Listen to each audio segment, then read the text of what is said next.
We're back at Skankfest for the first time in years. We're in an arena act, and now you get to see us in a real room. How's that? Fuck yeah. You get to watch a podcast that makes money. Make some noise for Skankfest. Louis J. Gomez, Rebecca, Christine. We're here. It's been years. These shows here, specifically at Skankfest, are famously vulgar, a lot dirtier, a lot sloppier. There's a lot more feedback all the time. There's a lot of weird noises that happen that we're not normally used to with our high level of productions, both in arenas, at the mothership in Austin. So it's going to be loosey-goosey, fun. I'm going to be pouring into this Crown Royal a little bit earlier than usual. Very loose, fun episode. Is that cool with you guys? Are you guys happy to be here? If there's anybody that expected a different show or anything or wants to go do something else, feel free to leave. We'll bring other people in. And is that cool? Everybody happy? Well, in that case, this is a little bit more from the amazing sponsors that made it all possible. The Sunset Strip Comedy Club in Austin, Texas is now open. Check out Red Band's secret show every Thursday. Go to sunsetstripatx.com for tickets.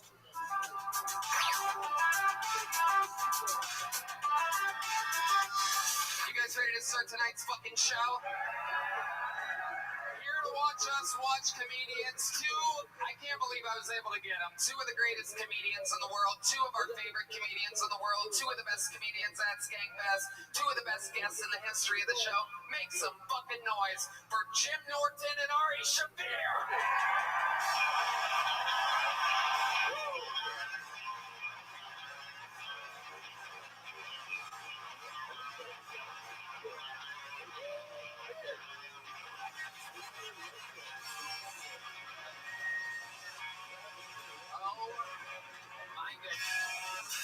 Jim Norton and Ari fucking Shaffir. First time hanging out since Madison Square Garden with you guys. Jim with fucking two absolutely incredible sets, back-to-back nights, and fucking to see the love that New York gave you was incredible. Ari Shaffir ended up costing us $100,000. And typical Jew. Yeah. And a lot of trouble. We tried, man. We tried to play by the rules. Word on this street is that MSG is interested in working with us again. Literally under the only request is no Ari Shaffir. It's unbelievable. The world's greatest, most famous venue in the world is like, look, we love you guys, let's bring it back. One thing, no Ari Shaffir. You can bring Diddy, but not Ari Shaffir. Diddy's doing a whole fucking residency. We're going to have fun tonight. You guys know how it works. We have a bucket, a little bit of a lighter load than usual, but that's cool. We're going to deal with it. It was a special, super secret pop-up show here at Skankfest. Nobody knew about it except for a very, very small amount of, extremely, like 7 people knew about it. And so we wrangled comedians real late with like 30 minutes left before the show time. But if I pull one of their names out, they get 60 seconds uninterrupted. You know their time is up and you hear the sound of a kitten. They have to wrap it up then or else they bring out the angry Fremont Street Bear. The big gay bear. You guys ready to start tonight's show? I'm going to pre-pull a name. They're going to wrangle the human being. Somebody from over here is going to get them. This looks good. Good enough to start. And while we do that, let's have a regular do a brand new minute, huh? Does that sound cool? You guys know the show at all? Ladies and gentlemen, here to do a brand new minute. Make some noise for the undeniable superstar. This is the great and powerful Casey Rocket.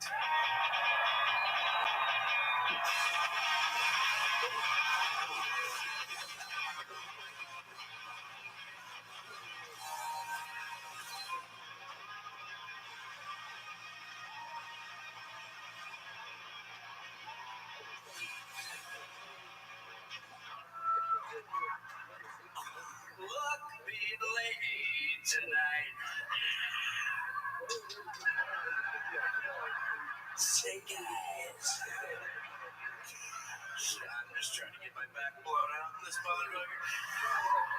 Put me in a little basket, push me down the river like baby Moses. Trying to get baptized. Alright, cool. Man, love this city. City like this. Night like tonight. It's good. Get away from the fat cats on Capitol Hill. You know what I mean? They get the little grubby fingies and everything. Movies, TV, especially movies, you know. Moulin Rouge? No, Moulin Asian. You know what I mean? It's just crazy to think about. I was watching all the Terminator movies last night, which was hard because I hate machines. And I thought I'd do a palate cleanser, so I watched all the Transformers movies, and it was like, I OD'd on Whitman's gifts last night, and they tried to revive me using smelling salts, but they accidentally gave me poppers, so my butthole was massive, and crazy to think about around the holidays. All right, thank you. Casey Rocket, have a good night. Casey Rocket. Very, very lovely Vegas themed set. You have a set of dice and some brand new, undeniable Las Vegas shorts. It's kind of sexy to think about. Yeah. Very cute. And just shaking that thing. Yeah. Hats off to the Casey Bulge. Not bad. Thanks. Yeah. It's real flat front, bro. I didn't think about that. I adjusted it so it would be that, so that's but I adjusted it. The rocket doesn't fall far from the tree in this It's family. actually funny you bring that up because I actually adjusted it to look like that, so it could have. Totally normal. Don't worry about that. You look good. How you been enjoying Las Vegas, Casey? That's fine. Whoa. Are you only here for this? I'm here for Skankfest. Yeah. Having fun. It's fun. I lost a bunch of money on roulette. What's that? Black hooker?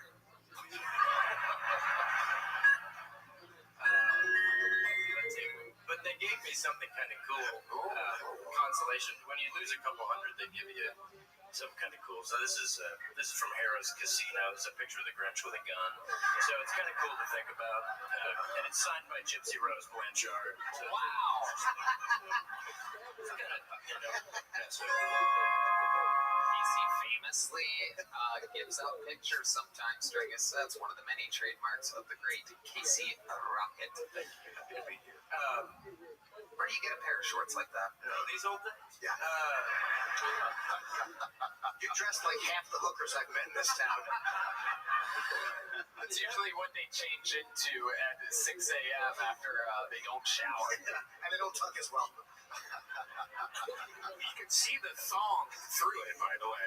Yeah, the underwear that you're wearing underneath are blatantly more comedic than the shorts that you put on. We're not going to make you do it because you're so smart and such a great artist. But You want to pop them off? I mean, this is Skankfest. What do you guys think? What you working with, buddy? Oh shit! A master of reveals. Oh yeah, even the band is getting into this. Look at that. How about a hand for Element OP, the band tonight, ladies and gentlemen? Joel Rutkowski, Nick Liberatore, and Dave Lacy. Oh my goodness. That's a ball. That's a ball. Actually, That's more realistic. this is what I wanted to avoid. Damn, that's a hog, bro. That's nice. It's so embarrassed. I've never been so embarrassed. It looks like you have 13 erections Yeah. right now. That's how my underwear looks in the back.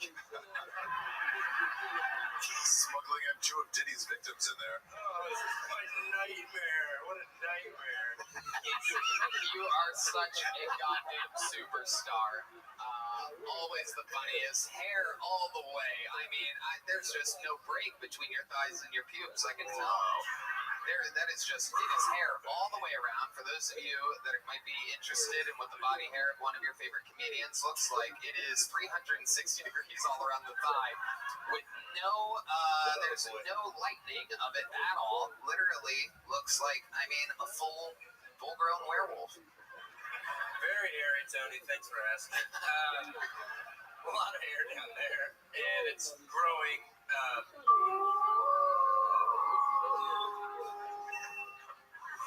Kind of good. That came from within. I get goosebumps down there. It's all standing up. I can tell. It would be great if you left all the hair and only shaved your asshole. Do it.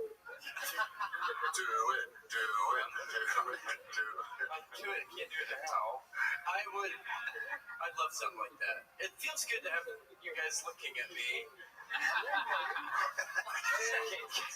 Typically something I do, so this is good for business. It's a special Skankfest secret wild episode. Casey, thank you for getting it started. You are a legend. We love you. There you go. This is the great Casey. Ladies and gentlemen.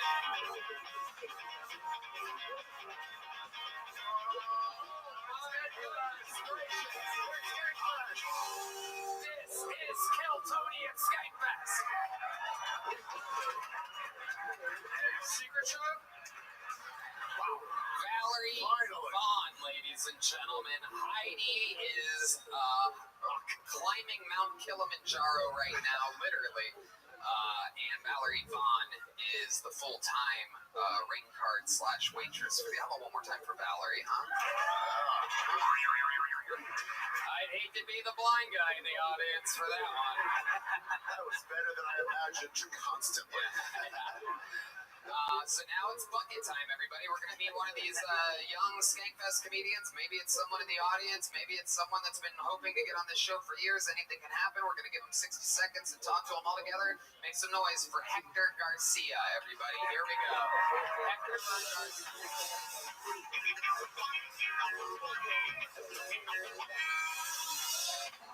What up?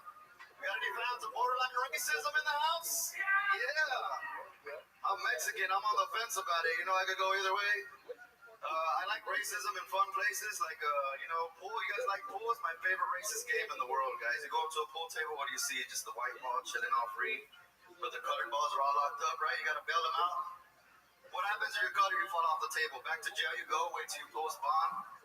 But when you're white, you slip through the cracks. You come back at the other end. White ball privilege, bro. They put you anywhere on that table you want, man. Line me up over here. Got a good shot at that red and yellow motherfucker by the rails.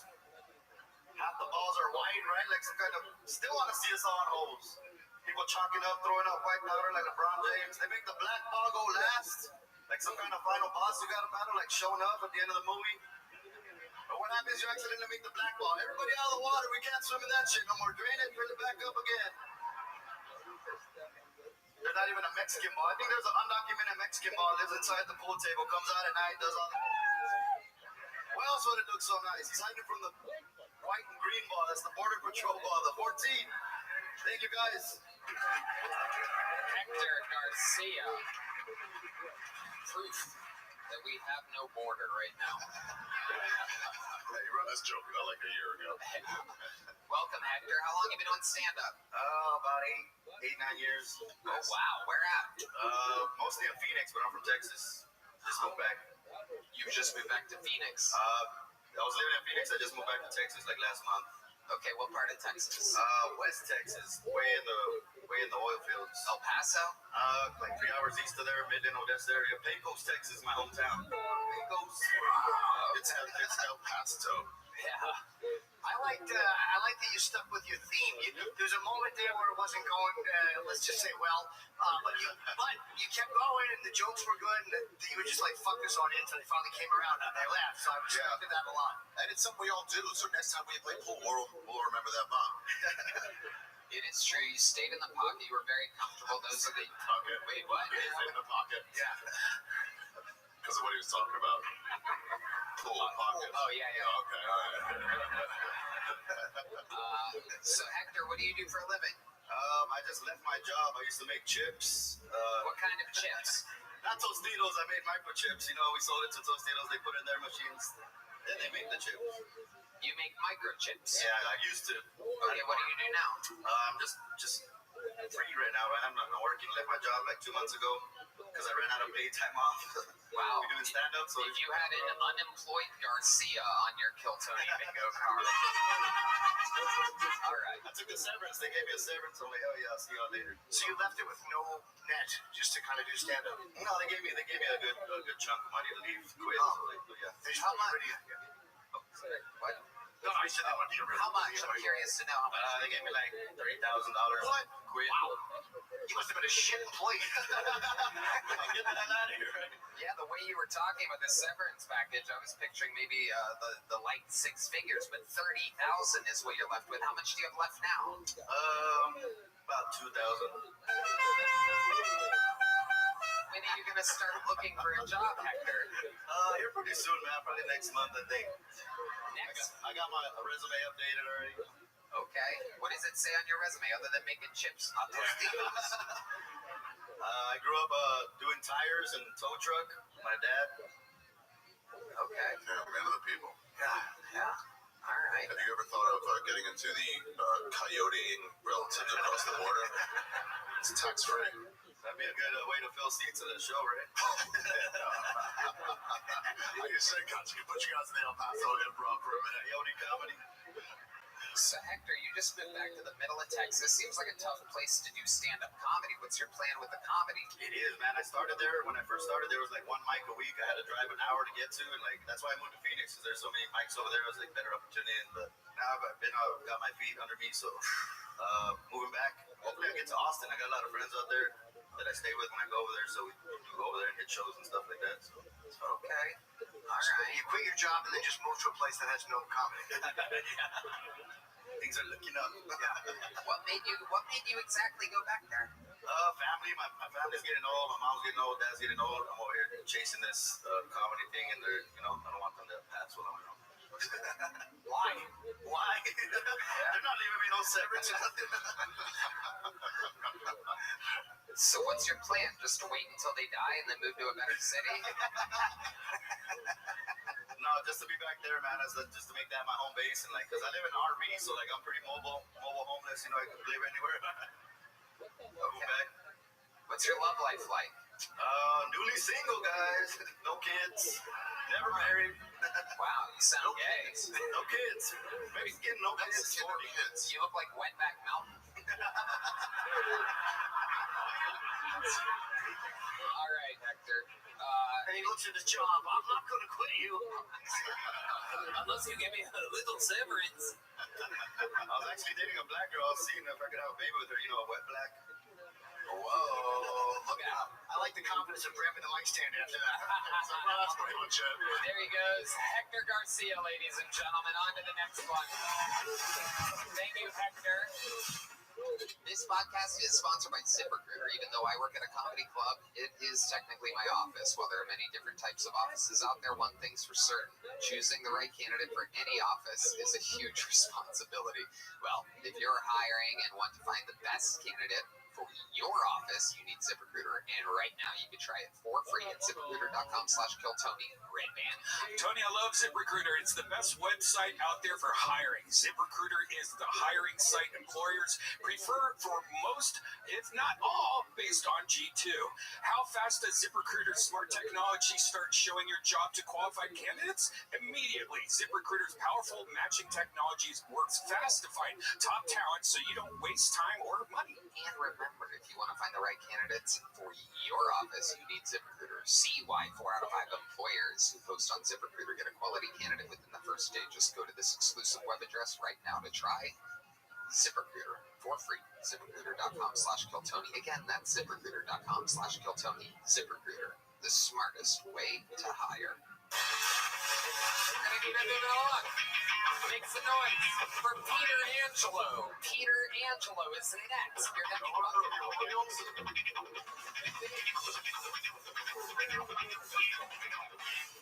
How's it going? Little about me. I'm gay, and that's a surprise to me. Because I look like I tricked gay men to beat them up later. Oh, my date just looked like a hate crime hostage situation. I don't know where I fit in because I'm a redneck. I like doing redneck shit. I like guns. I was a commercial truck driver, but I don't really fit in with my redneck friends. I don't mesh with them politically or ideology. I don't fit in with my gay friends either. I just fit in with my gay friends. Like, I don't know what's with me. Like, I'm pretty sure I was built in a lab by the gay agenda. Like, for the most part, they're making dudes who could host Queer Eye and look good on a parade float. Best I can do is drive the float.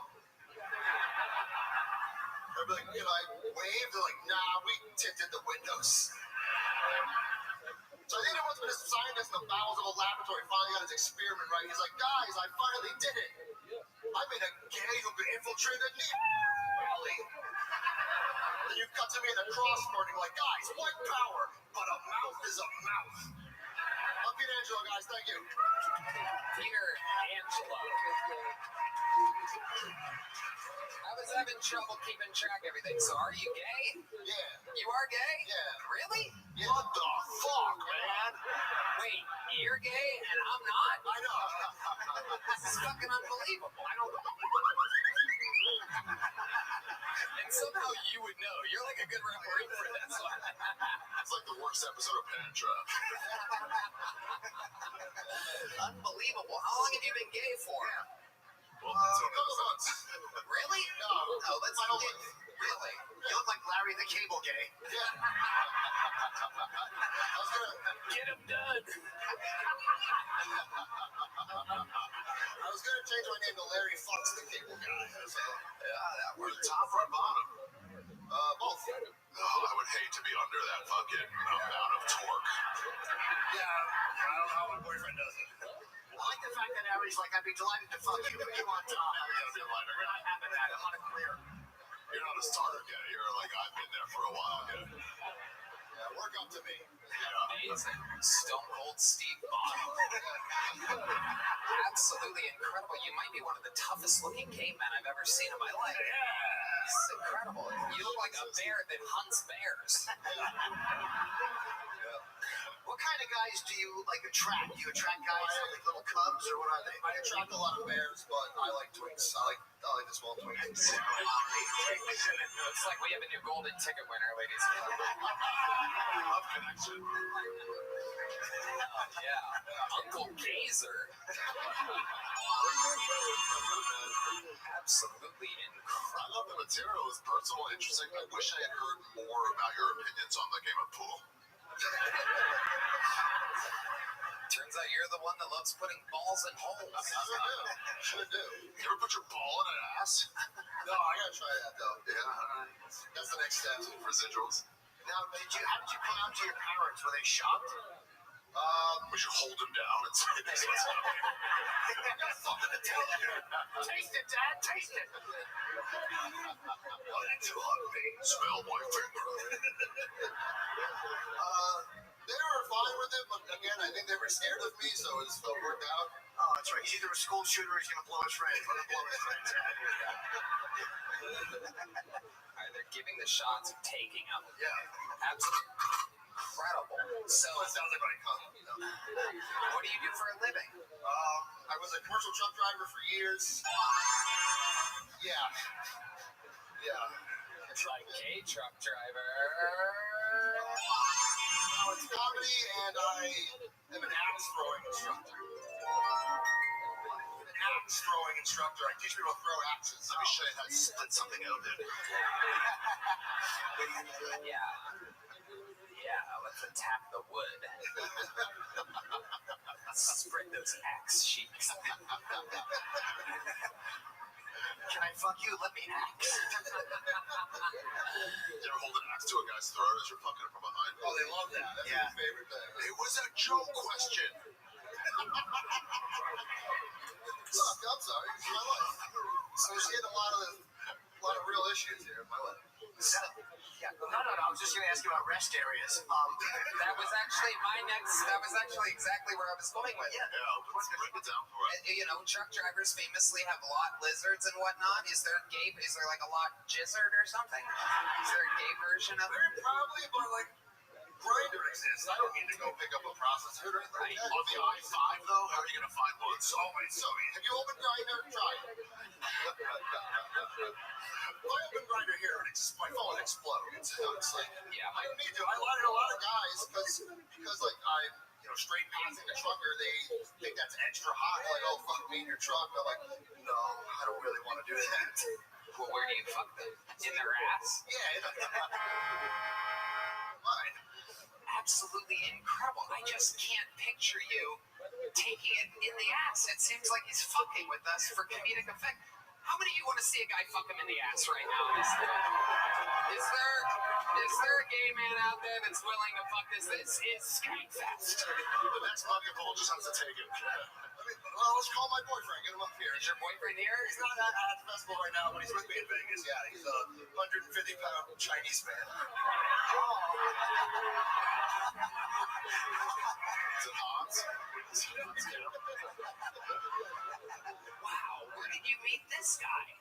Grindr? Well, I guess the grinder is just the answer. No, it really is. Does he rub you wrong time? Every day. Wow. So you stopped driving a truck. Yeah. Why didn't you want to fuck in the truck? That seems like it'd be kind of fun. Yeah, it's just full of dirt, sweat. Well, clean it. You gotta smell it later. That's what an asshole's filled with. Like, Great man. Great man. Look, it takes enough work to douche my ass. I'm not gonna do a truck too. Like, so. My goodness. And so, this is just incredible. You think you're ever going to get gay married? Yeah. No. I don't think so. It just doesn't interest me. But it's not fun. Right. Why would I do that? Right. You're just having fun, Yeah. playing with your ding dong. That's your boyfriend's name. Yeah.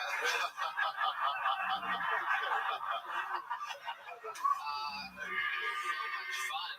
Peter Angelo, I gotta be honest with you, this is one of my favorite interviews in a fucking long time. That's great. Big gay bear. We don't have any joke books with us tonight, but I'll tell you what. Here's what I will do. If you eventually make it to Austin, Texas, I will give you an automatic spot on whatever Kill Tony you show up to. You get a minute there.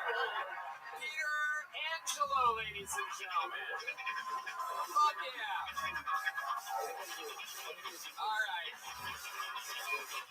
We're going to do something fun right now before we get back to the bucket. I'm going to bring another regular up here. God damn it. Jesus fucking Christ almighty. Mommy, let's go. What a fucking show this is. God damn it. One more time for Valerie Bond.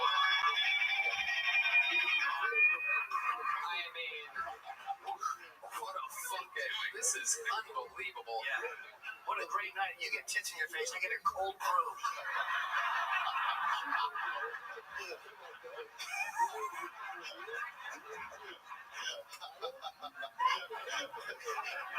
Old bro sitting next to an old Jew.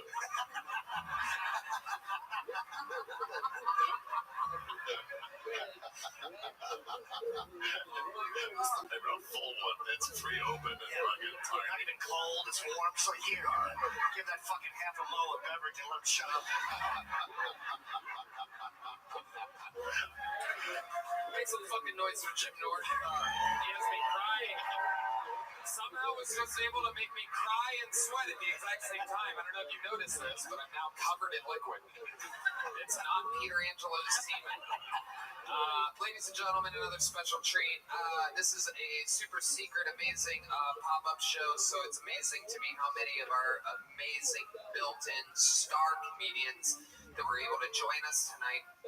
This next man is one of the fastest rising stars in all of comedy. His only mission left in life is becoming a citizen of the United States of America. Ladies and gentlemen, I present to you the Estonian assassin, Ari Matin.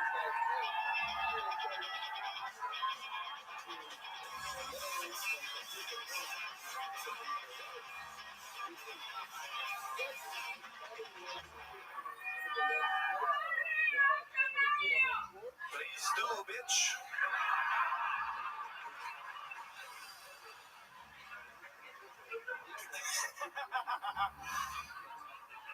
I had to move apartments. You ever do that, sir?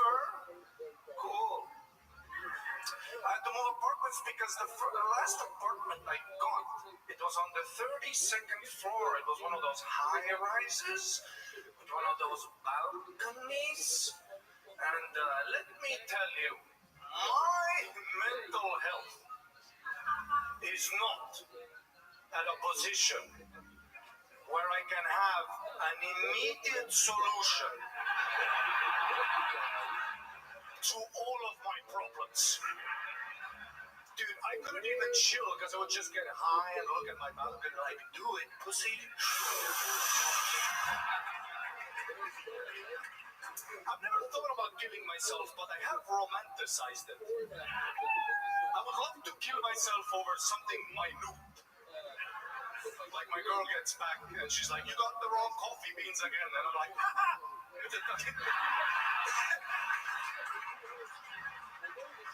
I have a friend right now. He's trying to leave his girlfriend, and his girlfriend did the classic emo thing where she goes, you know, if you're gonna leave me, I'm gonna kill myself. And I've never understood how is that a threat.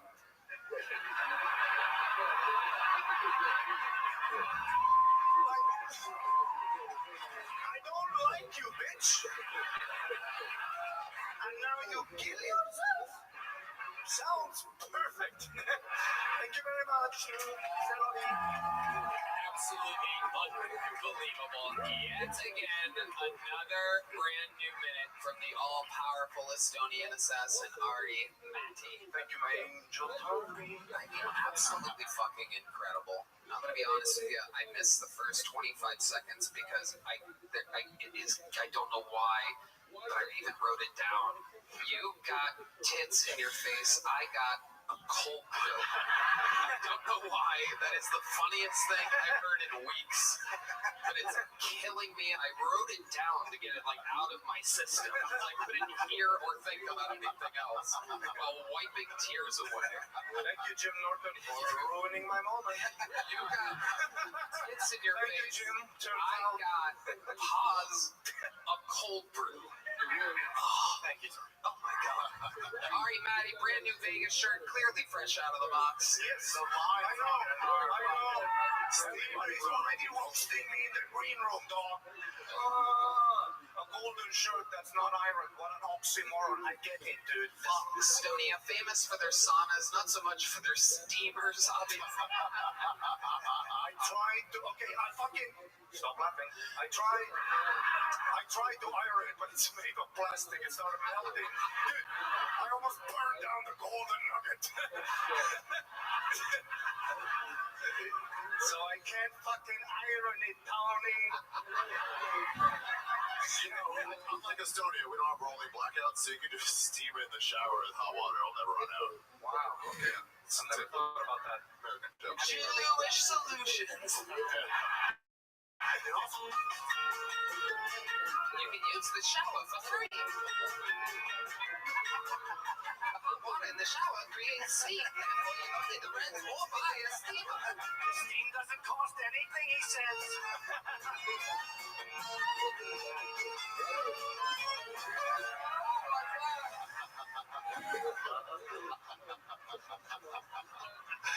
I actually don't care for that at all. Ari, how are you enjoying Vegas? Tell us. Oh my god, I highly recommend the Golden Nugget. What a piece of shit. It's the best, dude, it's the best. It's got that fucking smoke in the walls. Makes me want to get a wife and hit her. You know what I'm saying? Trust me, so does staying at the circuit. Is this your first time in Vegas? Yeah, first time. Wow. I played my first gamble yesterday. I gambled. You remember that? Yes, I wear condoms. I lost all of it. What did you play? Black and Jack. Wow. Yes, it was a big, it was a lady with a big tits. I just kept giving her money, and then I think they bend the rules there and they're trying to fuck me. But, oh shit. And then I saw a fist fight in the pool today. Ooh, you in a pool? Yes, the Golden Nugget has a pool. Oh. Sure that wasn't Peter and his boyfriend? That wasn't a fight. Who won the fight in the pool? Security did. But it is funny when two guys are starting to fight in the pool because you know they have to like, like talking shit, going at each other so slow. Just How close were you to this fight? very close. Can you hear what it's about? I heard fuck you, no fuck you. Oh. Well written by the people. And it's funny when that sort of stuff starts happening, how the men will, clear the way, but women are always in the way of punches and kicks, dude. Yeah. No spatial awareness, just bitches with confidence. Yeah. It's old Vegas too. You can't. Attention to your surroundings, bitch. No doubt about it. Have you really romanticized killing yourself, or are you just kidding? No. I'm not concerned. I'm just curious. You're not concerned? No, you seem fine. No, but it is, easy way out. I always feel good. If I feel stressed about my set, I'm like, I can just do it. You know, when you instant Oil King Tony Hall of Fame, or... That's no doubt about it. That fucking in memoriam video would kick ass. Or if I jump off something and make it, come back, I get it. Talent winner. No doubt about it. Positive push. It would be wild to make you an American citizen post life. It's mortal. Posthumously. Yeah. That's both good words. Yeah, all good words. Post life is not bad. figures.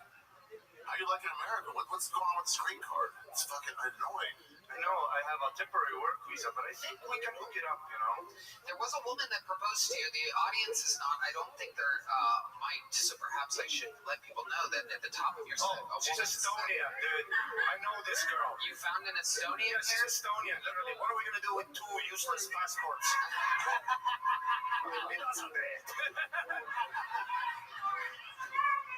Oh, She American citizen. Tell you what? What would you do to Ari Matty if he said yes? Would you really marry him? Would you suck his dick till it comes in your mouth? so Estonian. These are Estonian angels. Don't talk to them like that. Okay, I These are not apologize. American women. They will steal your stuff. Wow, she just threw an actual ring at Ari Matty. Oh my goodness. That's long. Look at this shit, huh? Is this what is your, did your husband give you this? Ah, okay. See, this is how we do. We scam our way to citizenship. Absolutely. She's very attractive. Very beautiful. Yeah, they're all banger. Look, You like Estonian women. I love them. So what's stopping you from being with this beautiful woman that just threw a ring at you? It's a pretty good sign. Okay, I said yes. There you go, ladies and gentlemen. Ari Matty's getting married. Wow. Ari's got this green card. And his dick's out. Anything else we should know, Ari? No, not right now. I'm hoping better luck at the casino today. Are you able to work in America? Yes, You can? I am. Okay, great. Yes, don't tell people. I mean, stand up. Can you get take jobs and stuff? Absolutely. Okay, nice. How am I promoting my own shows then? Yeah.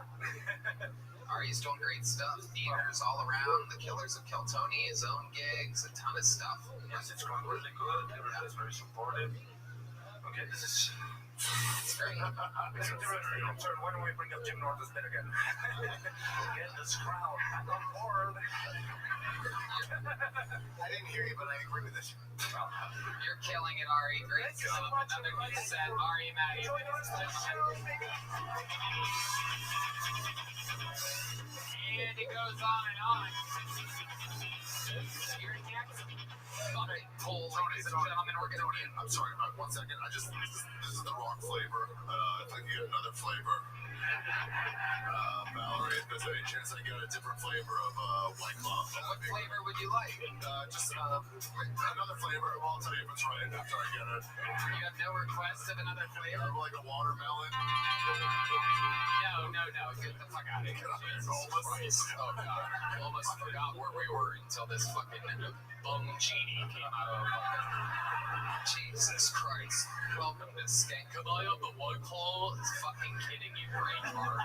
Jesus. Waiting for it, too. Oh, my God. Some of these people literally spend like half of their net worth to come to Skankfest for 3 days. Wow. So much. I mean, Jesus fucking Christ. I'm finally realizing why Ari only shaved half of his face. That is the let me rub my head between your tits side of his face. Can we get another cold brew for Jimmy? Thirsty too, guys. Did you piss in a glass and throw it on me? I'm talking to you, Ari. Ladies and gentlemen, your next bucket pull, 60 seconds uninterrupted. Could be the next star, could be the worst set of the night. Anything could happen. Make some noise for Connor Loughran. Here we go.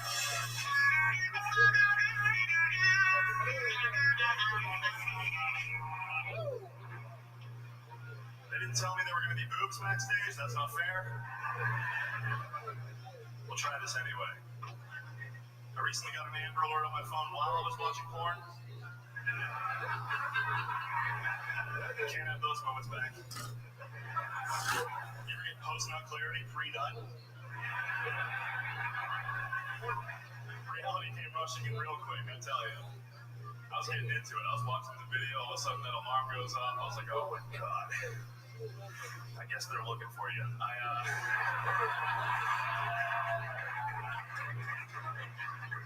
Right on. Sick of these woke movies, guys. I tell you, I'm sick of them. I'm getting into superhero movies now. Even those are woke. Ant-Man, what's next? Uncle Lady? Guys.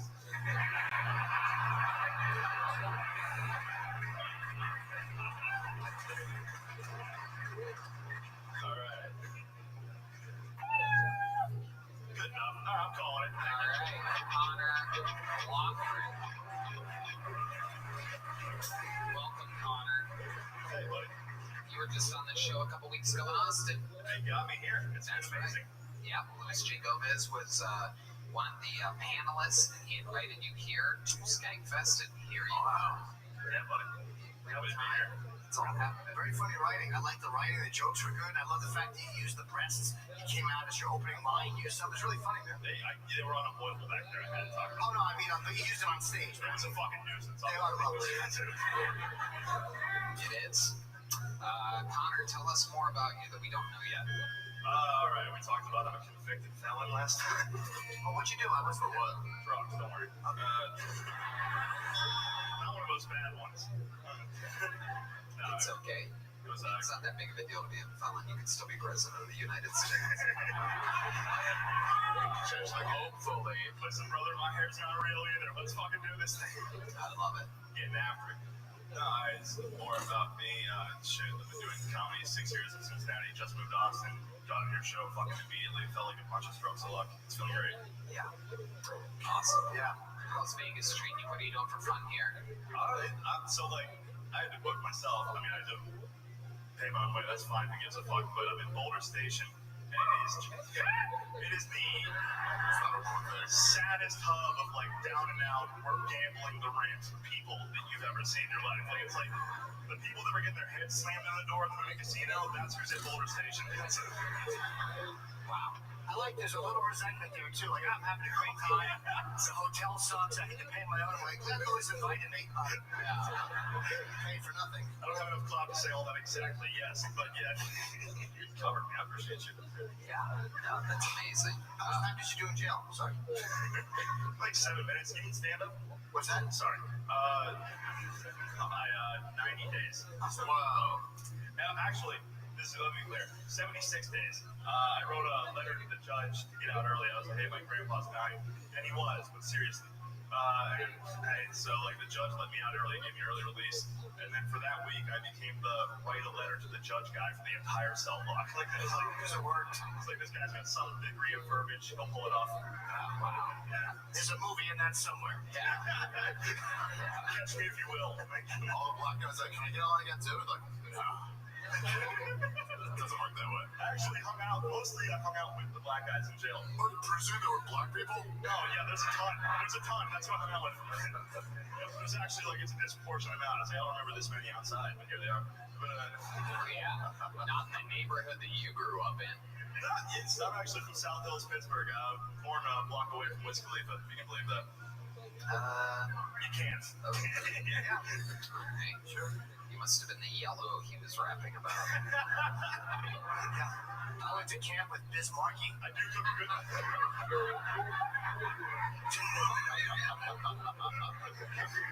You say he's just a friend. Oh, shit.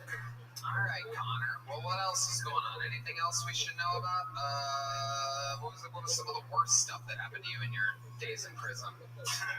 I mean, my cellmate snored as loud as like 3 dads. You like how loud my dad snores? It was like 3 of them. What did he do to get in jail? I don't know, snore too loud. I don't talk like that. Like, jail's not like prison. You don't ask everybody why you're here because it's not rapists. Nobody's like trying to fucking fuck up a guy because he's in jail for rape. You're in prison for rape. But your cellmate, you should probably have talked to him like I talked to him a little bit. Listen, I'm trying to forget this a little bit. What's your favorite Color. It was.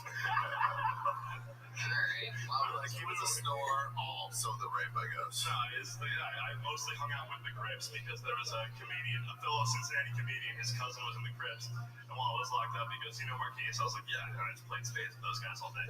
Nice. Yes, It worked out. they'll call you gay for doing that. Fun fact: there's like a racial hierarchy in jail. okay. What? Shuts up. Just Shitty ignore murder, him, cell block. Connor. Very Call you good. gay for doing what? Stick with They the call show. you gay for hanging out with black dudes. Like if you're at a table playing cards with black dudes, they're like, you're definitely getting fucked by those guys. I'm like, maybe if they're cool with it, but you know, Yeah, never. if you don't write the letter. Exactly. Alright, Connor. Well, fun times. Congratulations. You got pulled out of the bucket twice in 3 weeks. Connor Lottery and everything there. Hey, y'all. This podcast is sponsored by Kalshi. Do you know who will win the presidential election? I know I certainly have no idea. Or how many seats the Democrats or Republicans will win in the House or Senate. Well, there's finally a legal way to bet on the outcome of these elections via a platform called Kalshi. Kalshi is the first legal exchange where you can trade or bet on any event, including but not limited to elections. That's right, you can trade on that. Kalshi went to court and won legal approval for election betting for the first time in 100 years. You can trade on that. Red Band. Tony, I love Kalshi. I've been using the platform and I am loving it. The payouts work like this. You buy for X cent and get $1 if you're right per contract. So if you buy something for 33 cents and you're right, you get 3 times your money and you can buy as many contracts as you want. They have markets on who will win the presidential election, who will control the House and Senate, who will win swing states, and more. Kalshi is already being used by hundreds of thousands of people, and it's facilitated close to $1 billion worth of trades. Kalshi is the only place to trade on these events in all 50 states. So, put some skin in the game. Let's take an example. Right now, Trump and Kamala are trading about 50-50, meaning if you place a bet on either, you will double your money if they end up winning. That's pretty good. So put your money where your mouth is. Give Kalshi a try. Sign up using our link, Kalshi.com/Tony, and the first 500 traders who deposit $100 will get a free $20 credit. That's Kalshi, KALSHI.com/Tony to get a $20 credit. We're proud to have Kalshi as a sponsor, and I hope you check them out. Your next bucket pool is inside. It is one of you. I have been informed that it is one of you. And it is the one that goes by the name of Sam Adamo, everybody. Or Adamo, perhaps. Is this him here? Sam? Come on up, Sam.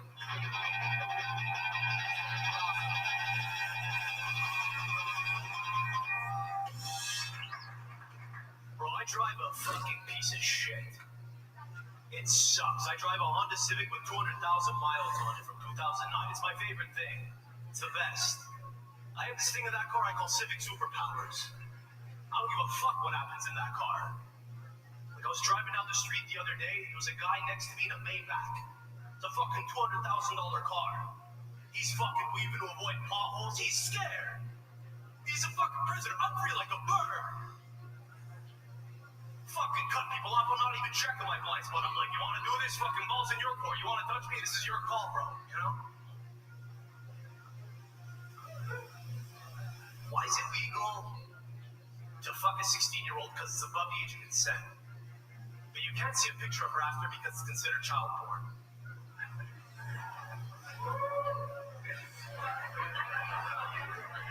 The laws. It's just, I don't know what sense it makes. It's like you would suck on her tits in real life, and if you see them digitally, you're doing fine. Who wrote this cock tease? Thank you. Sam Adamo. Hello. Adamo? Yeah. Adamo. What ethnicity are you? Italian. Family's Italian. 100% Italian? Yeah, both sides. Which is gay to talk about, but it's what It's it is. not gay. I was just curious because your eyebrows are Iranian. Yeah. Yes. Those things are fleek-esque. Yeah. I Do get that a lot. you take good care of them? You gotta suffer to look good, yeah. You color those in? Yeah, you dark enough? That's a trend right now. Gosh, people know. I get them very aggressively waxed. Skin comes off, it's a whole thing, but it's the price you pay. Your accent says Fiesta San Gennaro, but your eyebrows say October 7th. Where are you from, Sam? Montreal, Canada. Montreal. You still live there? Yes, from there, born and raised. Born and raised, still there. How do you feel about Montreal? It's kind of weird. We got French, so it's a weird city. Like the stand-up scene is kind of, it's split in half. We don't, to do it in English is a little odd, but it works. It's a good theater city. It's a fun city. A lot of people come to give it a rip, which is nice, but a lot of tourists, a lot of fucking random French people just come to English shows. How many years? Whoa. Shut the fuck. Get him out of here. This is fucking asshole. How many years? Yeah, seriously, how many years? This isn't that show, guys. Old enough to fuck your mother. You can go to one of the podcasts that don't have a format if you want to yell stuff out. It's every other podcast. Anyway, You seemed a little, at one point, you seemed like you kind of gave up like a little bit of faith. Like you seemed like you felt defeated. But then you asked like a really important question that I've been looking for an answer for. Yeah.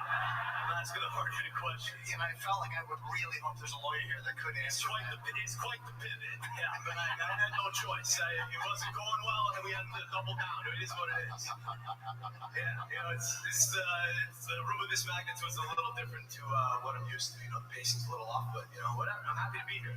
what is this piece of shit car that you speak of? It's a Honda Civic, 2009. Quality car. Call it the Batmobile. No, it's great. It can take a licking. It does whatever it's got to do. It's still alive. It's affordable. Yeah, it's a Jewish Cadillac. Exactly. You roll back the odometer. Put it on blocks, drive the reverse for a couple hours. Amazing. What do you do for work, Sam? Drop shipping. Been doing stand-up 2 years, so I just fucking got to make it work. Drop shipping? Yes. What is that? What? It's e-commerce. I sell shit online. Okay. He buys a bunch of cheap shit and resells it on Amazon for 5 times more. Yeah, we figured that out. Mostly just sex toys, dildos. Really? Is that true, or are you trying to be funny? No, it's the fucking gods. So, explain to us the business model of specializing in dildos. Yes, and a friend of mine would like to know, how do you get shit off one? Spoiler alert, I'm the friend. Another spoiler, it's my shit. Do it purple if you want. It's not that glamorous, but when you start, there's a real temptation to look up the names of the people looking to buy them, and just don't do that. Just don't look up the people buying dildos. It's very demoralizing. Like what we mean? It's a lot of gay men. That's not what you'd expect. It's a lot of gay men in the Bible Belt. It's a lot of gay men like in the South. I've sold like 0 in years, like 2 or 3 years to anyone in New York. Like no one has any shame there. It's all people in like Alabama, Mississippi. They're buying from a Canadian walk. Just pressing the fucking fulfillment button like you fucking disgust me. A bunch of big double-headed ones to J. Trudeau. I knew that would bomb. Sam, what do you do for fun? You seem like the kind of guy that buys bottles at nightclubs.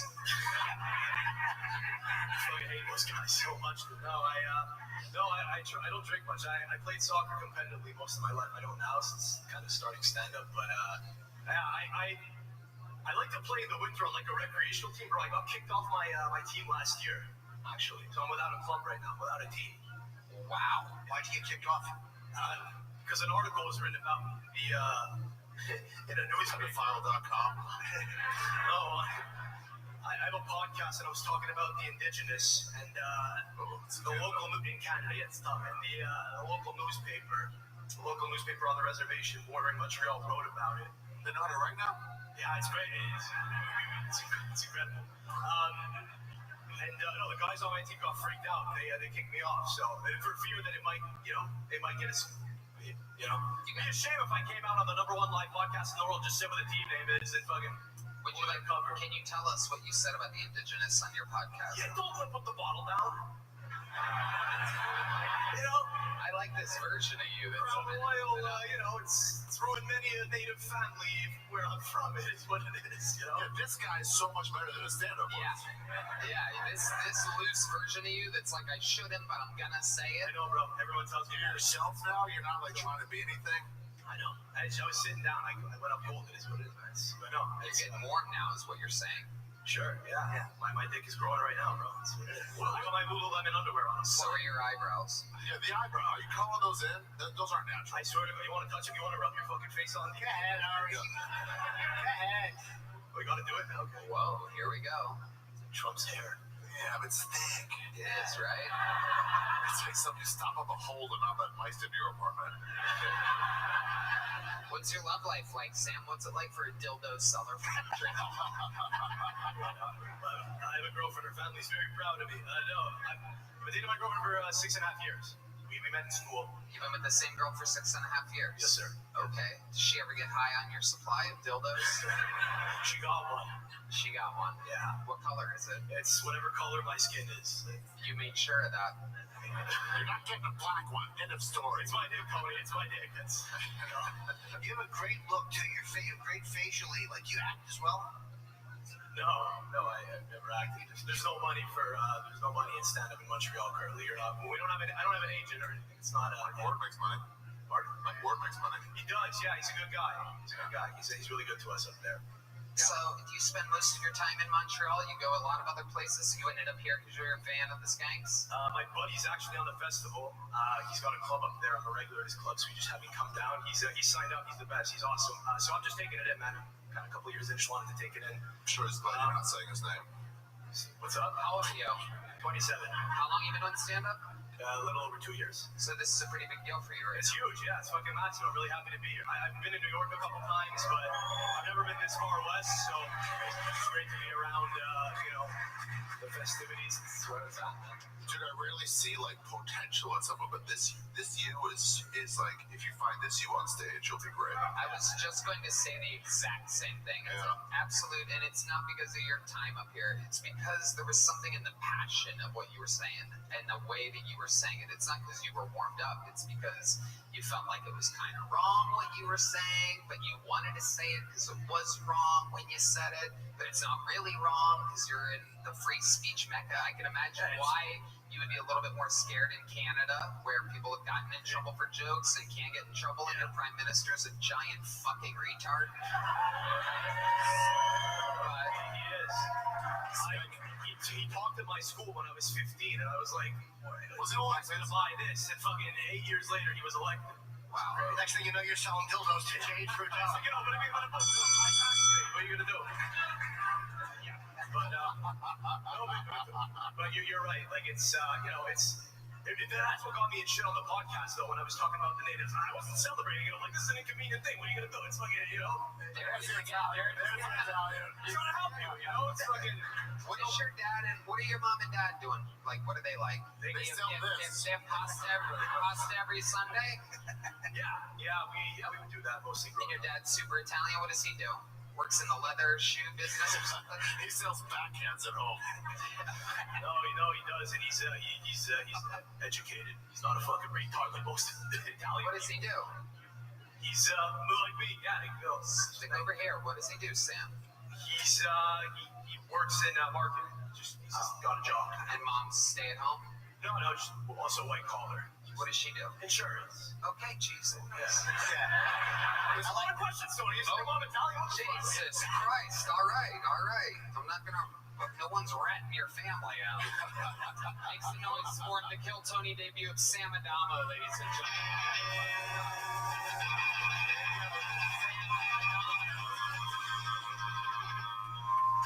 Wild times out here. Skankfest is real. Somebody made us see right now. What? If Skankfest is real, somebody was just taking us see.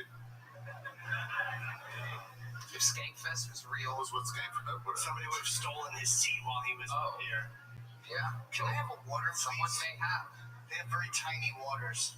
All right. Can I have a water?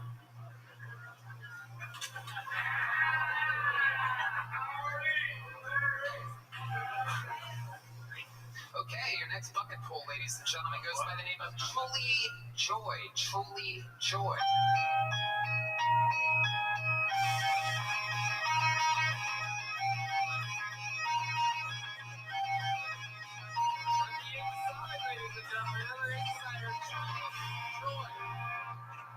Hey, what's up? So I recently hit 1 year clean and sober. And it's pretty tough looking like this because no one believes me.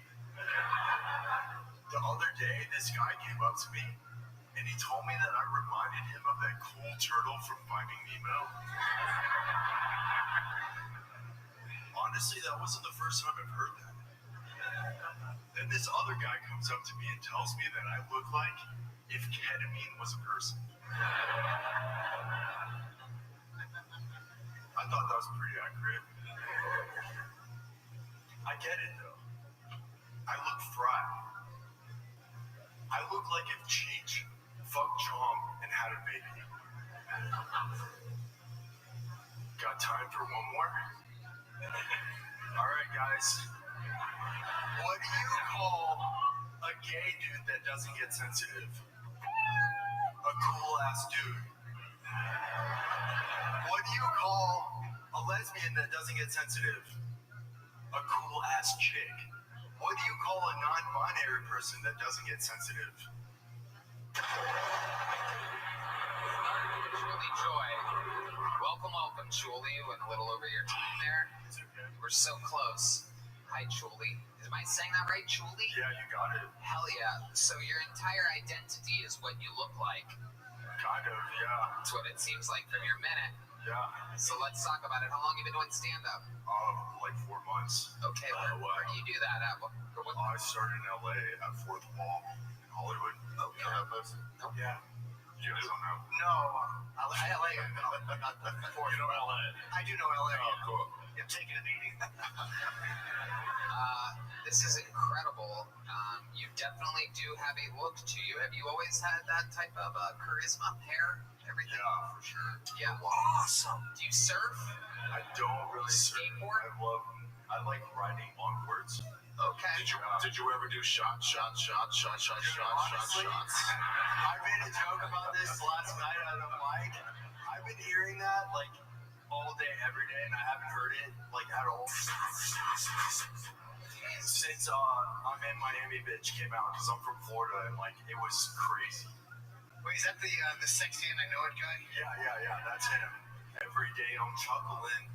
Okay. Like that. I like the stuff you said about yourself. The Cheech and Chong joke.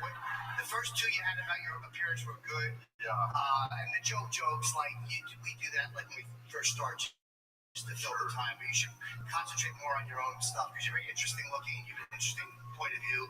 Ketamine was a great line. Ketamine. I got a question for you. What do you call a non-sensitive, non-binary person? They cool. Oh, good. Wow. The bear punched up your joke. Julie, what exactly do you do for a living? So I have a house in Florida that I own and I rent it. So So you're homeless? nomadic. I've been living in LA for the last like 6 or 7 months. Where do you live in LA? I live in Santa Clarita at my friend's house. On his couch? I have a room. Yeah. Is it the living room? No, it's actually.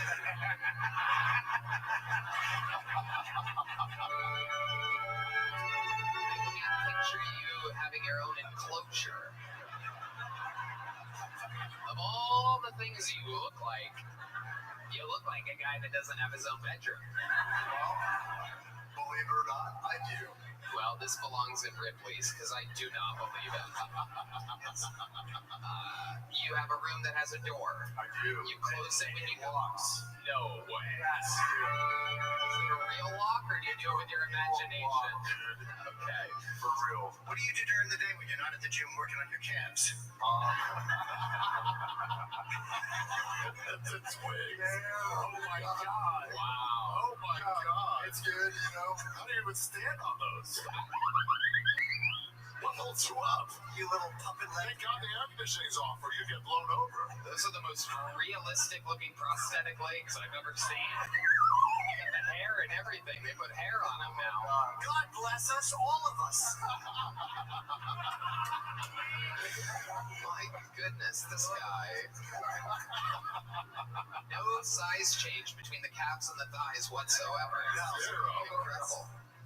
It's a very lake-driven episode of Kill Tony. We're getting to see a lot of people in shorts for the first time.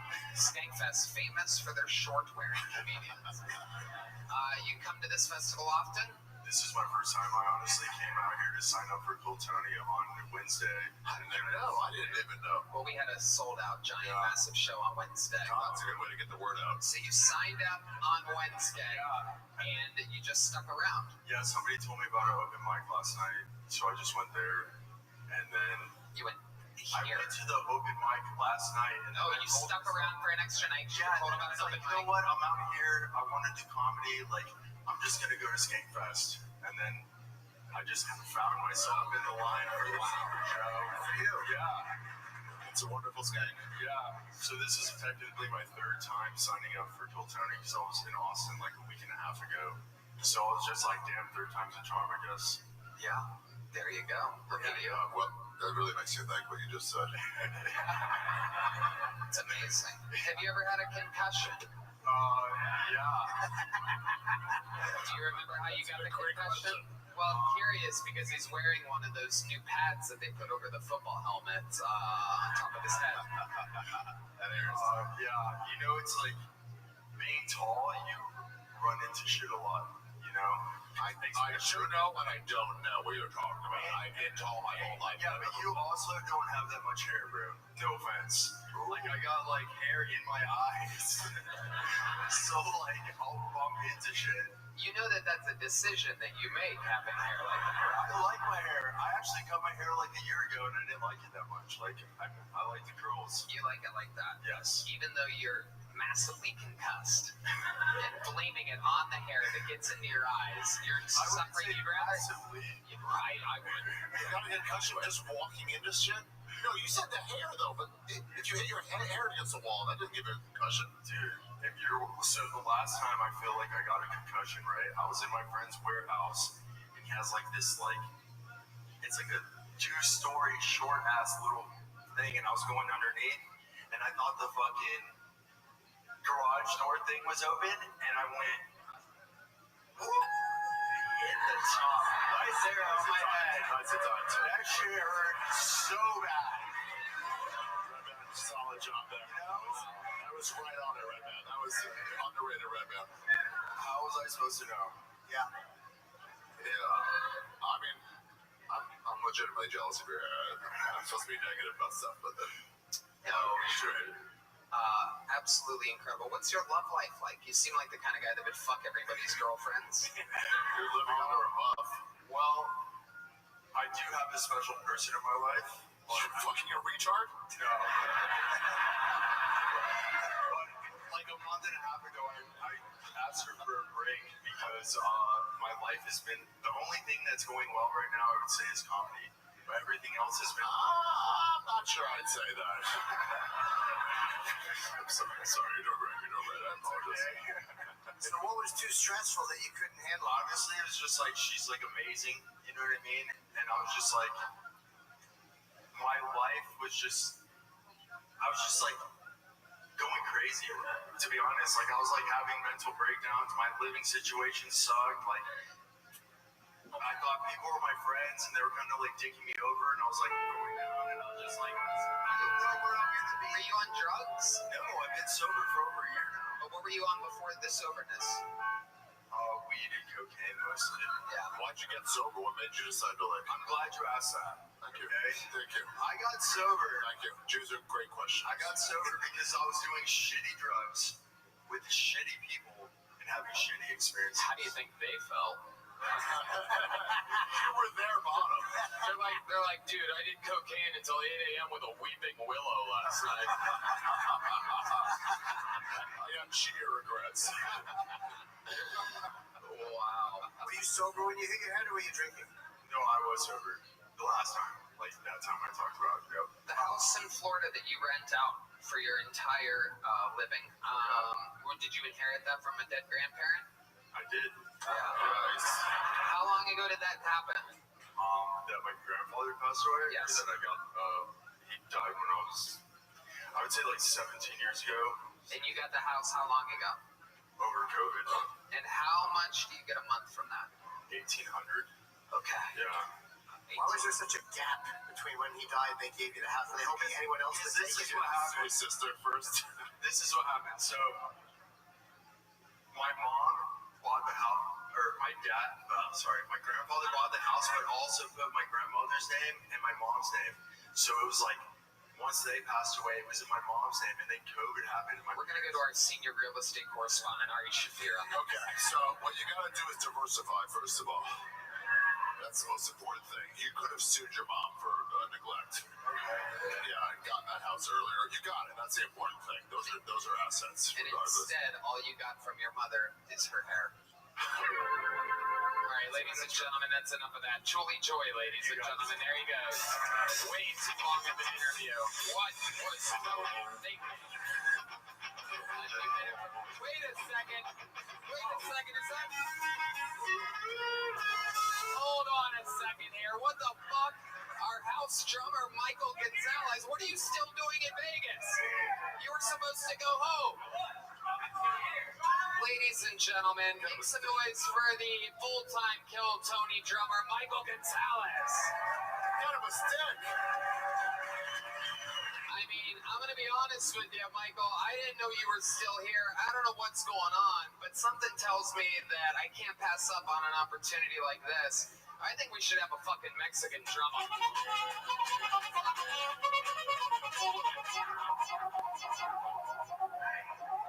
Well, Dave Lacey, the great Dave Lacey. Wait, right? Nick Liberatory. We're gonna do a little drum solo competition, and then we'll get right back to the comedy show. But this is always fun. These are two of my favorite drummers in the history of comedy. Nick, famously the drummer of the goddamn Comedy Jam, where we've all performed and had a shit ton of fun, and it's a fucking freak of nature. Michael Gonzalez, I've worked with every single week and all around the world for the last almost 4 years continuously. So let's have a, what do you guys think, a little drum solo competition? A little drum solo from the great Nick Liberatore.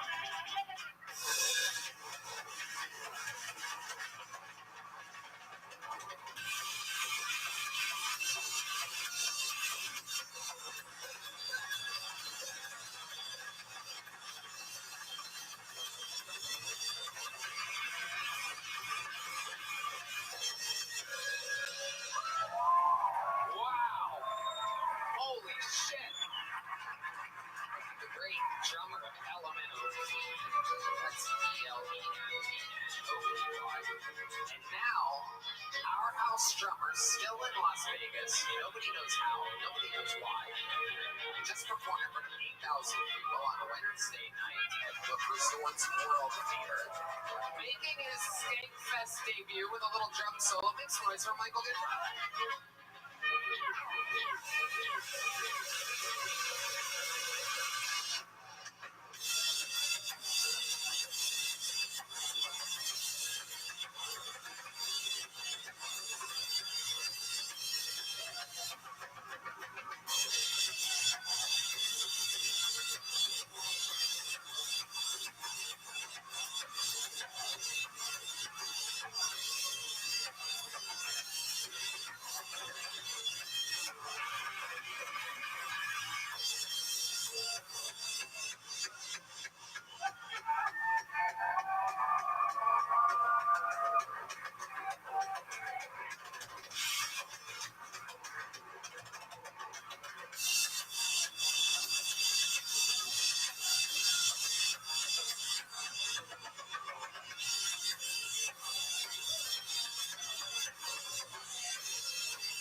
Vettori winning that one? How many of you have Michael Gonzalez winning that one? Well, you know what that means. We'll see you back in Austin on Monday. You're still the drummer. Still the drummer of the show. Wow. How about one more time for Nick, though? Fucking stepping in. We're going to go with one of our regulars, I do believe, ladies and gentlemen. I hope he's ready. I've not been able to warn the crew, but this should be, and hopefully is, a brand new minute from one of the greatest regulars in the entire history of the show. Another absolute fucking shooting star. This is a brand new minute, aka, or a riff session, if you will, from the great and powerful Cam Patterson.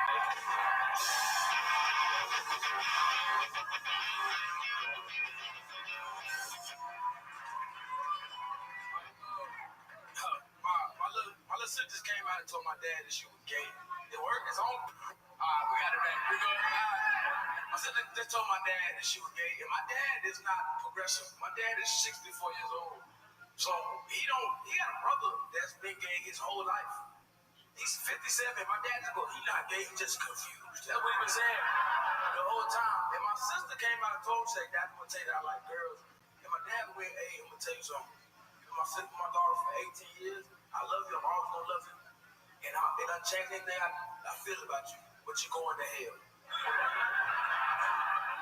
And my sister said, "Well, see you in hell then, nigga." And then my dad said, "I'm not gonna be on the gay side of hell. I'll tell you that much." As if hell had two sides. I wonder if Hitler went to heaven.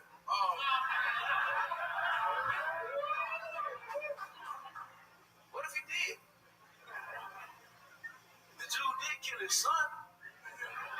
Okay, that's it. Exactly 1 minute from Cam Patterson. Man, fucking nothing, dog. I do not. This is what's up. You're fantastic. That was terrible. I'm gonna kill myself. I told Cam that we were doing a pop-up Kill Tony literally about 3 hours ago, so I'm mad as fuck. I'm not happy. Who are these niggas? I'm mad as fuck right now. I have got a fucking head. I'm mad as fuck.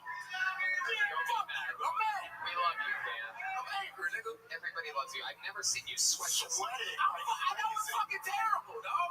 I like to be decent at comedy sometimes. That way I'm gonna fucking blow my fucking brains out. Cam is a perfectionist. I'm mad. You are soaking wet right Yeah, now. I'm fucking. I've never seen you swim before, but I'd imagine this is how wet you would be. This is how wet you would be if you could swim. You look like me waiting for my HIV results. Cam is wearing his free Kill Tony shirt, by the way. Yeah. Brandon, nigga, what's up with you? Hell yeah. I love being called that by you. It's always wonderful. Can I get a napkin? Somebody give me a napkin alone, please. What? I just want to wipe my face. I ain't sweating like a mother. Here's my shirt. Cam, how are you enjoying Vegas? It's alright. I've been to strip club 2 nights in a row. I've been making them do push-ups in my section. You make the strippers do push-ups? Yeah, bitch, earn the money. Yes. Wow. Yeah. I've never heard of anything quite that diabolical before. That's pretty funny. How many? I like it a lot. How many can they do? Not a lot. Not that many, dog. And they can't do like girl push-up. They like real nigga push-up. You know what I'm saying? And if you do more than 10, I'll give you 100 right there. Wow. But they never get more than 10, Tony. They never do. And it's always beautiful to see. Absolutely. Hey, you just throw him some rocks. I throw pennies on them when they do 3. But where are those pennies now?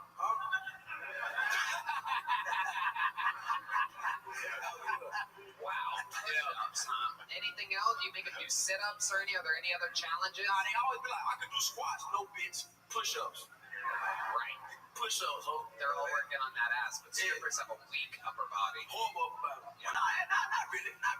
Cause they got to climb a pole and shit. So they should be good at it. They should be. What's the most they've done? One bitch did 50. 50? Yeah. How much did you give her? She scared me. That shit scared me. I gave her like 150. I gave her 150 for that. Yeah. I'm a good person, man. I'm supporting yours. You know what I'm saying? That's great. I'm having a good time, man. Hell yeah. Yeah. That made it fucking suck. I'm gonna kill myself. No, you're not. No, it's actually kind of interesting. It was stuff about like the idea of heaven or hell. Nah, I mean, yeah, it's gonna be something one day. Yeah, a little bit. and I had talked about it in the interview and shit. I'm mad. I loved that minute. I absolutely loved it. You're at Skankfest. They're not used to seeing. These people aren't used to seeing or trying to decipher black people talking. So what you think may have been a failure really wasn't. You had the white people in the room that are used to black people laughing. They are all 14 of them. All 12. Yep, that was great. The family stuff was funny. Like your fucking sister being gay. No, but it's got potential. It's a good minute. Definitely. Yeah. It's disgusting what she's doing, but like, Yeah. admit. Oh, yeah, she going to hell. What you Your know? father's right. 100%. How old is this sister? She 18. She's 18. Wow. Do you think she's really a lesbian? Oh, no. Do you think she's faking it? No, she lied. She probably. I mean, I met all her boyfriends. They all scared me. So, Yeah. yeah. She's in the public school system at 18. So, No, she in college. okay, now she's in college. Yeah. Right. Yeah. But yeah, she thought she was a lesbian while in the public school system is when she figured that out. Yeah, probably. Right. Has she ever brought any? Have you ever seen her with a girl? No. She just told your dad she's a lesbian? She like to play jokes on him. I think so. You think she's joking? You're hoping she's joking. Oh, no, I know she joking. Probably not, though. Who knows? You're just like your dad. You think she's confused. She is. Oh, why are you okay? Why are you okay? Confused that going to hell. That's all I gotta say. Shit. Do you know your dad's brother you said is gay? Yeah, you get hell. Do you know him? Yeah. You do? You're your dad's brother and your dad? Is he? Yeah, Dad. Kenny Patterson? Stand up. Stand up. Stand up. Stand up. Where is he? Stand up. Where the fuck's Kenny? Oh my God, there he is. There he is. Wow. Let me ask my brother. Yeah. Is your brother gay? Oh, is that your dad? Yeah, my dad. I'm sorry. I thought you were the gay brother. Oh, I was shit. just on your ass. Why would you do that? That just make it more gay. He's going along with it. He's going along with it. He's doing the right thing. Kenny Patterson's the man. He was also, of course, at the theater on Wednesday night backstage. And indeed, I had a 15-minute roast session on his feet. They are the most frightening feet you've ever seen in your life. If you really want to see the true stars of Skankfest, now that you have identified Kenny Patterson, glance at his feet. Try to get close to him later on in the night. Catch a fucking glimpse. It looks like literally he walked through a volcano to get here. Unbelievable. You don't know where the ash and it is unbelievable. I don't know when exactly they're going to get amputated, but it won't be much longer. My guess is February, because those feet are about to be Black History. Athlete's feet. Cam, we're all family. You got all these sets. You are doing something that is just absolutely inconceivable. Let me remind you guys that Cam, more than any other regular ever in the show's history that you're used to, including one of the newest ones, Ari Maddie, Cam has been doing it much, much less and moved less time by a half a decade. And also, Cam just moved to a real comedy city fucking a year or two ago. You were stuck out in Florida at open mics where David Jolly was Dave Chappelle. Fucking, you just raised the bar recently. So people are really getting to watch you perform at an extremely high rate. The fact that you have fucking unbelievable sets that you love 95% of the time is an unbelievable batting average for someone like you. So just know that you're a fucking legend and that everyone else isn't as good as you. There he goes, Cam Patterson, ladies and gentlemen. Fucking star.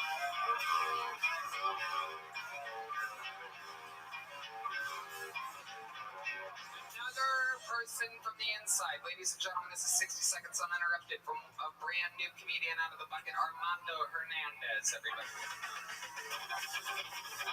Oh my God. Here we go. Let's go.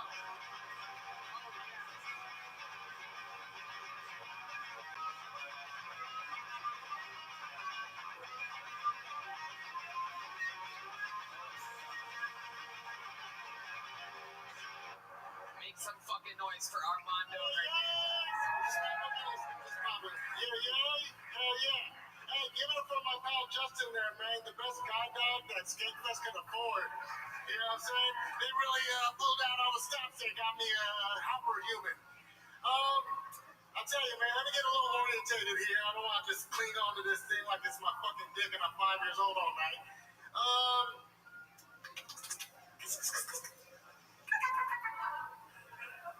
What, you ain't out there ever seen a blind dude use echolocation before?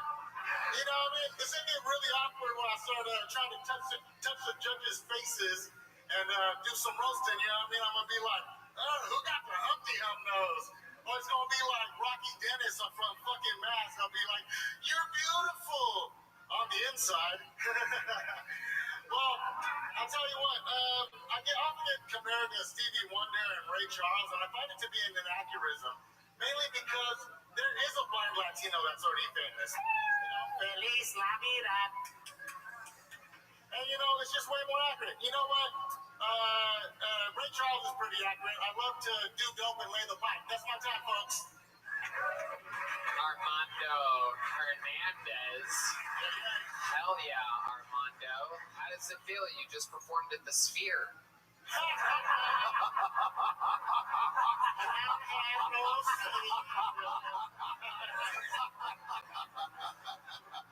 Well, also, I love the fact that, you know, everybody gave me a standing ovation, and the titty girl was over here flashing me, you know. How do you know? That's usually how I imagine all this shit going. How do you know there's a titty girl? It was mentioned by name a couple times. Also, isn't it unfair? Have her, like, we can do a little squeeze and say, how do you do to one another? That can be arranged, right? I mean, Jesus Christ, it's only fair. If you're blind, do you feel a bomb more than people? What did you I feel? feel like 4 senses extra strong. I thought it was a little bit of a rough set, but you really brought it home with the Jose Feliciano reference at the end. I thought that was great. Yeah, it was a rough. It was a rough set, but enough about your eyes. So, Armando, what's up? Were you born blind? No, 2 head trauma accidents occurring throughout my childhood, resulting in detached retinas. I'm just lucky, I guess. God decided to hit me with the Three Stooges. Boink. Okay, let's go back to the head injuries. What exactly happened? A trampoline accident? Were you just rocking really hard? Oh, yeah. Did you have a really big haircut before and you couldn't see it? You were running into things? You know, just doing all the things that get your head rocked, you know. I don't know. What specifically would you like to know about it? One was a football accident. Yeah. And one was at a water slide park. At a water slide park? You hurt your head? You detached your retina? Well, you got to give us more information. So did you? It's a now defunct organization. There's no litigation, Ari. Hold on. Armando, no jokes at this point. We're trying to figure out the real deal here. No, I was just with some, you know, kind of grimy cousins from the Bay Area. We was running away from the security because it got us no good in the water slide park, and I slipped, fell, hit the back of my head, and I had to get up and keep running with these fucking, you know what I mean, punk teenager cousins of mine. So let me ask you this. You had the football accident first, right? Yes. And did one retina detach then? Yes, and that took about a year to, you know, get over the hump, and then the same shit happened fucking when I was 12. Did you find out or something that you have like a genetic retina problem, or is this just an absolute insane coincidence? Yeah. The Stanford doctors wanted to make me a guinea pig fucking exam monkey with that same thing in mind. It was kind of like, can we prove a genetic linkage to being predisposed? And I did have somebody in my family have such a detached retina and fucked up eyes that his eyeball actually like came out of his shit because of loss of pressure and shit. So wait, you're saying that the Stanford doctors wanted to study you, and you said it like you said no, correct? No, it's just, it was weird, and they, you know, were unable to kind of get any direct linkage. So I was able to get a bunch of surgeries kind of like done by people who would otherwise not have interest. So they tried, you know what I mean? God bless them, but here I'm at, you know. Can you see shapes or anything? No, I have some like sensitivity in the right eye still, so if you like held up a fucking exam, you know what I mean? I might shy away like Nosferatu or something. like a flashlight. If we put it right up to your eye, you would see it. Yeah, it sucks because I can't see headlights, so it's way too fucking late. And if you got hit by a car, I mean, that would be insane because Well, I'll tell you, Tommy. I have been hit by cars, but those are head injuries for another day. wow.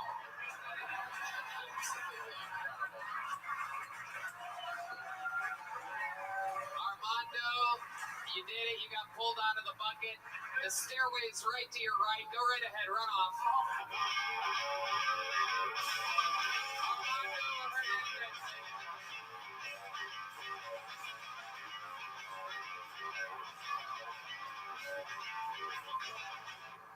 Wow. Welcome to Skankfest, ladies and gentlemen, where detached retinas are a real thing.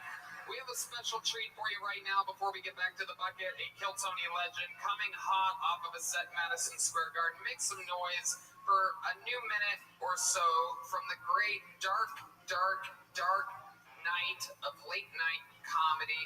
Anything can happen. Making his return. This is the great Brian Holtzman, ladies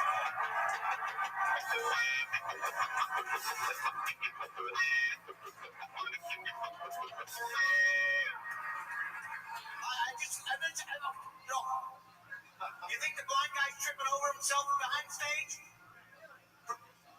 I just want to be on a Kill Tony where everybody's healthy. Why does there always have to be some kind of... I like my friends to be healthy. That's all.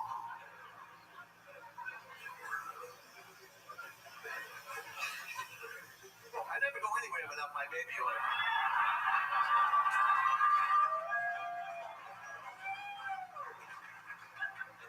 Room number.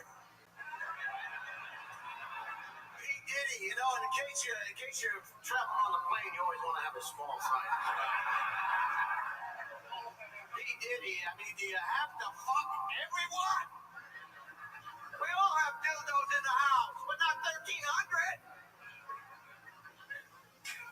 Your wife's sister comes over. Can I put this dildo in your ass?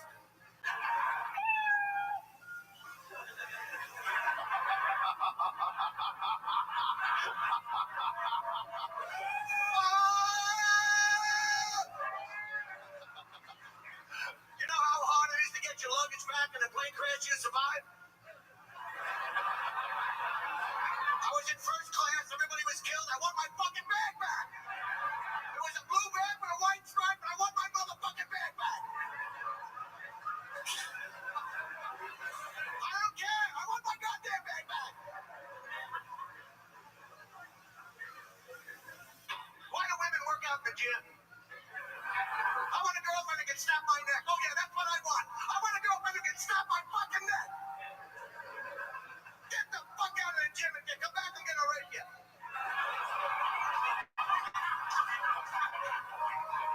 I'm not gonna rape anybody. I don't even have a knife.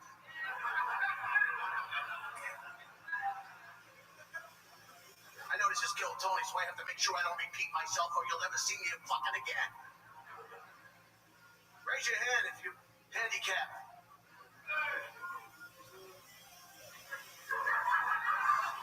Do you have to keep parking in the handicapped spot even when it's late at night? No, I don't go to rich people's homes. You don't go to rich people's homes. I was at a party in the Hollywood Hills once, and they had a woman taking a poo on the bottom of a glass coffee table. I wanted to fit in, so I got under there, and I found it quite rewarding. There was a fat chick stealing Heinekens out of the refrigerator. They tied her to a straight back chair and tortured her. Everybody lined up and took turns telling her fat jokes. Oh, one person thought that was funny. Somebody who likes fat chicks, I get. No, you've been a great audience, and I'm wearing this today because I got a job at Benihana.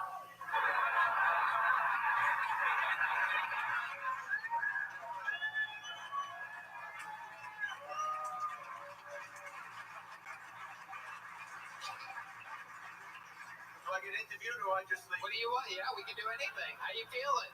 I feel like I always feel out of place and fucking fucked up in the head. Make some fucking noise for Brian Holtzman. How you enjoying?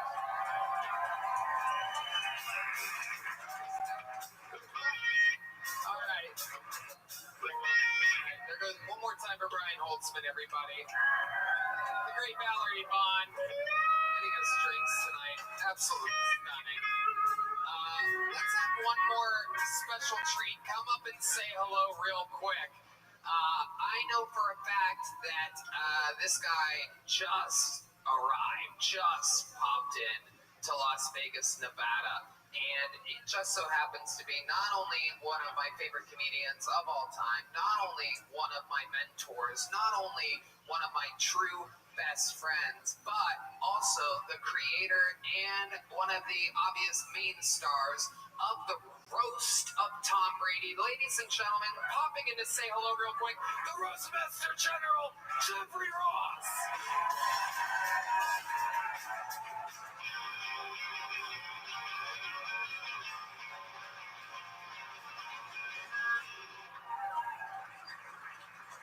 Hi, guys. What's up, Tina? Keep it going for the availables. Jesus Christ. Man. Ari, you look half great. This is great. You look half Jim Norton, half... I don't know what the fuck happened. Me? How do I look? Terrible, dude, like always. I look like Bruce Willis if his trainer also had dementia.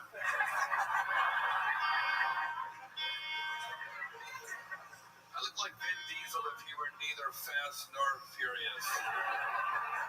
But we're not here to roast me. We're here to say hi. This is fun. I love that you just popped in out of nowhere. I didn't know you were doing a pop-up, and when I heard, I rushed out of the burrito place on the ground. I came down. I had to see what hat Red Band was wearing. His best 7-Eleven shirt. So good to see you, Jeff. That's exciting. How was Vegas this week? How was the big arena show? It was crazy. It was exhausting. It's been a wild, wild trip. And fucking Vegas has the best of me right now. But we're fucking I tried to get a hotel room in New York, but it was sold out, so I'm staying in Newark.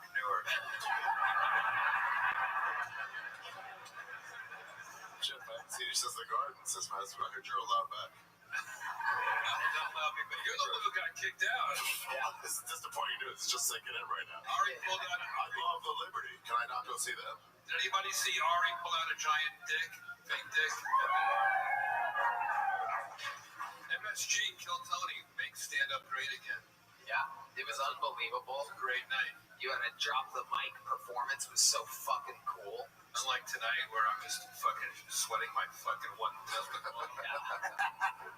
No, it's great. Yeah. You're just saying hi. There's no pressure. But I didn't expect to be up here.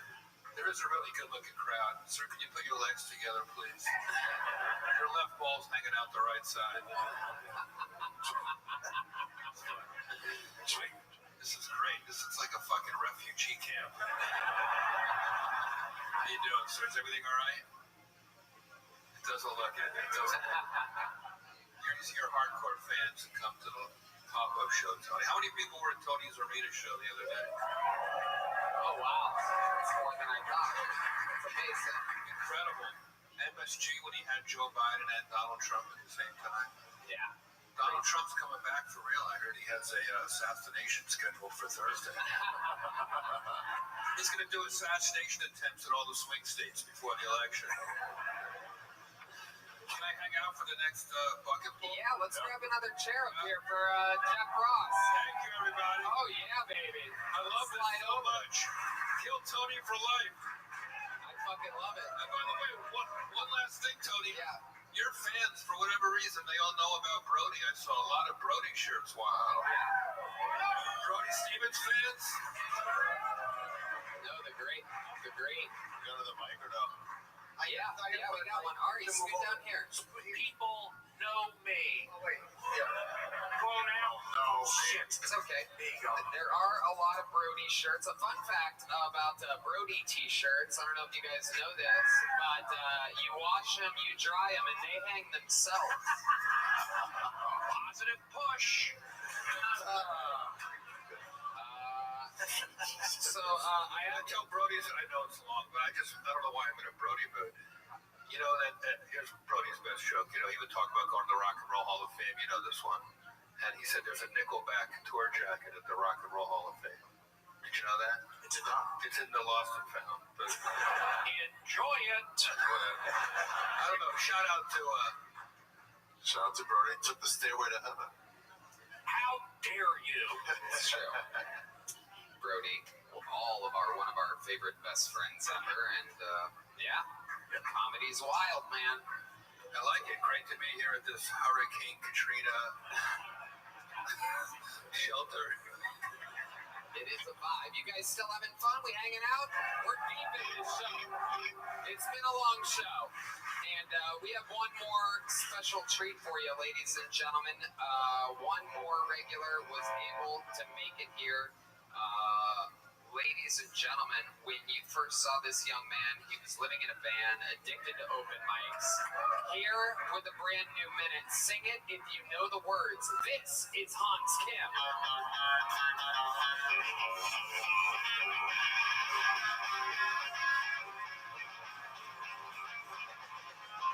What's up? Love it here in Vegas. I don't know what you guys have against Oakland, but I feel bad for them. You guys took the Raiders, you guys took the A's, you guys even took the crime and homelessness. There's nothing for black people to do in Oakland anymore. Vegas is the only place you can tell people you're a magician and they don't immediately think you're a pedophile. There's like Hogwarts for douchebags.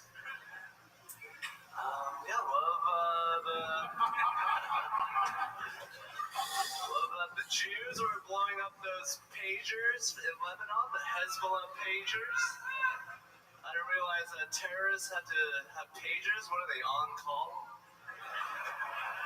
Cops, did you get my text? Yes, I did. Thank you.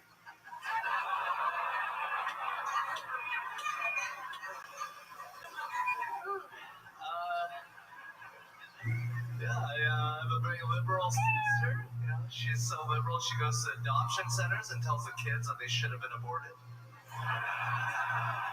Thank you. Hans Kim, ladies and gentlemen. That was Hans Kim. That was Hans Kim. That was Hans Kim. That was great, Hans. I could tell you were expecting the Hogwarts for douchebags to get a bigger laugh. You kind of panicked, but it was great. You had great local fucking jokes. You wrote those on this most recent trip, I'm guessing, right? Yeah. I'm glad that this came up because I was going to do it on the other one, but I'm glad that the chance I gave you. Yeah, that's a great story. You were going to do it on the one on Wednesday? Yeah, some of the magician one. I'm glad I didn't do it on there. That's much bigger than this. I love Hans. I love you. Your jokes are fucking mean. Most of them are well written. I think you're great. Thank you. Yeah, I enjoy a good pedophile joke, fucking racist joke, fuck Oakland. It's just terrific. Thank you. I'm trying to rally them for you. All right, seems like you have a little something. It's so fucking bad, dude. Really? Oh, You have to pee? I do. Hold on. I'm really sorry. Really sorry, dude. I gotta piss. Wait. We get in trouble every time you take a shit now. This ain't MSG. Hold on. I was kidding about wanting piss thrown on me. This is desecration of the American flag. It's so fucking long. Wait, what do they have here behind? What is going on? Is this a shield of some kind? What is Hi going on? guys, Tony Shafir, habitual line stepper, and Kill Tony regular, really from the beginning. Honestly, I was there in the belly room days, the main room, Houston, the Vulcan, Comedy Mothership, the LA Forum, Madison Square Garden, and now here at the greatest comedy festival in the world, Skankfest, hosting the greatest live podcast in history, Kill Tony. And I honored it. I honored this meeting of great minds in the way that only I can do. I stepped over a line. Regrettably, YouTube will not be able to show that. But man, Let it be said. It was wild. It was the greatest moment in Skankfest history. Definitely the most talked about of the year. By far. I had to sit in Jewish friends that got out about it. On their own. Not through me or anybody else. On their own. It was nuts. You guys, it was nuts. But YouTube can't show it, honestly. Streamers would be able to show it. TV wouldn't be able to show it. The dark web would have a problem with it. But honestly, that should be a lesson to you. You should come to live shows. Live shows are where the craziest things happen. And I've been there for some nuts things that you guys haven't seen. Stuff that got cut out. I was there when Dave Lucas got sick of Tony's comebacks. And he just got mad. I don't know. But he's trying to attack. We tried to tackle him. Tony, being a wrestler, the background reversed him, pulled a single leg, used David's severe body weight against him, pulled him to the ground, pulled his pants down, and gave him what David later called the greatest butt-fucking of his life. I was there. I was there when we met Cam Patterson's real parents, a white couple that adopted him and raised him from a young boy in a small town outside Boise, Idaho. Yeah, Cam doesn't talk that way. That's an affectation he puts on. He's also into shows, not rocks. But it's good for the show, so we had to cut it out. I was not there for the Diddy episode that I heard about from lots of people, like rumors and innuendo. No one will tell me exactly what happened. They just go, I don't want to talk about it. I don't want to talk about it. Even Tony goes, I don't want to talk about it. Release the episode, Tony. I want to see that Diddy thing. The only thing I heard from people was they go, during that Diddy episode, was they go, David Lucas was hungry for it. What does that mean? David Lucas was hungry for it. Damn, I don't know. Anyway, I wanted to even tell you what I did, but Redman said, I can't. He said, even if I tell you what happened, YouTube might demonetize their account. Redman was visually shaken by this. That's how great a moment it was. Let's give it up for Tony for being able to put on a thing like that. Man, I stepped over a line. He set up a line that I can step over. God, he rules. Actually, I'm switching allegiances now. From the Yankees to the greatest franchise. Kill Tony. God, I want to tell you. It was an announcement. It was an announcement that my new tour just went on sale right now. God, the farewell tour. I'm doing a short tour and then I'm leaving the country. Yeah, Atlanta, Seattle, Portland, Vancouver, Alberta, Florida, Pittsburgh, Denver. And I'm doing in Anchorage, Alaska. I got Lake Tahoe in there. A few other places. Go to RShafir.com right now for tickets. Recently priced, I say 50 tickets at $20 each for every theater I do for the poor people. It's a wild, fun show. But after that, call it the farewell tour because I'm leaving. I'm leaving to reflect on the style of comedy I've gotten into. Now, of course, my jokes are good. My last special was one of the most widely regarded specials of all time. 7 million views on YouTube too. Go check it out right now. But I do a thing on podcasts where I just like to go for it. And after this one, I don't think there's anywhere left to go. I did the math. Me and Tony and Redman talked about it. Jeff Ross wouldn't talk to me after this. He said, I gotta be not around you for a while. Nord left immediately and went to masturbate. I think the next place I can go is human sacrifice, and I don't think I can do that. Also, human sacrifice is too much blood for YouTube. I can't show blood here. I'm gonna show blood. I think I'm saying too much. So I'm gonna go walk the earth, everyone. I'm gonna do this farewell tour. It's available at RShafir.com right now. Portland, I say Portland. And then I'm gonna go reflect on what I am. I think I'm done. I think I'm just going back to regular jokes. The next time you see me on Kill Tony, my dick won't come out. That's hard and fast. We won't cut it out. It just won't be on it. When I'm on Rogan, I'm not gonna piss in Bud Light bottles anymore. I'm not gonna piss in any bottle. I'm just going back to jokes. Stand up was always just jokes. Podcast, I like to go for it. So, guys, let's get back to the episode. I'm going to hand it back to Ohio's probably greatest twink in history, Tony Hinchcliffe. Tony, please guide these guys to the end of the episode, and I'd like to apologize to Redman most of all for having to clean up my mess. Literally, for having to clean up my mess. God, it was such a fun moment. People were, it was wild. It was wild. Tony, take it away, man.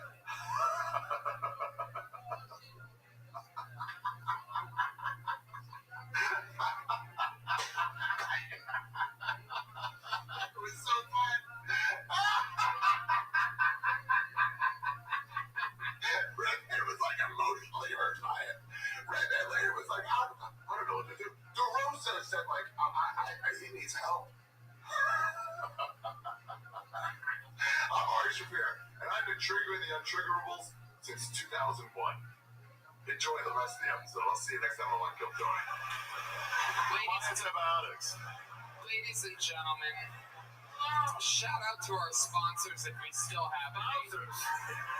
One more time for the Roastmaster General Jeffrey Ross. One more time for one of the all-time greats of the show, Jim Norton.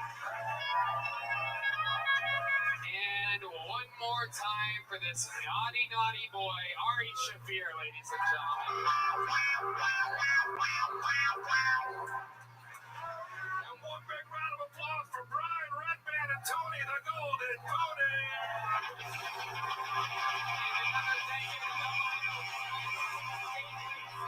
Joel Radkowski and Nick Liberatore, Skankfest, thank you. Congratulations on being here. Love you guys. Sorry. Oh, God. This place is chaos right now. True bloody shit. Yes. This was Kill Tony at Skankfest. Thank you. We love you. Good night, everybody. Thank you so much.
Hey, this is Redman coming to you live from the Comedy Mothership here in Austin, Texas for a brand new episode of Kill Tony. Get up for Tony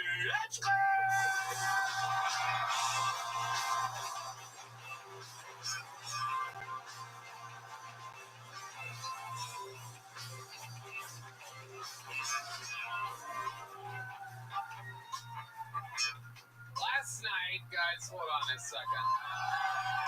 Hold on a second. Ladies and gentlemen, last night I gave a speech. I don't know if you've heard about this. It was a speech about free speech, believe it or not. And I'm currently under attack. On the news, I don't know if you guys know this, but on my speech on free speech, I referenced Puerto Rico, which currently has a landfill problem in which all of their landfills are filled to the brim. I guess I'm the only person that knew about this, unfortunately. And with that said, I just want to say that I love Puerto Ricans. They're very smart people. They're smart, they're street smart, and they're smart enough to know when they're being used as political fodder. And right now, that is happening. And I apologize to absolutely nobody. Not to the Puerto Ricans, not to the whites, not to the blacks, not to the Palestinians, not to the Jews, and not to my own mother, who I made fun of during the set. Nobody clicked that. No headlines about me making fun of my own mother. Perhaps that venue at that time wasn't the best fucking place to do this set at. But in any matter, to the mainstream media and to everybody trying to slander me online, that's what I do. I go hard, and that's never going to change. Who's ready for the best fucking night of their lives?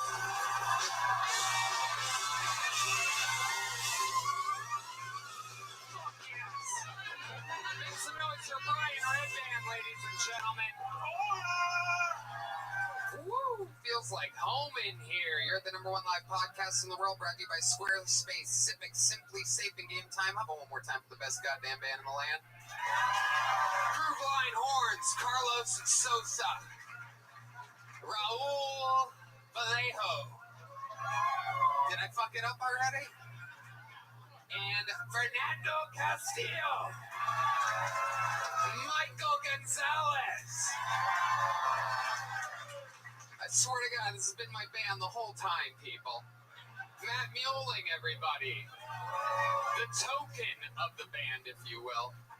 John Dees, ladies and gentlemen. And D Madness, everybody. You know, my band for years, typical racist band. Typical hater of the browns and blacks. Life is good. Business is a booming. Before we get started, here's a little bit more from the amazing sponsors that made it all possible. The Sunset Strip Comedy Club in Austin, Texas is now open. Check out Red Band's secret show every Thursday. Go to sunsetstripatx.com for tickets.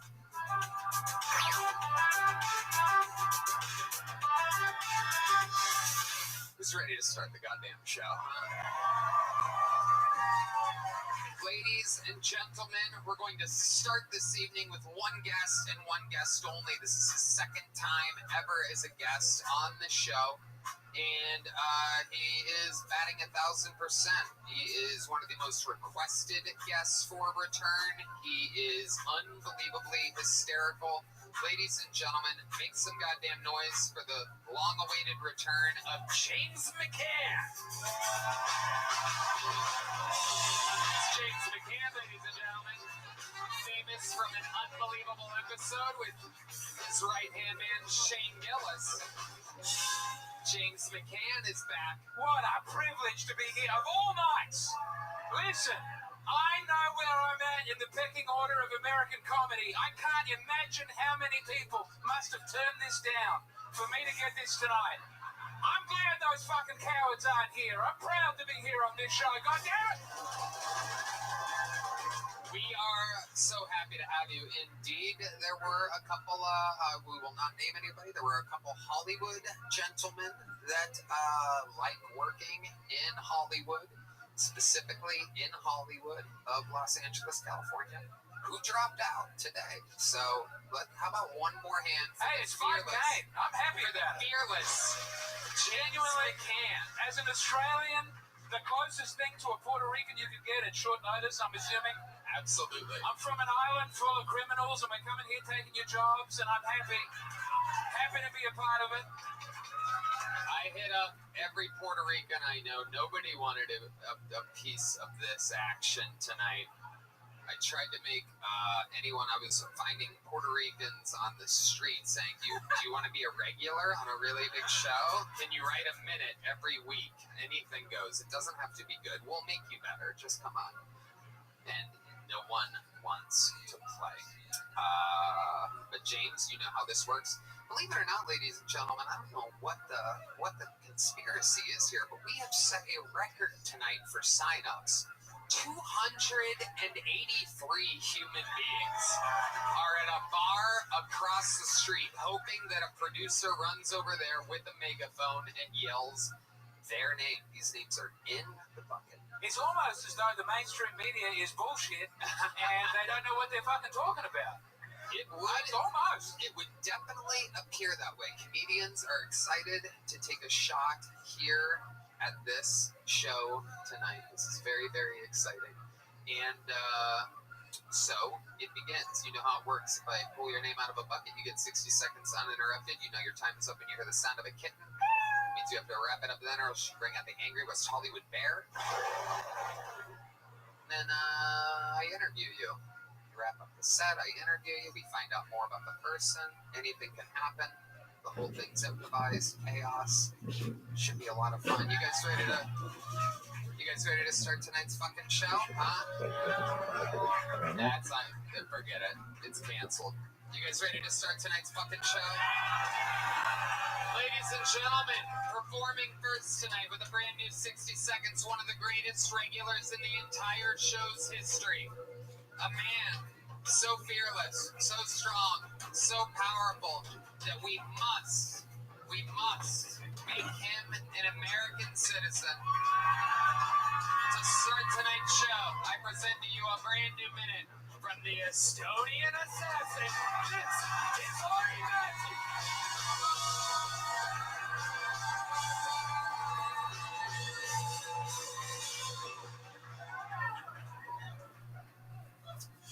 Hey, America. Whoever you vote for is your business. But the sign outside of your house on the lawn is fucking insane. That's where your wife and kids live. Even if you vote for Kamala, don't put a sign out there for the maniacs to see that in this house there's an unarmed pussy waiting.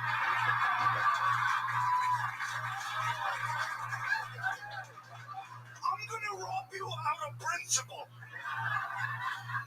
I'm just gonna walk in, give me all your shit. Some Sam Smith looking fuck is in the kitchen. Wearing a mask in his own house. Oh! Honey, come down! He's here to rob us! Some green-haired bitch comes down. Don't assume! They are here to rob us! That's why the sign outside my lawn has Trump 2024 with 2 swastikas. In this house, we grab pussy, we shoot people. Come on in! Thank you very much. Ladies and gentlemen, this is Kill Tony, and that is Ari Matti. The Estonian pride of the Kill Tony universe has done it again. Absolute chaos. Ari, what is your fucking process? Where does this stuff come from? I don't know, I really wanted to have some... I really wanted to have something political, but I don't know shit about shit. Me neither, I guess. Yeah. I guess that's a team. So, yeah, I was walking, I saw the signs on the lawn. It's fucking insane. And then I tried to write a bit that, makes fun of both sides. So everybody has a bit of fun, On one side, there's unarmed pussies. On the other, there's Nazi rapists. Everybody has to have fun. Absolutely incredible, Ari. I'm gonna vote for whoever lets me to stay. You know what I'm saying? Okay. I know who that is. Kamala wins, I'm transitioning. You know what I'm saying? It's her time. And if my boy Trump wins, you know I'm gonna... Daddy said it's okay. Get your pussies out. Anything could happen. Trump wins, I'll be at the White House Correspondents' Dinner, roasting the shit out of him. If Kamala wins, I will be revealing that I was a plant at the rally. Taking him down from the inside. That's right. Inside job. No doubt. No doubt. What else is going on, Ari, Maddie? Anything else crazy in life? I went to Estonia for a bit to visit my kingdom. Listen, Kill Tony fans, you're all great, but when I am at immigration, please don't yell Estonian assassin, okay? Don't say Kill Tony while they're asking me for the purpose of travel.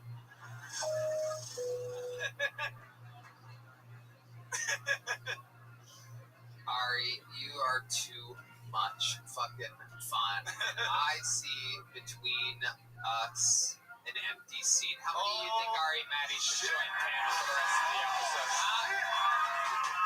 Join the bucket. Credits. That's right. Fucking welcome, brother.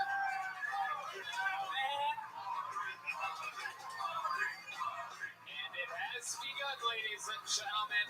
They've got the fucking nerve to say this man hates immigrants. We are taking over this country. Absolutely. Absolutely. Couple of the good ones. Yeah, no, honestly, yeah. So we're gonna have fun tonight, Ari. Maddie, welcome back to the panel. Thank you, Here my he friend. is, going for the triple-double tonight. An unbelievable performance to start the show, and now joining the panel. And with that, I have made our first bucket full of the evening. We're gonna meet them all together. Anything could happen here. Could be one of the bright future stars. Could be made a regular right here on the spot. Could totally fail. Anything can happen. This is 60 Seconds Uninterrupted. I do believe the Kill Tony debut of Matt the W.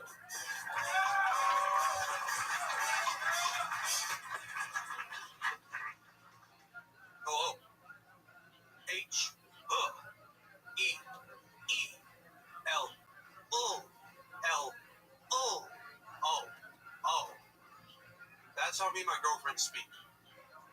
So I told her the other day, I was like, hey, babe, come give me a kiss.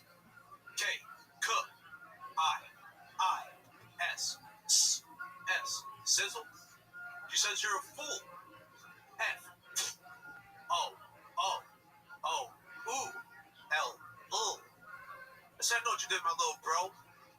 B, B, R, O, O. She said, you better run.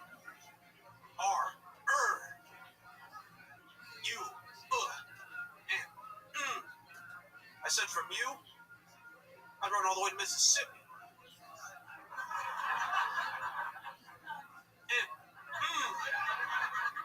Thank you guys. Matt the W coming out with a laugh there at the very end. I think that was bad. B, B, A, D. Sometimes people have a bad first 3 minutes and then save it at the end. That's what I find. Hey, Tony, maybe you'd like it better if I said T, T, R, U, M, B, P. Okay, that was weird. That was weird, yeah. I like it. It's a fresh new style. Comedy's become old and stale. We're going to slow it down. This man's Andy Kaufman, people. Matt the W, welcome to the show. How long have you been doing stand-up comedy? Altogether about 7 years. Okay, 7 years. But that was just 2 sets. They went for a really long time. And Wow, 7 years. Where at? Mostly in New York. New York City. Yep, Long Island, but I did a lot of time in the city. wow, when you say you did a lot of time in the city, is that? A lot of stand-up comedy. The Minute's head up. Okay, all right. How's it going for you? Yeah, I can't complain. You know, starting from the bottom in a new place, just getting to know everybody. Everyone in Mothership School, everyone. I love Sunset So Strip. you moved to Austin, is what you're saying. That was awesome. Yes, I've been here about a year and a half. Okay, year and a half. What do you do for a living? What women's prison do you work at? Well, it's actually funny you say that. It is a woman's prison. It's called McDonald's. Holy shit. Were you involved in an E. coli outbreak recently? I've got to know. Is this...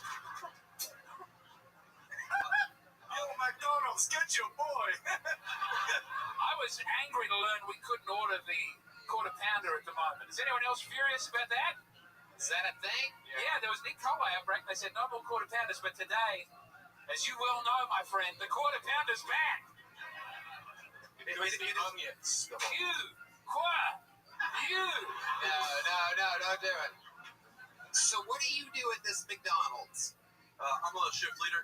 The shift leader. Yeah, so Yeah. I'm sorry, I just lightly manage. Tell us what a light manager does at a McDonald's. Make sure the checklist gets all done. Everyone's up doing their job well. McDonald's stuff, you know. Do you fire people sometimes? The boss has given me the power, but I do not use it because I don't think I should. I'm not going to determine someone's fair. You know what people make a living, they rely on it for their families, and I'm not gonna end that.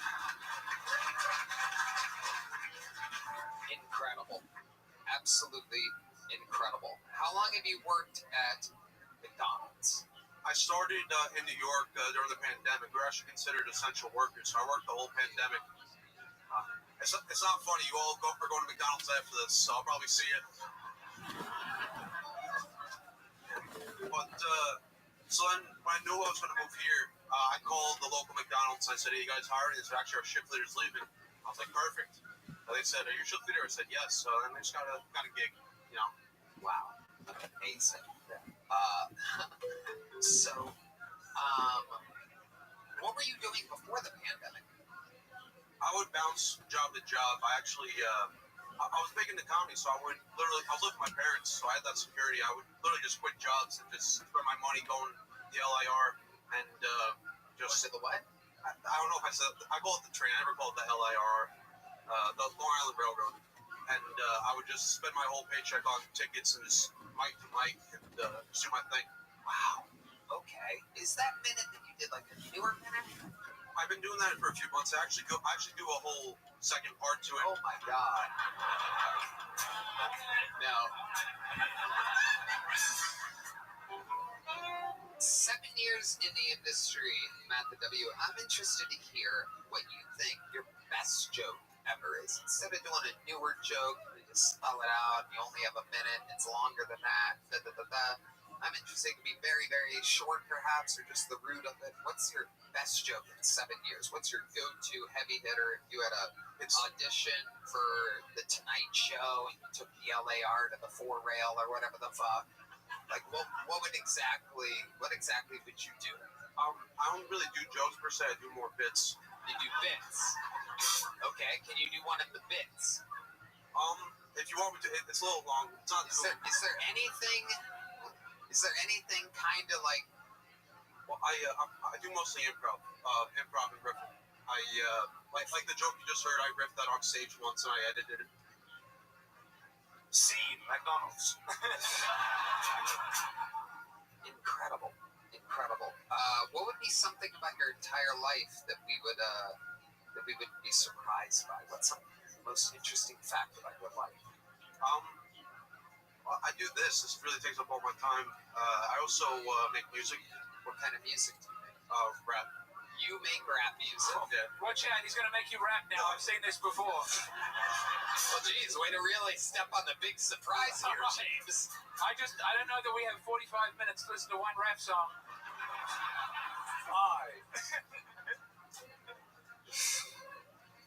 Wow. This is incredible. Do you rap yourself? Yeah, it's all I love to do. I love comedy and music, and I don't do much other than that besides my day job, you know? Okay. All right. I like your style. Were you vaccinated? You must have been an essential worker in New York City, right? I don't think that's anything to do with what we're doing.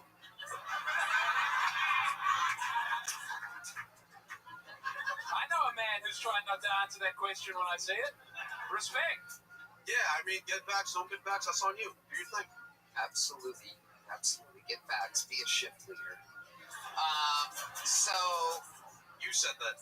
You Yeah, said that. I said it. I want to hear you rap a little bit. Michael, if you could just give him a light beat, nothing too loud and crazy, because I want to hear him. I can already tell he's not going to be that loud. He's not going to project.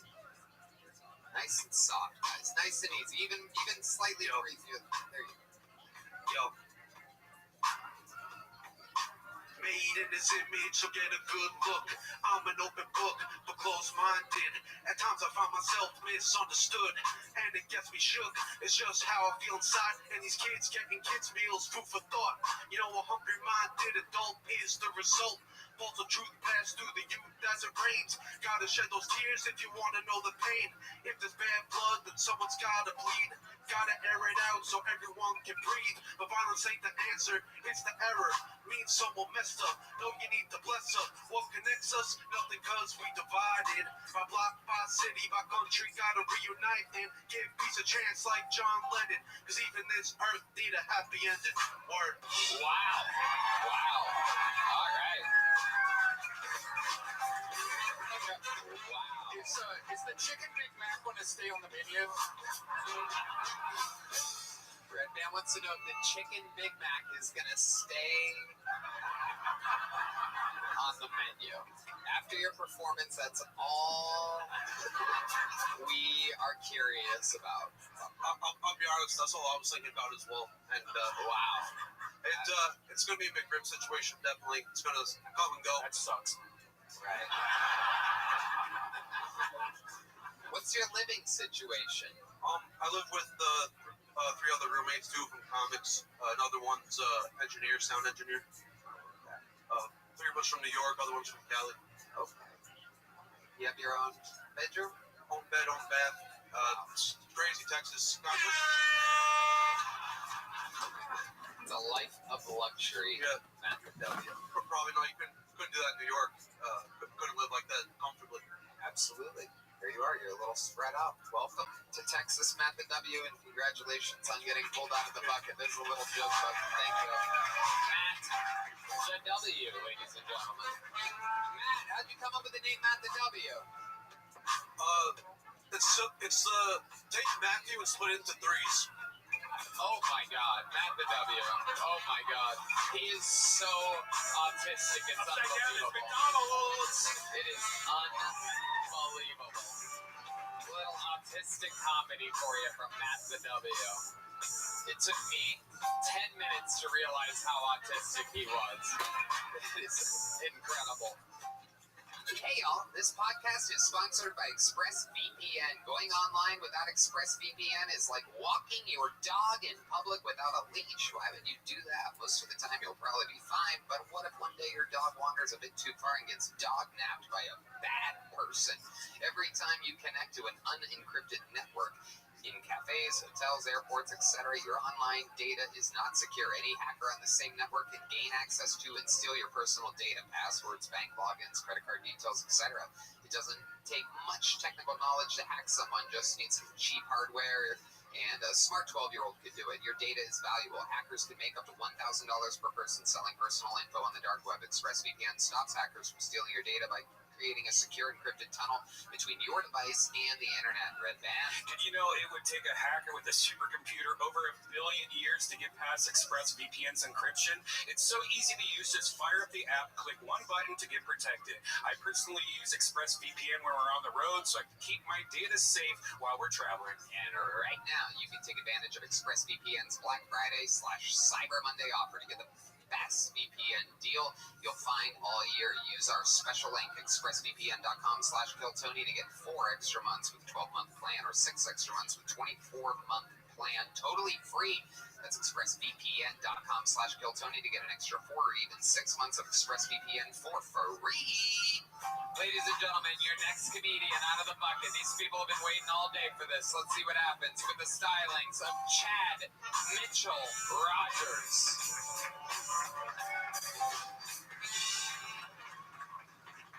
What's up, dude?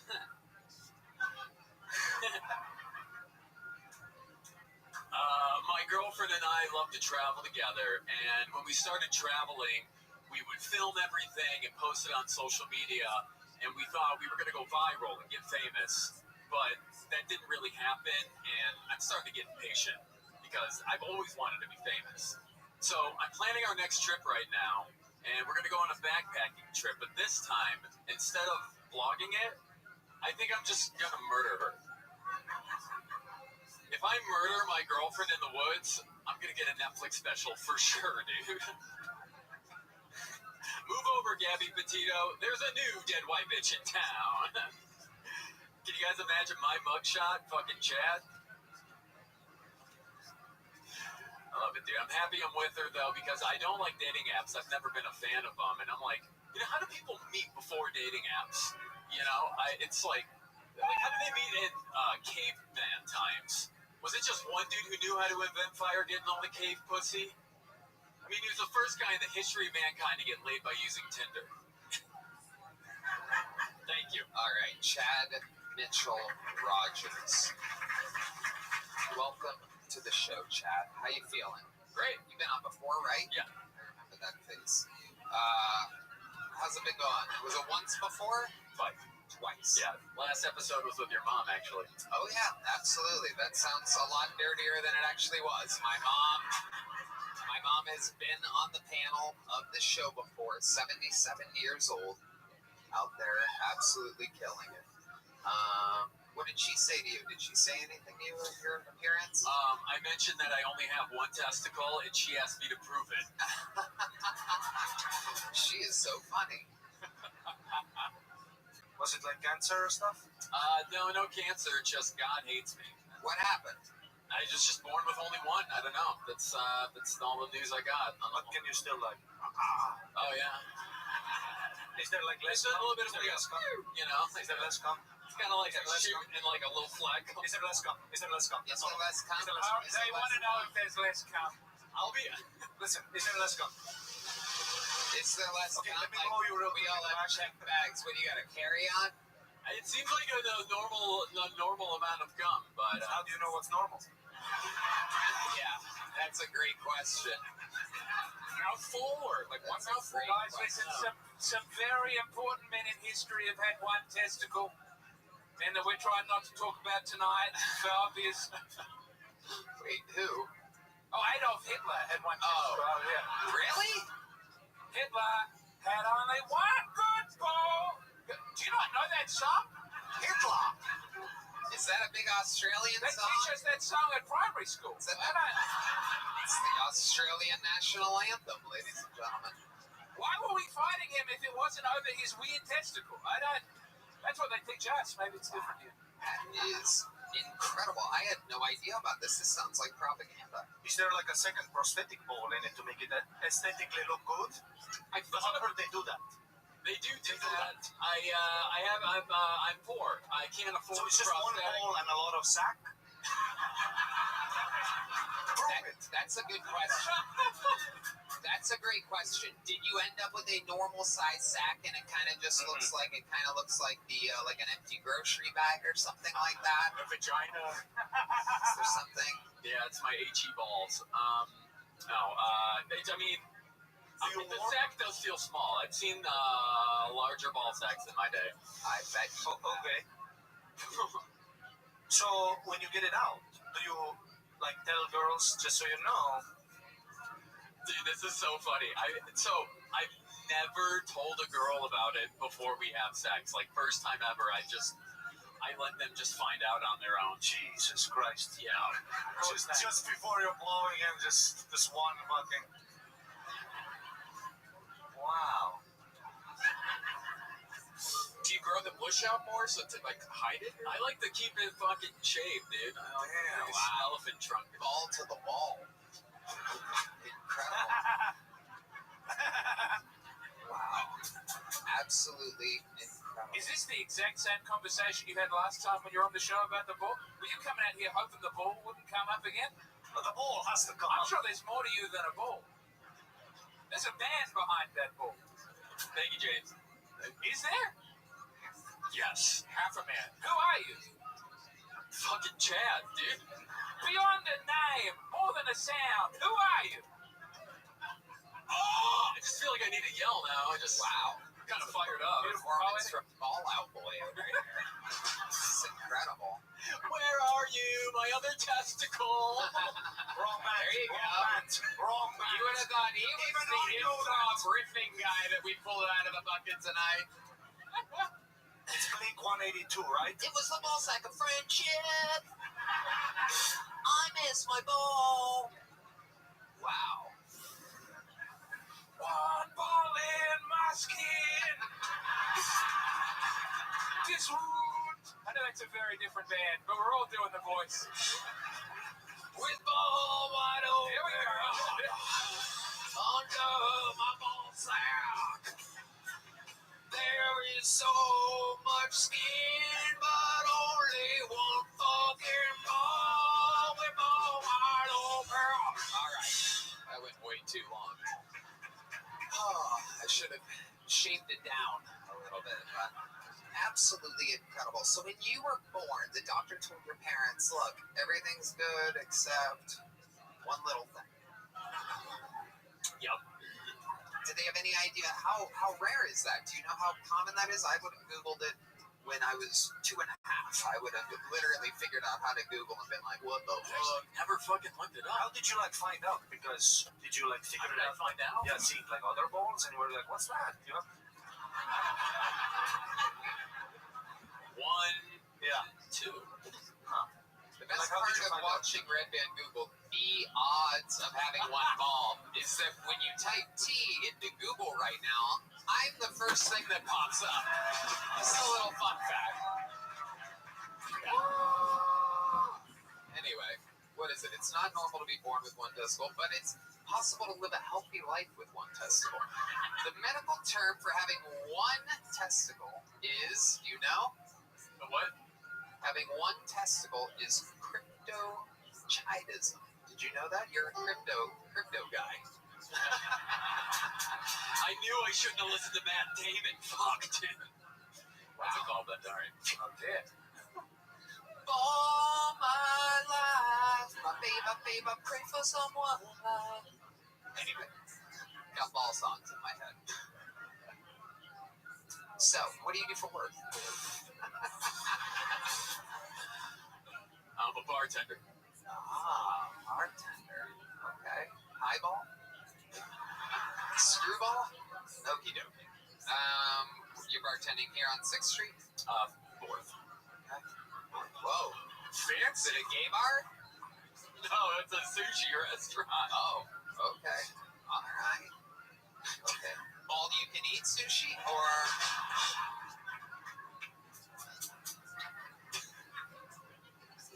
a lot of testitarians? This is I can't believe how happy I am right now. I love it. Absolutely incredible. So what's your love life like? You having a ball? Yeah. I've got a beautiful girlfriend. She's awesome. Her name is Jennifer. She's the best. What does she have, like one tit or something like that?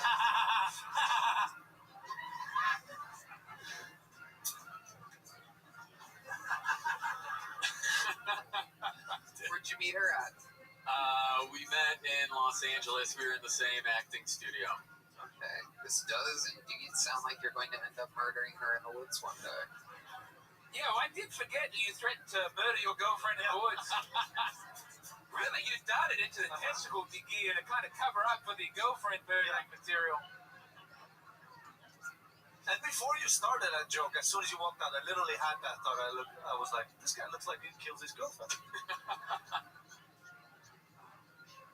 What do you Tries to suffocate her by stuffing his testicles down her throat, but it doesn't quite do it because he's only got one ball. Yeah, she's I'm sorry, that's terrible.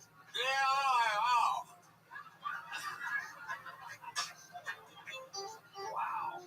Absolutely incredible. You guys ever do fun things together? You guys vacation or anything? How long you been with her? Be 4 years in January. Wow. Yeah. What have you guys done? Oh man, we went to Hawaii twice. We've gone to Thailand. Wow. What'd you see in Hawaii? Some beautiful water balls? Okay, I'm really chasing a dragon here that doesn't You exist. should go to bowling.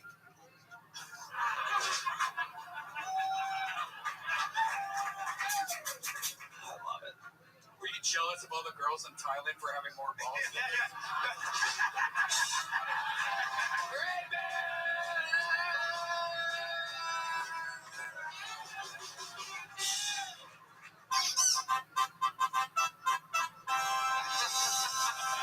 That's the new sound for when you have a good one. It's called victory. That's what that sound effect's called. Oh, man. I love it. This is going to go on the internet. Yeah, that's what this is. You're in it, buddy. I just can't stop staring at your, like, the whole... No, Just that's trying to not figure the out- balls. That's an Ari thing. He loves men and their genitals. You grab my thigh every time we're alone in a green room. Yeah. Do you have a joke book already? Yes. What size? Big and small. Wow, there you go. Just like there. All right. Ladies and gentlemen, there he goes. Chad Mitchell Rogers, ladies and gentlemen. It's all happening. Yep. Your next comedian is a very special treat. You know her, you love her, an absolute legend of the game. This is the great, powerful Fiona Cawley, ladies and gentlemen. Here she comes.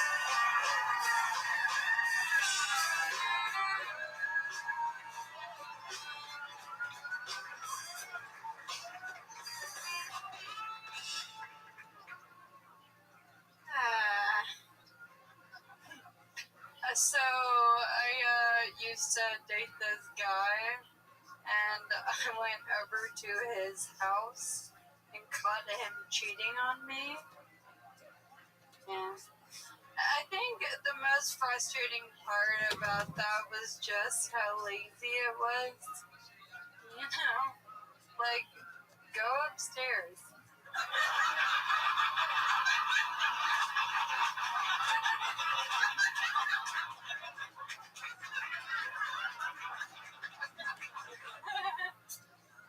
Yeah, he wasn't really a thinker. Yeah. He was the kind of guy that would like argue with me about having to wear a condom. I figured out a foolproof way to end that argument. I told him that my disability was contagious. But you know that motherfucker was like half contagious. The great Fiona Cawley has done it again, ladies and gentlemen. All the way from beautiful Nashville, Tennessee. Hello, Fiona. Welcome back. Hello, thanks for having me.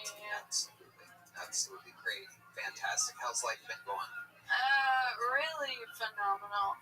I had chosen Fort Worth a couple days ago, and when I got to the hotel, my wheelchair broke, which is a fucking nightmare, and I was stranded and alone, and a random man recognized me from Gildoni. Oh, thank God. Yeah.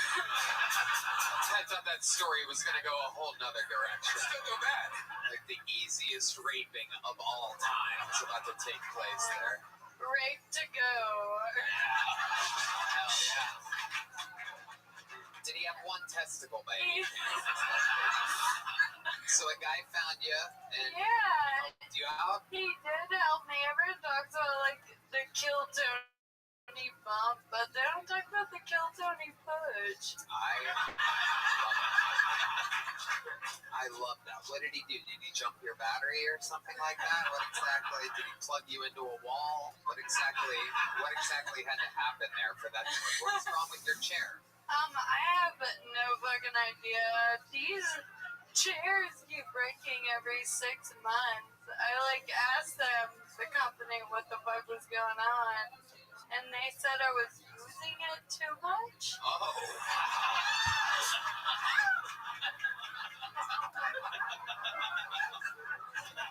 That's pretty cruel of the company to be making chairs that are disabled.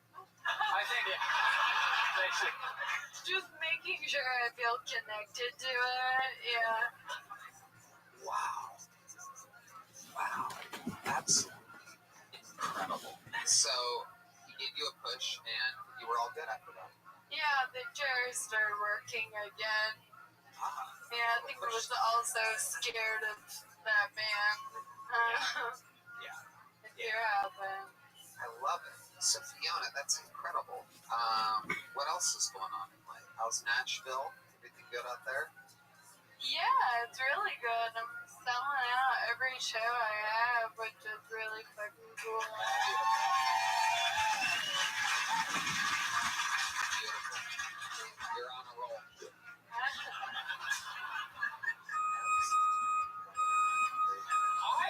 I met you in Nashville before you did Kill Tony for the first time. Oh my god, I was blackout. You were very drunk. You were really drunk. But it is a testament to how beautiful you are that everyone talked about how much they wanted to have sex with you and then the chick. It was really... She's very hot, is what people kept saying. I thought you should know that. I don't know what your self-esteem is at. That means a lot. You're a beautiful lady.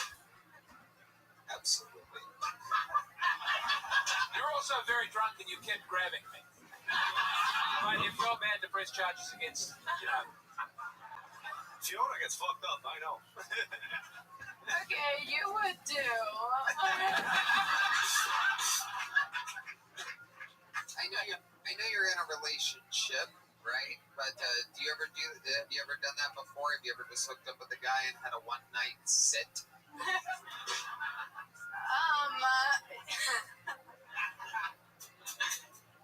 Yeah, I used to be a whore. Oh, Yeah. You can't tell. Since your last appearance, when you brought that up, we couldn't find any of the videos on Reddit. Dude, that has become the. Okay, it's true. You're the only one that fucking Googles those videos after their appearance. Don't say we couldn't find any of your videos, you fucking creepazoid. Just you all together in a dark room. I love that. Yeah. Come on, Red Band, dig it up, Red Band. Come on, Red Band, you're supposed to be the tech guy. Search it, Red Band. I love it. So how's your boyfriend doing? Really good. Yeah, we're happy. Very good. And any word on your condition? I think we're trying some new stuff last night. Yeah, the trial I'm waiting on, it got paused because someone had a bad reaction to it. What's a bad reaction at this point? They were right. What's Chair deactivated. Chair shut down. Shut down chair. What happened? Oh, they won't tell me. But we're waiting. They said maybe mid-November, but I don't believe anything they tell me. Yeah. We're just dying. James McCann. Look, there's at least a 50% chance this country's still going to be here by mid-November. So I'm praying for you, and I hope it gets done. Absolutely. When you board a flight, right? Do you look at the people who are on a mobility scooter because they couldn't stop eating McDonald's? Like, you fat tub of shit. Yeah, is there an order? Because I've seen you guys. Square off. They have the upper leg in that situation. No, dude, I was actually on a flight recently and I boarded first because I am special. And these obese people were very fucking mad that I was first. And it was like a weird dynamic, but they were second. And there was the handicap rows on the front, so I'm on this side and they're taking up that row on this side. And then, I let this guy sit in the window seat. The obese guy? No, a normal guy. Oh, nice. And at the end of boarding the flight, an incredibly sick man, with cancer, he was dying, he comes on the plane and they try to ask the fat people if they would move from the handicap Hey, seat. Red Band, what did you say? What now? What happened? And they said no. And then they asked me to move. What? Get the fuck? So they really do. They have like an order to these things. Yeah. Who's dying the fastest here? This is quickly turning into a sad European film. This is, did they make you move for the Well, cancer? no, I refused to move. That's right. But I cared about this like sick man, so I scooted over and now I'm in the middle seat. All of a sudden, this guy is so sick he's throwing up the whole flight. Where does he gotta go? He had cancer. You're telling me sitting in the disabled section of the plane isn't all fun and games? Because I have been wanting to get down there. Depends on your perspective. Yeah. About 10 boxes of Little Debbie's away from you. So You'll get there before me. Yeah. Do guys in wheelchairs give you like a little... Yeah, I don't fuck with disabled people.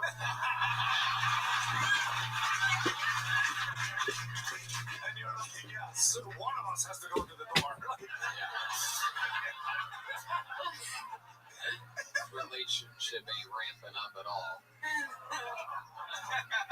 Incredible. Anything else we should know, Fiona, before we let you go? Oh, one goofy thing. Fort Worth, I was zooming around outside. And some guy comes up to me and he goes, "Oh my god, I love your costume." I was like, "What?" And he looked me, it was nighttime, and he looked me in my face and he was like, "Holy shit, you're Fiona Collie." And I was like, "Yeah." And he thought I was in a Fiona Collie Halloween costume.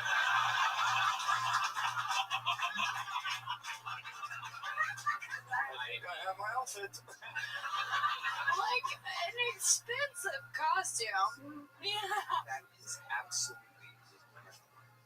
I saw a lady in a Fiona from Shrek costume out on 6th Street, and she was slightly fat, but not ogre fat. But I assume she had to have an argument with her friends about whether she was fat enough to be human. Or be She was in that sweet spot in the pocket, yeah. When I was younger, I actually liked the big Fiona more in the movie. reminded you of those beautiful Estonian women that you grew up with. Strong shoulders that Fiona had. The other one was a bitch. Fiona, we absolutely love you. It's so awesome. Anytime you show up to Austin, Texas, you're on the show. How loud can this place get for the great Fiona Collie, ladies and gentlemen? All right, we're back to the bucket again. Ladies and gentlemen, make some noise for your next bucket pull. He goes by the name of Danny Martinello, everybody. Here we go. Danny Martinello. I recently took a first aid course, and I think I'm ready for my hero moment now. Where, like, if I go out and about and I see someone choking and they're like, and then they drop, I go to them and say, hey, my name's Danny, I know CPR, can I help you? But they don't give me consent, but no consent in the CPR world is consent. So I jump into action. Some girl's like, yo, that's not it. And I say, keep your trauma to yourself, I'm trying to save a life here. And then I jump in and I go, you call 911, you grab an AED, are you coming back? Do you understand me, right? And I just have to hope they know English. Guy sperms away, Pablo no English, AED, right? And then I just start jumping, feeding compression, right? Just, stay in the line, right? And then I don't even care, I'll grow a mustache, I don't need a mouth barrier, right? And then all of a sudden a guy comes out and goes, yo, dude, his mouth's over there. I'm like, you shut the fuck up! Stay with me! Right? Paramedics show up and I'm like, oh, thank God you're here, dude. Fuck, holy shit, yeah. You know, I think it's a cerebral fluid. Something's coming out of his mouth, man, for sure. Yeah, you know, it's milky. Yeah, that's fucking spine. That's spine.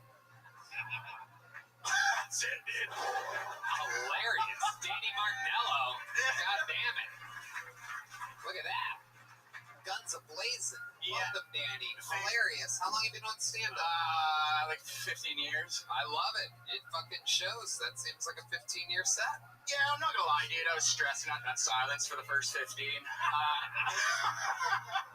I looked at you and you're like, it's not going good. Right? But I just stayed in the pocket, you know? I'm like, fuck it. Oh. Threw a bomb and then luckily some defender tipped it and my buddy caught it. So I'm like, sick. Fuck yes. Look at this. A little bundle of energy and testosterone. We got it. Yeah. Martinello has arrived. Yeah, it's fun. I like Austin. People have been thinking I'm on drugs though this whole time I've been here. You're not? No, dude, unless you call Christ a drug. Am I right, brother? Am I right? You know what I'm saying, bro? Keep those children in the bellies. Sometimes it hits, sometimes it doesn't. You really high on Christ? I don't know, man. It feels like I'm playing with the devil right now after that joke. You are.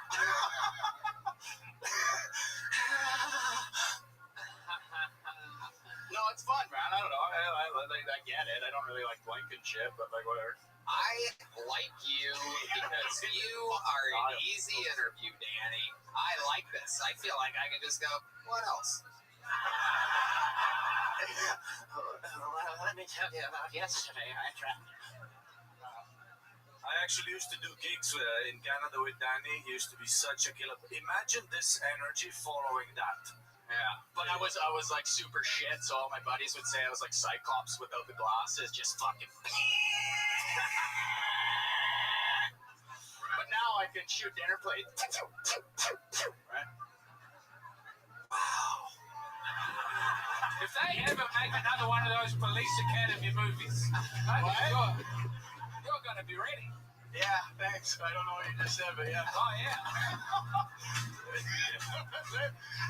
It's all right, though, eh? One of fucking movies. Oh yeah. Oh yeah, man. Yeah, for instance. Canada's a bird. There's nothing wrong with Canada. Oh, we all want to move to Canada. No, bro, we're Commonwealth, bro. We're Commonwealth, dude. God save the king, baby. That's what I'm saying. I'm here too. Yeah. Bunch of fucking wacky white guys up here. Yeah. A Canadian, an Australian, and an Estonian walk into a comedy club. This is No one in this business has done more for immigrants and the disabled than Tony Hinchcliffe. I feel that is being missed from all of these stories. Woo, can you please tweet that? Oh my goodness. Hell yeah. So tell us more about you. From Canada, Toronto? No, I'm from Edmonton, Alberta. Okay. What's up, dude? That's why I feel like I've been living in like New York for the last 8 months, and it's just fucking brutal, dude. Yeah. Yeah, well, it's just like nice to like be in a place where you smile at someone and they don't go, whoa. You know, like, it's fucked up, man. When I first moved to New York, I literally was smiling because like I'm a happy-go-lucky guy if you can't tell, right? Like, no, I am, dude. I got two. Are you all right? My name's Danny. I know CPR. Can I help you?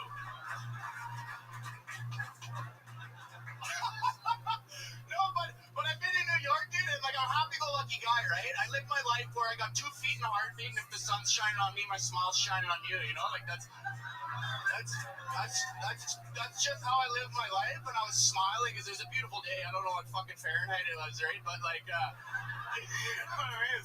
So I'm with the rest of the world for fuck's sakes. And then, it's nice, probably like, let's say like 82 Fahrenheit. And, right? And I'm literally smiling, and I heard this guy go, "Hey, you're smiling." That's what he said. And immediately I was like, friend, you know? Like I looked at him. Right? I did. I know he's a stranger, but a stranger's just a friend you haven't met yet, right? So, and then he literally goes, "Hide your fucking teeth. No one needs to see that shit." Dude, no one's ever told me to hide my teeth unless it was like my mom and it like fell out. She's like, "You're getting $5 for it," you know? Like, but I was pissed though, dude, because like I wanted to be like, "Fuck you," you know? Right? Like, show your teeth. I got all mine. What are you working with, bud? Right? But like. But then I'm raw dog and no insurance in America, so I just took it. Just took it. You know what I mean?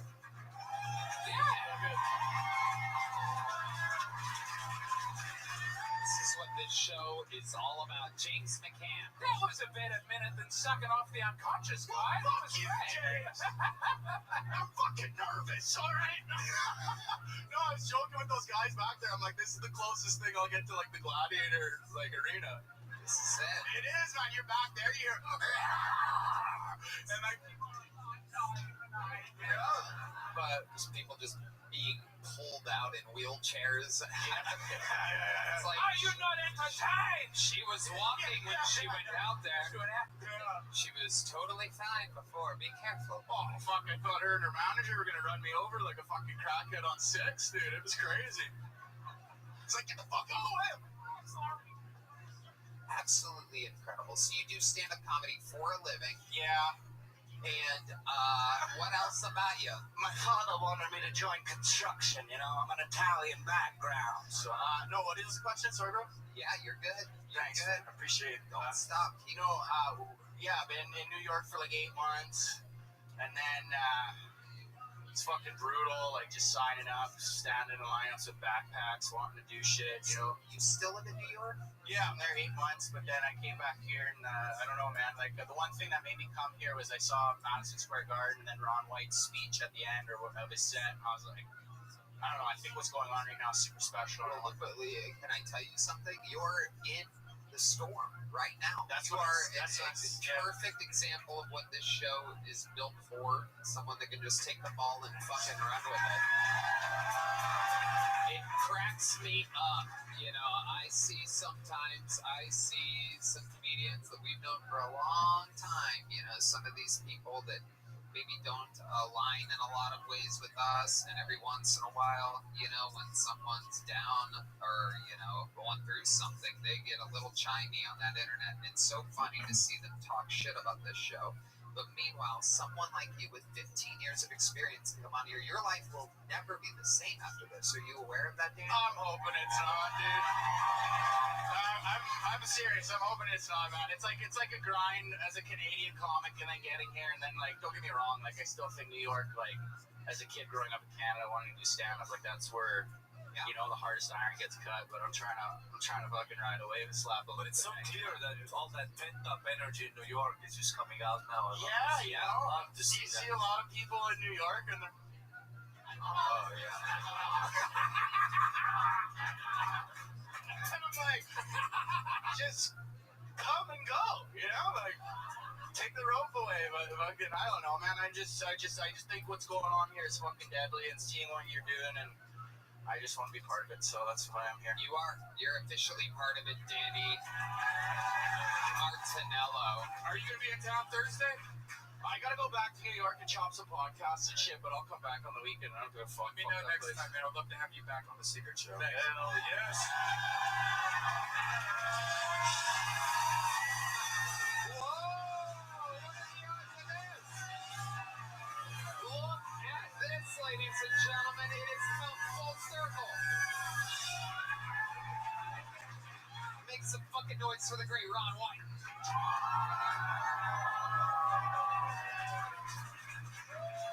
Did you hear what this kid said about your speech in Madison Square Garden? I was up there and heard it. I came down here. I walk up, give him a hug. I love it. Danny, come back out here. Danny Martinello. How long have you lived in New York? Get back to that mic. February. Since February. And before that, you were in Edmonton. No, I lived in Toronto for like 8 years, and then I applied for my visa. Made a big move. Yeah, and then I just said fuck it, and then went up to the oil patch for like 6-7 months to work there and stack cash. What you said is that New York is always the place that you looked at like the place to do stand-up comedy. Am I correct? Yeah, but like from like a level where it was like you know, you're like, you want to be past the cellar, you want to be past the all that shit, and then you see it from like a kid growing up in Canada, you're like, oh, this is the epicenter of like some of the best of the best, but what's happening here is like, it's true. Like, I thought this while I was here walking, and like, I don't know, because maybe it feels like my big, what? The fuck you laughing at? Hey, I'm just being vulnerable as an artist. Gee, you guys want to make fun of me? Can't all be dick jokes. Fuck. Danny, I'm gonna get to my point real quick. Okay, before you thanks. ruin everything. Before you absolutely Yeah, ruin everything. Austin's better than New York in the sense where you can pop off more here and there's a lot of good shit. You don't have to say that. What I'm going to offer is this, is that if by some crazy fucking chance, who knows what could happen in this world as we know, but if by some crazy chance this show happens to do Madison Square Garden again, would you like to do a set there? Fuck yeah, baby, let's try. So there you go. Danny Martinello. How loud can this place get for the great powerful Ron fucking White? It's come full circle. Ron White spoke at Madison Square Garden, inspired him to come to Austin. He comes to Austin, says that Ron White comes out, and he'll be at Madison Square Garden. That is, if I'm allowed in New York City again. Only time will tell. Who knows? You guys having fun out there?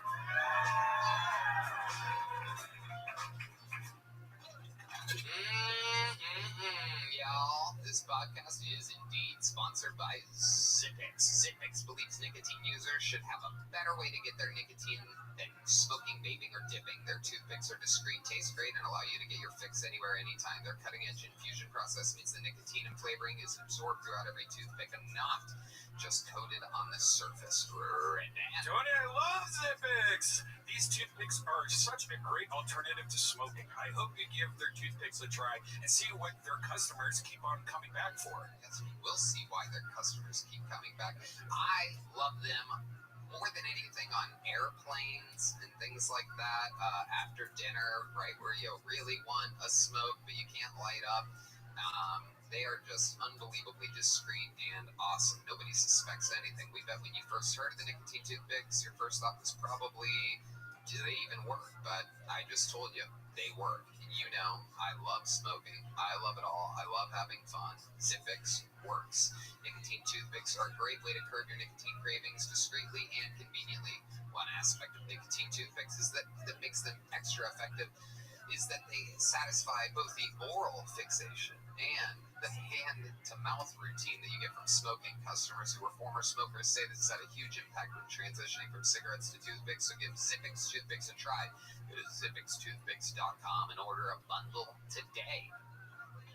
Okay, let's do something fun, ladies and gentlemen. One of the greatest regulars in the entire show's history is here. This is that moment. Ladies and gentlemen, I present to you the undeniable comedy stylings, a brand new minute. This is Cam Patterson.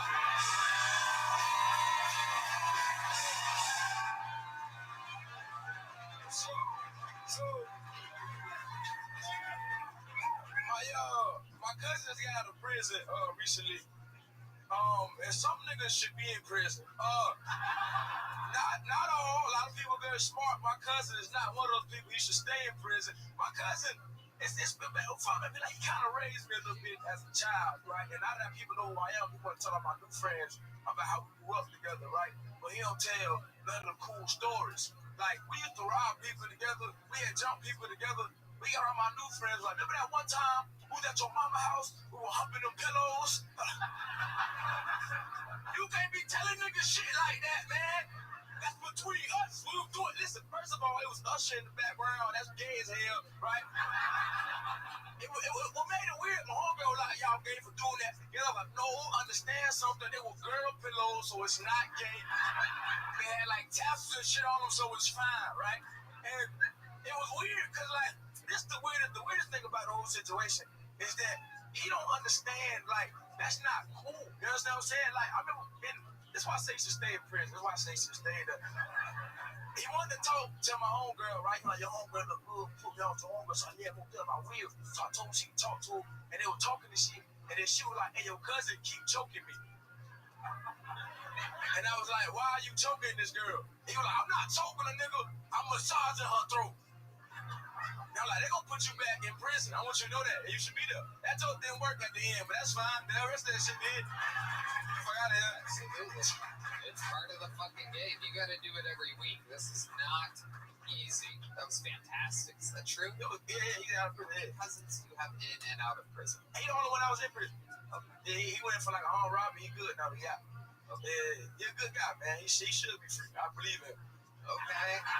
Oh, man. I believe in that nigga. He doing good, man. I'm proud of him. Okay. Yeah. And he's staying with you? No. He living it up. Okay. He just came to my show in Atlanta and shit. It's funny. He not my real cousin. Right. Are they ever your real cousin? Why you gotta wait? Listen, They're never really, this is my uncle's child. I mean, I got real cousins that I love and shit. One day, I used to go to my auntie house a lot when I was a kid, right? And she had like a room for me where I could stay. And one day, I got in my room. There was a light-skinned nigga in my room. But like, who the fuck is this light-skinned nigga? And she was like, that's your cousin. That's not my fucking cousin. Who is this nigga, right? And it was my boyfriend's son. And I'm colorist. What does that mean? I think all light-skinned niggas is bitches, right? So, wow.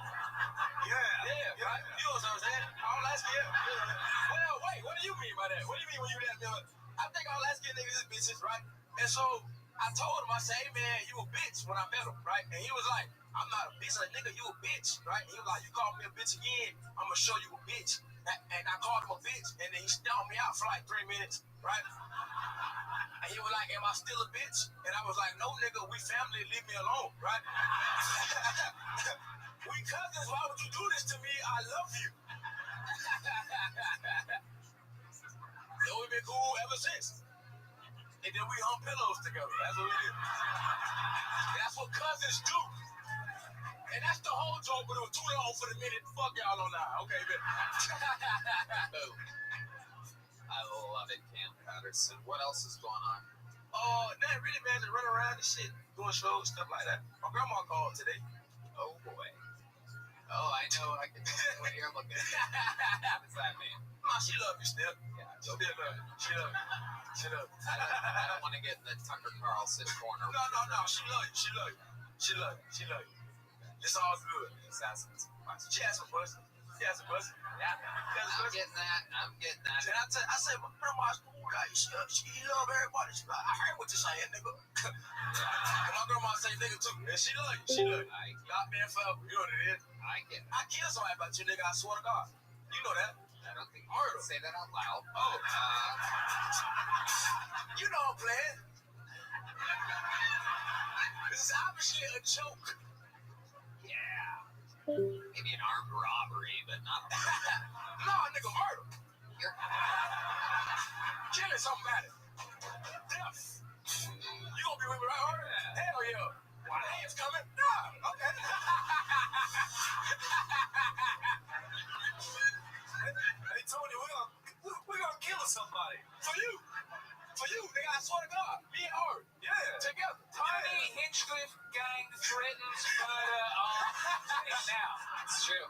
This is the closest thing to a Nazi rally I've been to in a long time. Hey, it's all good. Jesus is here. We fine now. It's okay. Jesus is here. Nigga, we good. Christ. What the fuck is that? Brown Jesus? Yeah. Oh my God. Has he been there the whole time? Yeah. He just got it wrong. What does that say about me if I feel like I've looked everybody in the audience in the eyes at some point? All of a sudden, it took someone pointing out Jesus. Sometimes, Tony, that's what it takes. You know, he's always there waiting for you to turn to him, and you just need a friend by your side to let you know. He here, baby. He made it. I found Jesus. This is good, man. You're doing the Russell Brand. That's how you get out of the scandal. Who Russell Brand? Who that is? What ethnicity is that Jesus? Ask him for me. Hey, what you is, nigga? What is your race? That's not real Mexican? Say Mexican? Yeah, he said Mexican. Man, he must have accidentally nailed a nail through his own hand at some point. Whoa, a Mexican joke. Whoa. Tony, if you keep doing drugs like that, you're gonna get in trouble. You gotta be careful. Oh my goodness gracious.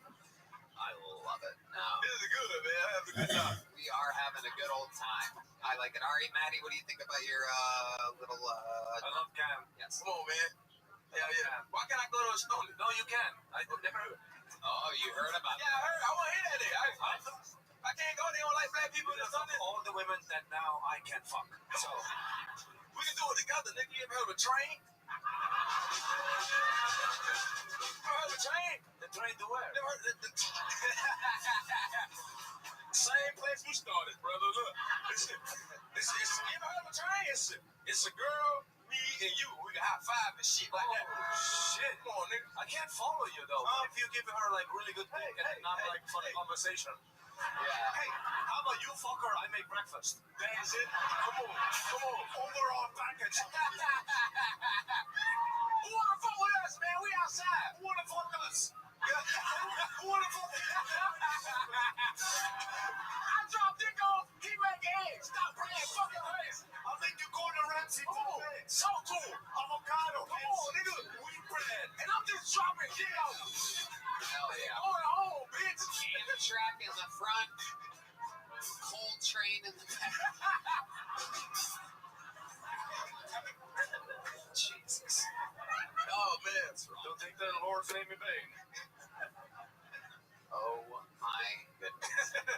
I think after this, Ari Maddie might be one of your new cousins. He's my cousin. We like that, nigga. Absolutely. We cousin. Jay, my cousin. Come on. No. I love you, Cam. I love you too, man. We family, nigga. I believe so. We locked in forever. We locked in for life now. Hell yeah. Come on, for life. Watching James interact with very black people is absolutely I do believe so. I do believe so. I am in agreement with you. All right. The black community have no greater friend than I. I'm a great big fan. Come on. Man, ain't shit. We outside. Come on. Come on. Ah! This is good. Absolutely incredible, ladies and gentlemen. That is the presence of Cam Patterson. Woo. Fuck yes. We're in it tonight, ladies and gentlemen. This is a special one. All right. We got another bucket pull. Ladies and gentlemen, wow, everybody's going pee at once. Look at this. This is absolutely incredible. Wow. Make some noise for your next bucket pull. This is Benjamin Dahlke. Benjamin Dahlke is next.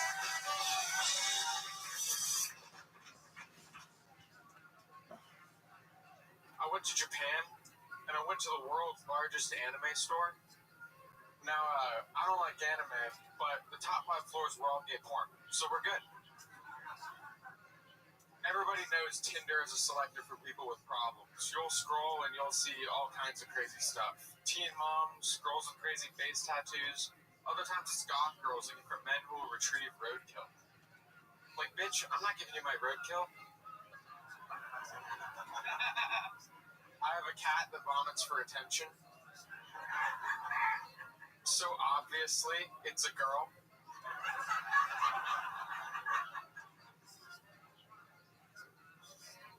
I went to the Museum of African American History in D.C.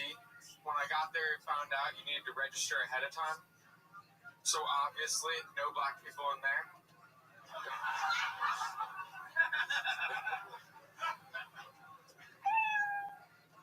It's all my jokes. Benjamin Dahlke. Welcome. How are you?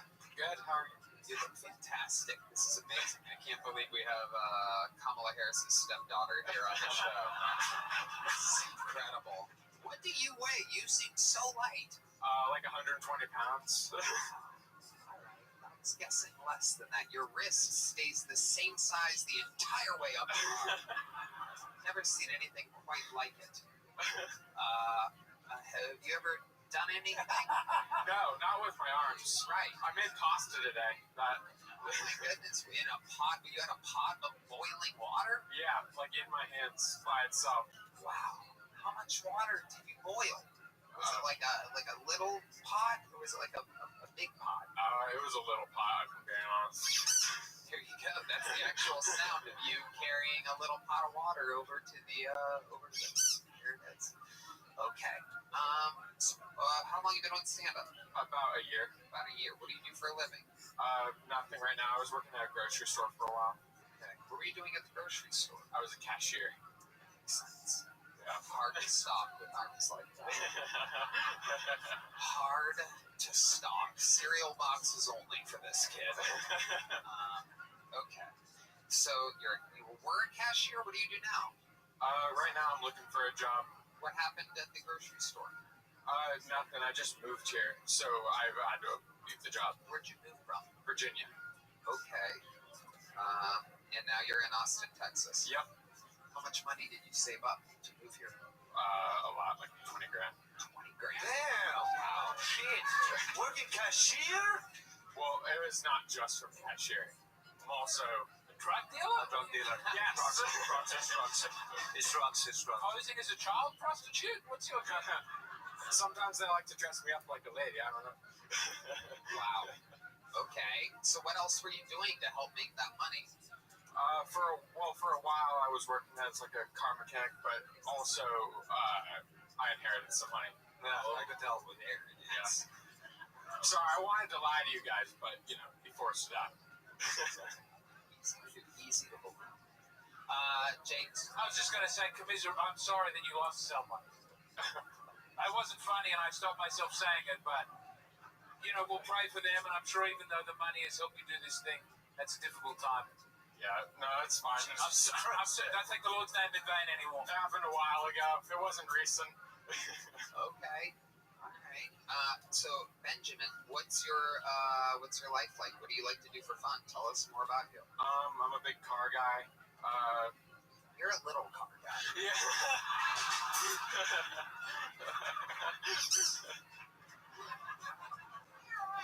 What kind of cars? My goodness, even random women are bullying you right now in the audience. It's incredible. What kind of Tonka? Wow, the audience, we've never had this before. The audience is literally taking part in bullying. Hot Wheels! Hot Wheels. Yes. He's a Hot Wheels mechanic. Wow. What kind of cars do you specialize in? I know a lot about old Japanese and European cars. Compact. What? The compact, Japanese. Oh, yeah. A car that makes me feel too small. It's not good. Makes sense. You specialize in Japanese cars. Your arms look like chopsticks. So, what's your love life like? I gotta know. Non-existent. Really? Yeah. Tell us more about that. When's the last time you were with a woman or a boy or whatever you're into? A stuffed animal, a furry, whatever you're into. I've never been like with a woman. Really? Yeah. Interesting. That's beautiful. James McCann. He's keeping himself chaste Jesus and approves. pure. Jesus approves. Mexican Jesus. I thought you were a Mexican Jesus. Mexican Jesus approves. Don't you let these degenerates tear you down into a life of meaningless casual sex that feels great. Don't you do it. Amazing. Have you ever been on a date before? Yeah. Okay. Where did you meet this person? Where did you go? How did that go down? I met him on Tinder. He was a guy. No. I met him on Tinder. Is what you I said. met Adam like The world's first virgin homosexual.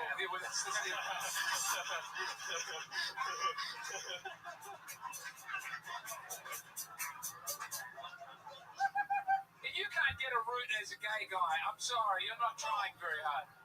Very true. No, not gay. It was a girl. It was a girl. Yeah. So you met her on Tinder. Very good. So you met her on Tinder. Where'd you go?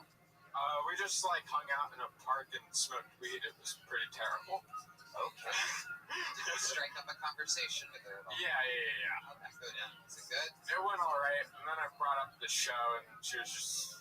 You brought up this show? Oh, yeah. You were just like, what did you say exactly? I was just like, we were just talking about stuff, and she brought up what's Duncan Trussell's show on Netflix? She brought up that show, and then I brought up that I liked the show. That you liked this show. Yeah. And then that was the end of the date. Yes. She knew about this show. Yes, Do unfortunately. you remember?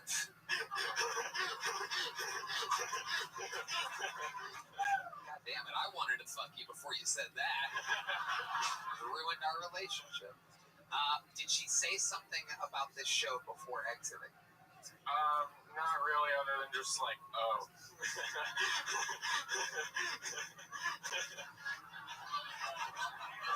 It's the worst O-face you can get out of a woman on a first date, I do believe. Wow.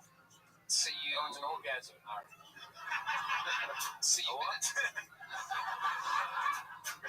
So you've been a fan of the show for a little bit? Is that the main frame of the conversation? That was a big part of it. I don't remember. This was like a year ago. It does not happen often.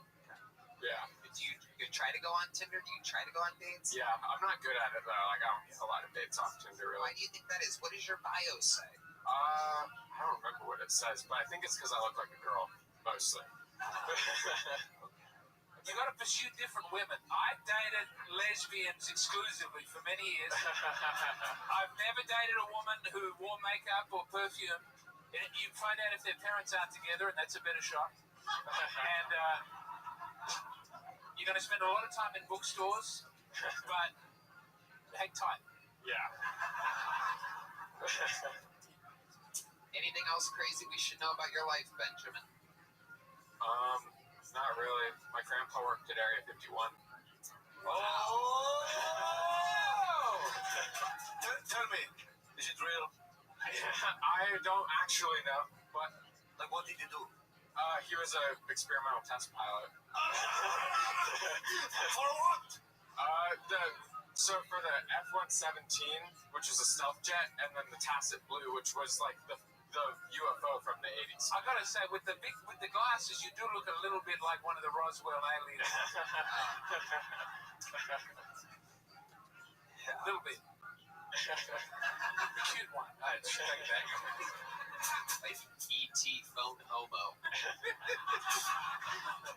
Ouch. Did you say ouch? That's a first. Who's helping me? Yeah, the audience can't tell, but from the side I saw the thickness of your glasses. You're blind as shit, huh? Yeah, it's fucked. It's bad. I can't see shit. Like, if you lose them, what happens? Hold on, let's. I don't know. Can you look out there and take your glasses off slowly? Oh, there it goes. Now shake your hand like a pretty librarian.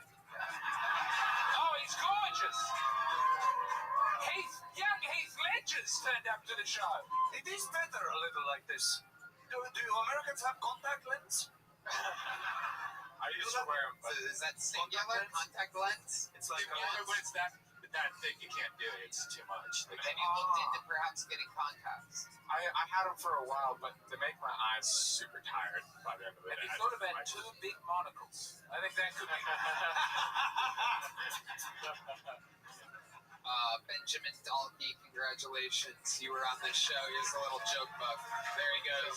Benjamin Dalkey, everybody. Alright. Let's get through another one here. Make some noise for your next bucket bowl. Ladies and gentlemen, it is Mark Sinclair who's next on Bill Tuggy. Mark Sinclair.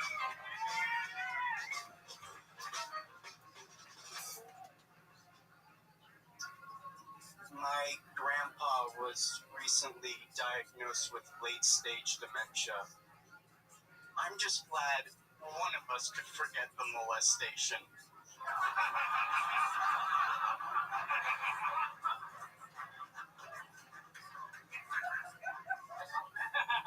You guys, I'm joking.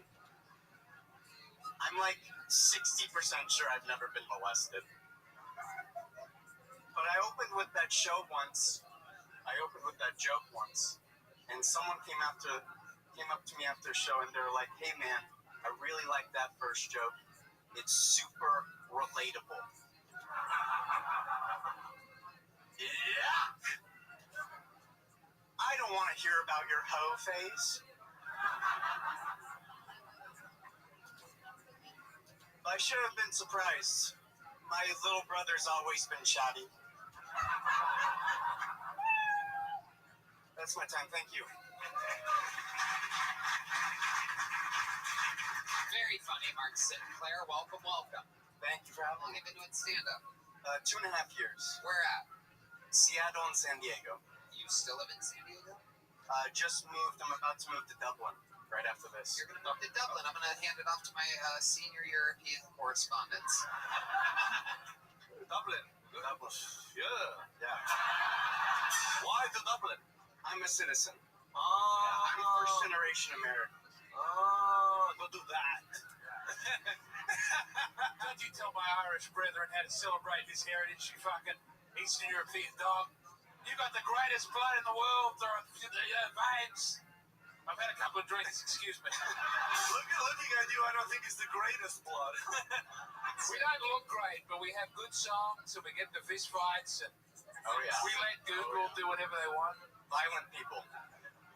We're a violent, shockingly Irish episode here. We have two Irishmen on this stage. We had a shift leader of the Shamrock Shake on earlier. This is absolutely incredible. Have you had a Shamrock Shake before? I have not. I don't know what that is. It is a seasonal beverage that is served at McDonald's. It is green, takes place around St. Patrick's Day, has a slight mint flavor to it.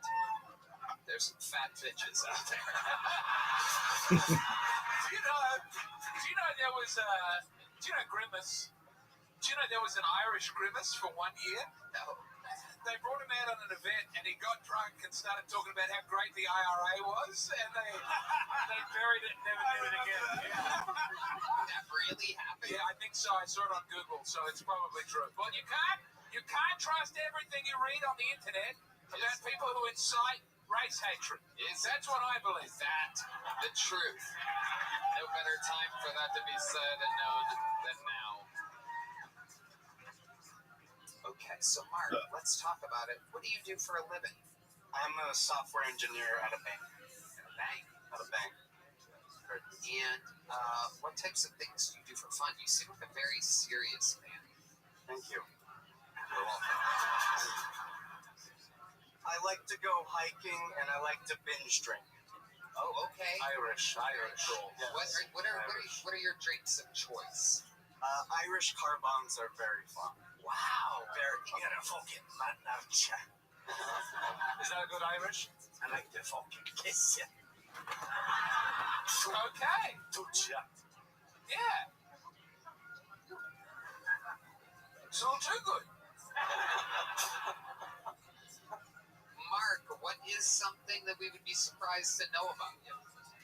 I was put on the Canadian terrorist watch list when I was 9 years old. Fuck yes. What exactly do you have to do to end up on a terrorist watch list? I'm about 2 weeks away from finding out myself.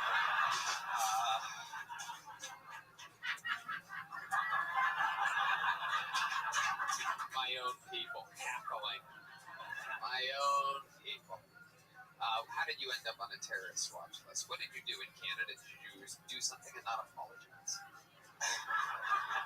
He's a terrorist. Okay, go ahead. I went there and I think my name was already on the list, so they just decided to tag me along. It's just a different Mark Sinclair. Yeah, Vin Diesel's real name is Mark Sinclair, so it might have been him. God. Are you family? Wow. Oh my goodness.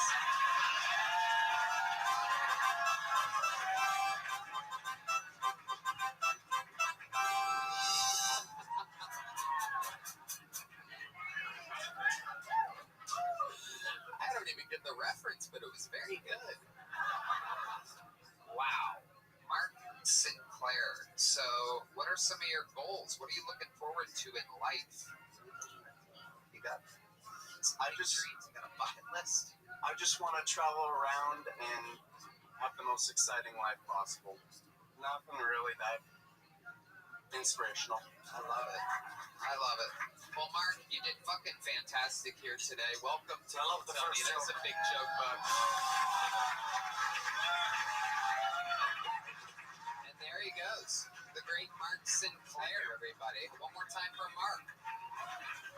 And on to the next one we go. Is that fucking cool here? Is that... Oh shit. What the fuck is this?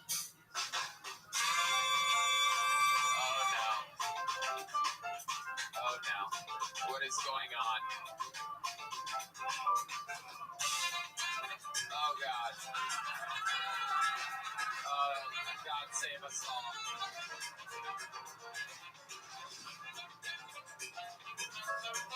Oh my god. It's Kim Condon, resident Puerto Rican roast comedian. Oh no. Oh god. Make some fucking noise for the first ever Kill Tony regular, Kim Condon. Thank you very much. How we doing, Austin? Hell yeah. My name's Kim Congdon, and I'm one of the first Kill Tony regulars, and I am a Puerto Rican comedian. These are my white slaves. And I really wanted to take this opportunity tonight to do something that every Puerto Rican wants to do right now.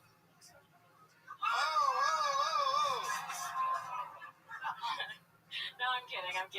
But I did watch I watched the Trump rally, dude. I watched Tony's speech. I was a little bit upset. You know, I got to tell you, half my blood is Puerto Rican. It's true. Unlike Tony's blood, half of his is HIV.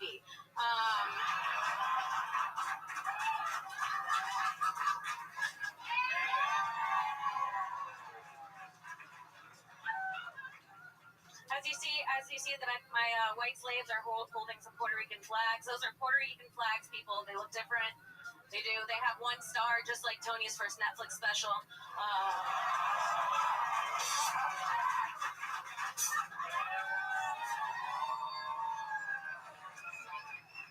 Tony, you called Puerto Rico an island full of piles of hot trash, which is very close to what you like. Islands full of piles of hot boys you f***ed.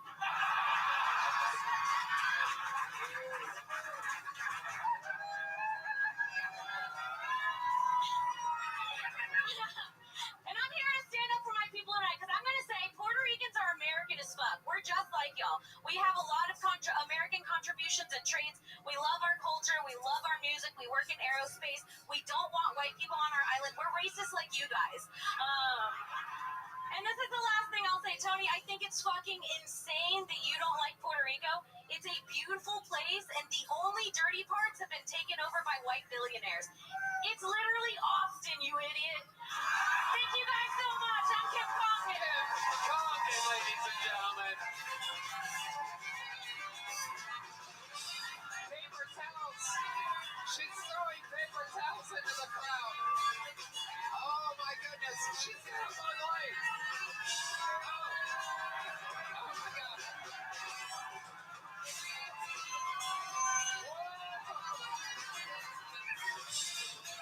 Kim Congdon. Want to join the panel? Kim's going to join the panel for the rest of the show.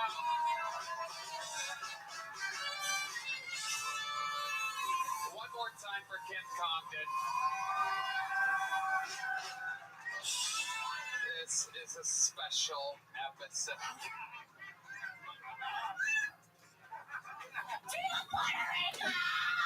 completely agree. I couldn't agree more. Great people. We love them. Thank you, Tony. You're welcome. You're welcome, Mr. President.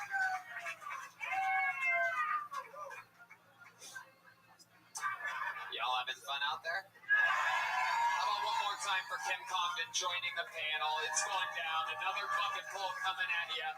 Ladies and gentlemen, I do believe this is the Kill Tony debut of Matthew LaCour, everybody. Matthew LaCour.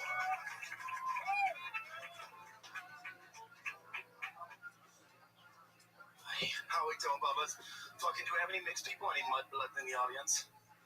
I grew up white and black. right? But I grew up the black side. I was self-conscious. Dude, I'd be at the cookout. It's Where's Waldo on the easiest level. Yeah, man. Bro, but my grandma, she was amazing. She'd be like, no matter what anybody tells you, you are black. Which is a lot for an 8-year-old when I don't know that Pokemon aren't real. That's why I got the 23andMe, 25% Nigerian.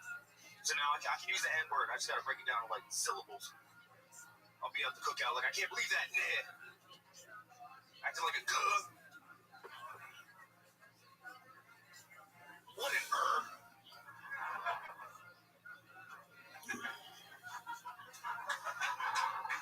Thank you. I'll leave you with this. I was in the military. I learned three essential things, right? 1, never judge a book by its cover. 2, 1% every day.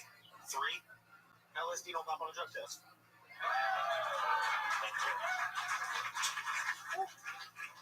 What was the last thing? LSD doesn't pop on a drug test. Gotcha. Yeah, but like even when you're on it. Gotcha. Liqueur? Yes, sir. Matthew Liqueur, ladies and gentlemen. Welcome to the show, Matthew. How long have you been doing stand-up? About 3 years, I'd say. Where at? So I was in Illinois. I was near the U of I, where I would do a mic like once. Champaign? Yes. Yeah, and then I moved closer to like the Romeo Van Naperville area, okay. Suburbs, Chicago. Seen the Bee? He hasn't seen many. I'm kidding. Damn. You're right. You said you were half black? I am. That makes sense. Quarter. You look like you would Harlem Shake a baby. That's so half black. hurtful. What's the other half? Like Portuguese, just white shit. Irish, French. Okay. Yeah. Way to get the panel on your side. Hey, you know what? That's. I love it. What do you do for work, man? Work at a YMCA after school program. A YMCA after school? Yeah, I love to bully these kids. Okay. Yeah. I go to YMCA to work out. You do? Yeah. Like YMCA. It's great. Work out which gay guy's going to have sex with them, all right, fellas? Come on. Nahari's straight. YMCA is from one of my favorite bands, The Village People, the song. What do you do for fun, Matthew? A lot of jiu-jitsu. I actually train with quite a few of your security guards. They fuck me up. Yeah? Yeah. I saw your cauliflower here. Yeah, just a little bit. When you say you're talking about the mothership security. Yeah. And how long have you been doing that for? I combat sports about 8 years. Okay. Yeah. What level belt are you? Purple. That's pretty good, right? Yeah, supposedly. If you do MMA, you're the only guy allowed to have that haircut. Just so you know. Like, fuck. I want to come up with something for your shitty hair, but I can't. I think it's... What do you think? I'm too far. Oh, sorry. I'm sorry. I had nothing. I think it's good. I tried some new gel today. Okay. Should have seen it. This was braided a day ago.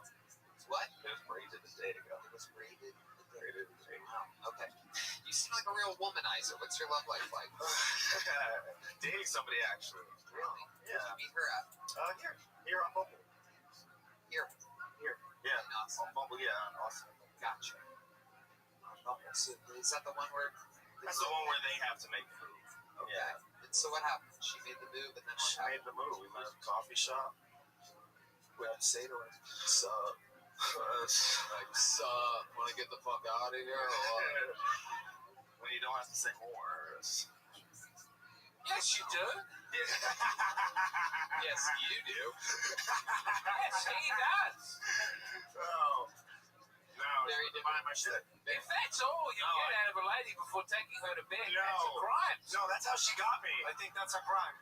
I tried to kiss her. She You curved me. look like you look like a mean guy, but kind of. You look like if you raped a girl, you'd eat her out first. Oh, always. Is that not how you're supposed to do it? Incredible. It wasn't a rape. I saved it with 45 minutes of solid clit work. That's when they have to thank you, right? That's how you get away with it? Do you have any... I'm sorry. It's a joke. What the fuck? Matthew, over here. Do you have any special moves in the bedroom? Do you have any tricks you use your... Let me just... Do you use your... I pop out the jiu-jitsu sometimes. Yeah, I think he likes Yeah. the smother. Yeah. the old Waffle House hash browns, smother, cover, pickled. Spin a Rooney. Five knuckle shuffle. What are your other hobbies? Hey, I keep it kind of simple. Music. Meditation. What do you do with music? I don't do anything. I just listen to a lot of music. How does this guy get pussy and I'm struggling? Hell. You're matching on Bumble with those pants? Oh my god. Ew. I like them. They're comfy. What scares you, Matthew LaCour? Heights. Whoa. Heights terrifying. That's a quick answer. What's the worst thing that's happened to you at a high place? When I was in the military, we were doing rappel training, and I went forward, and there was this infantry big dude, right? And I'm like shaking, my legs shake so hard that That's how I get sat when I'm down. a big dude. Oh, So your legs are shaking. yeah. And then what happened? And then I sat down, and this man was like, "Yo, if you're not gonna fucking do it, then get out the way." So I did it. That'll get you moving. What military? What's the Marine Corps. And what did you do in the Marine Corps? How about a hand for an American hero? I thank your parents for paying for my alcoholism. It was awesome. I just found out about this. What is your favorite crayon flavor? Purple. I just found out about that. That's so nice. Purple. That's a thing, purple? Wait, Purple. what's that thing? So in the Marine Corps, the jokes between are like, Marine Corps dumb, we eat crayons, and then we talk about the other branches, we fuck their wives. Wow, there's another one over there. Oh yeah, absolutely. You guys are eating crayons and the Puerto Ricans are retarded? For the record, no one said that about Puerto Ricans. And it wasn't hot piles of trash. It was because their landfills are over there at capacity. Google it. Google it. The mainstream media doesn't want you to know about it because it sounds terrible. I brought attention to it, and I'm getting no credit for it. Because these Democrats don't really want to help Puerto Rico. It's true. It's true. Donald Trump will fix the garbage on Puerto Rico. It's true. It's true. It's gonna build a wall. Okay. So Matthew, fun times. Congratulations. So Ari, what do you think? Big or little? Okay, Maureen, let's get the big one. You think so? Yeah. James McCann, you want to put in a book here? From the set, little. This man's a fucking American hero, Ari. Sure. He's about to have to go and defend your country from being taken over by a bigger, stronger country. Sure. Which is every other country. The votes are in. You're getting a big joke. There's Matthew LaCour. There he goes. All right, let's get one last bucket pulled up here, huh? Make some noise for him, ladies and gentlemen. It's Dallas Turner. Here we go. Dallas Turner. One more time for Dallas Turner, everybody. So right at the top here, I just want to take a moment to honor my girlfriend. She just recently died from fentanyl. Yeah, fentanyl is dick in her mouth.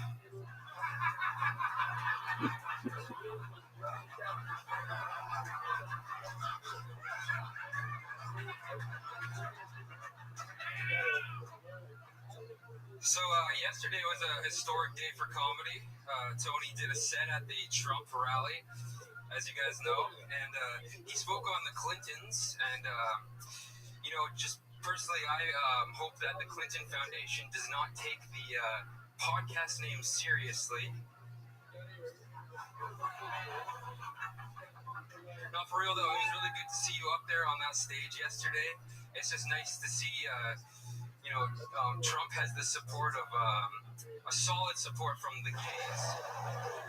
There you go, Dallas Turner using all minute and 12 seconds to the bear. Fantastic. I've always wanted a comedian with white rapper energy. Welcome to the show, Dallas.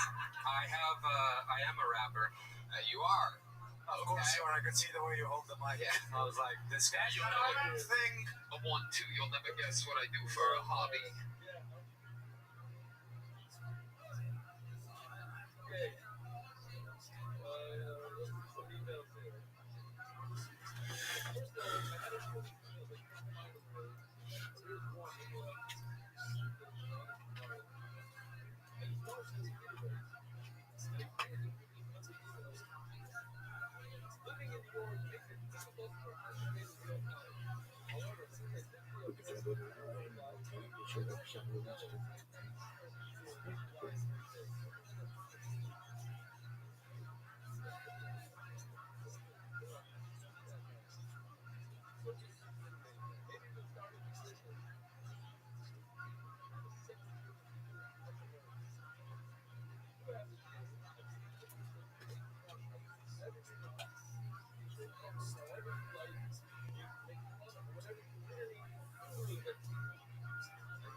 Shema Yisrael Adonai Elohim Adonai Echad. Friction doing my bad.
Hell yeah. So you are a rapper.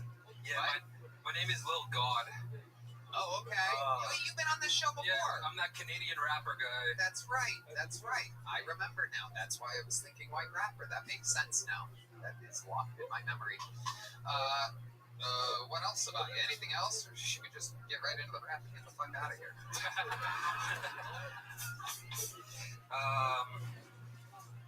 Do you do stand-up? Sometimes, yeah.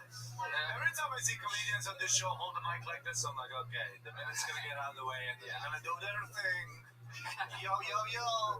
I'm just glad the lead singer from Vampire Weekend moved on to something like this. You do look like you've been lost in Wonka's factory for like 11 years. It is a cool sweater. Thank you. It's $20 at Walmart. You don't have to concede that. It's a very cool sweater, and you should be proud. Do you ever hide in the clothing racks and like pop your head out and that was scare so people? You seem like you have the face that would be good for that. Yeah, here and there, yeah. You look like someone melted Timothy Chalamet or whatever his name is. I think he looks cool. That's how I'd like to look. I won't have this negativity. You've got a beautiful bum chin. Ladies love that. That's cool. Your hair's hanging on. I respect that. You have the eyes of a serial killer. Women find that very attractive. This is true. So let's just jump into it. You want to ask Michael Gonzalez for a beat over there? Yeah, sure. Let's try to not get too loud, man, so that we can hear him. These raps can kind of get drowned out sometimes.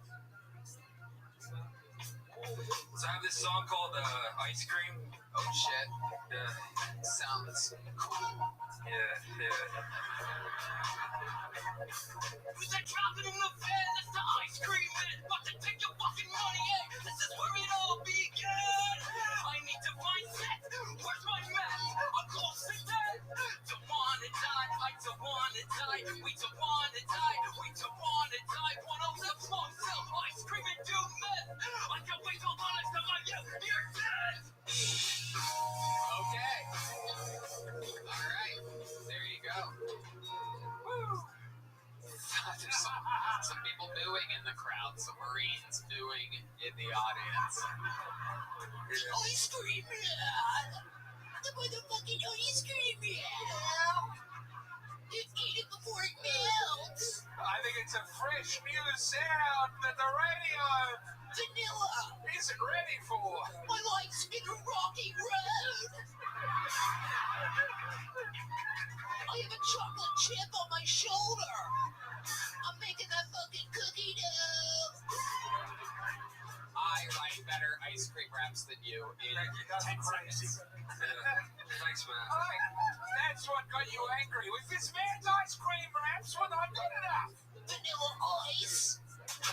Pistachio. Oh, shit. Yeah, that song went viral on TikTok and Instagram. Wow. TikTok. Come on. Kill myself in the comments. You know why things go viral on TikTok? It's because the Chinese government's trying to make America stupider. Exactly. That's not something to celebrate. I still think you look really cool. Wow. Okay. Dallas Turner, fun times. Fun times. You already get a little joke book last time you were on? I got a big one, surprisingly. Here's a little one for you. Alright, Take one of those. Oh, nice, shit. man. There you go. Give him that. Make some noise for Dallas Turner, ladies and gentlemen. And we've come to that time of the night, ladies and gentlemen, where there's only one possible thing left that we could possibly in this wild world do. There's only one comedian that could even follow an episode like this. He is the record holder for all-time appearances on this show, all-time interviews. Some people call him the Madison Square Gardener. Some people call him the Manhattan Mauler.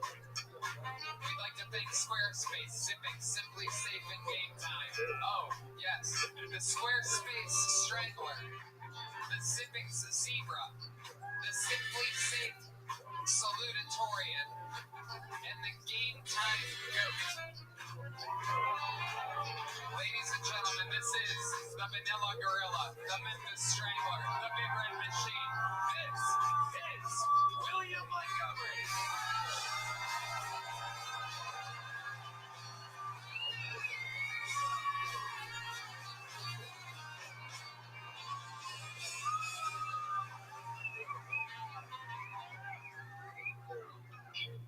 After hearing Tony's jokes at the Trump rally, Donald is now wishing he would have been shot in his other ear, too.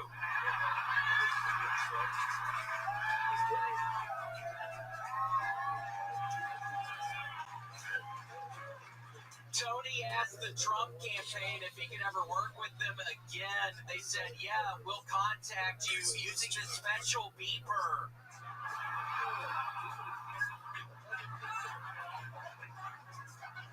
I asked Tony if he was worried about being chased by the Puerto Ricans, and he said, no, I bought a jet ski. What did you mean by that, Tony?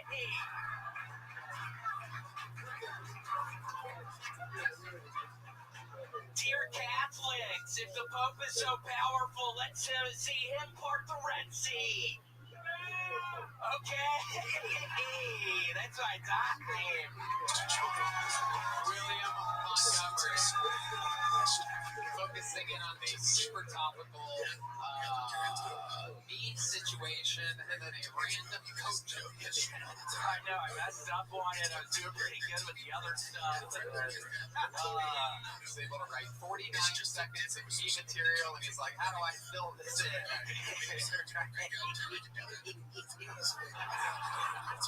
I love it, William. That is the other ear joke is perhaps the funniest take I've heard, and I have, believe it or not, I've read about 75,000 other people jokes about me in the past 24 hours, so that's very good that you immediately rose to number one. Yeah, how are you doing? I'm good. Okay.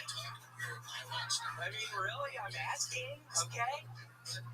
Totally fine. Yeah, things are good. I got some amazing, very nice messages from your parents. Oh, really? Yeah, they're big fans. Francis and Larry, they're sweet. They are very, very sweet. I've gotten a lot of support, and not from you, but your parents, very sweet. Tony, I didn't know what to say. I just didn't know what to say. Not in a bad way or anything. I just didn't know what to say, and I knew I would see you tonight. I know. I'm kidding. Well, Tony, I actually felt I just might be able to just hold on your mind for a little bit if you want. I'd always heard of the game Tetris, but I never played Tetris before. That is a fun game with the blocks. I've never played it before. Yeah, I spent like a couple of hours last night. You were playing Tetris last night? Yeah, I was thinking about playing Tetris. Seeing how Red Band was doing, he was eating a bunch of birthday cake last night. I can't believe you ate so much birthday cake last night. Why were you eating birthday cake? I It's my birthday. I didn't. You had a bunch of birthday cake? I just had a little Did you eat any ice cream?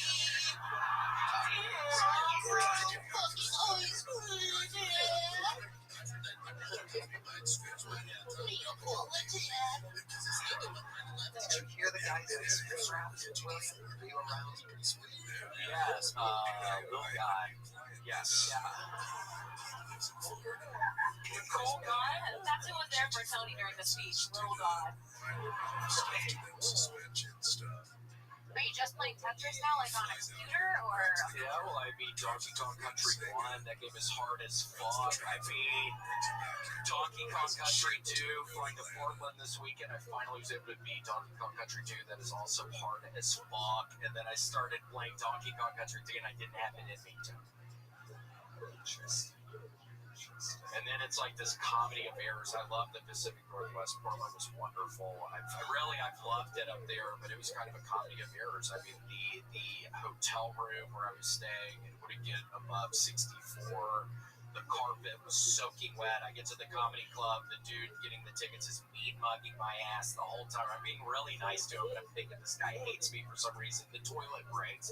I ended up putting my hands in the back of the toilet to flush, and I was having to shit in there. I hate shitting in public, but they had these washcloths I was able to use and do in the trash can, but then I was having to put other toilet paper stuff on top of them because it was just these big things of shit in the trash can. It was shit all over them.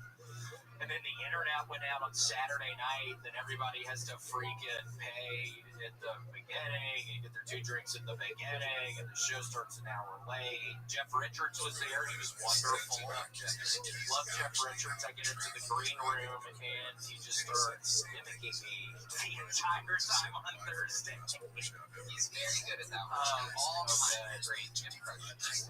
Great impressions. Wonderful. Yeah, it was a lot of fun, and now my voice is hurting, but we'll see how it goes. See how it goes, right? It's Cincinnati this week. Cincinnati? Wow. Yeah, I had a couple of friends from Estonia see your show a couple of weeks ago. They don't know nothing about comedy. They don't know nothing. What's the norm? And he said you called his wife a bitch 7 times. And I was like, greatest show he's ever seen. Well, I wonder if that's what you get going. Yeah, I mean, it's been throwing me off. I get these bitches who have titties all out front, and I'm looking down these bitches' shirts, and it's like I already kind of, there's signs I don't always respect women like I should. I mean, I totally have an issue. Are you looking for one right now? Yeah, I was trying to see some titties right here, but they're good.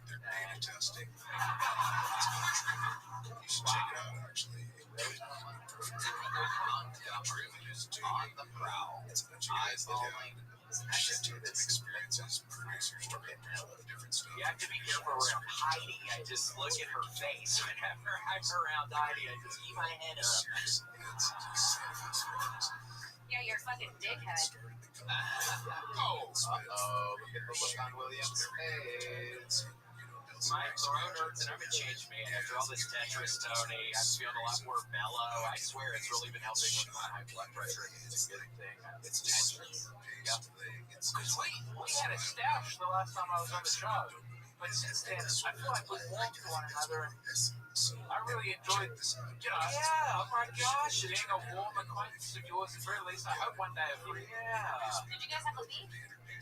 I called him retarded. It was not my finest moment. And he kept making like, what did you say, dumbass? I can't understand that. It's like, there were no real clear, good parties there from South Africa. We don't have to keep doing it, guy, but I was going to say South Africa. Here we go, okay. We're back into a bad routine. I was trying to say something nice. I like the more that he gets you turn less red and he gets more red. It's like he's winning. William, what else is going on? Anything else going on? Nothing exciting. Just same old bullshit. God. Whoa, ice. Yeah, I'm feeling a little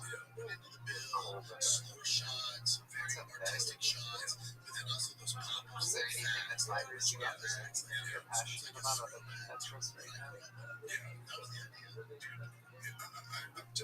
I wish, Tony. It's really not. Let me ask you something. You've been playing a lot of video games. Have you ever played Stardew Valley? I just downloaded that on a flight, and I was drawing setups, and I felt like I was really achieving something. It's not Stardew. Is it not? Stardew. Oh, sorry. No, I might be playing a different game. In this game, you play Jeffrey Epstein, and you lure small children to your valley. Yeah. What Bobby did. What's going on? What is this music? What's happening? It's Tetris. Tetris music. Oh.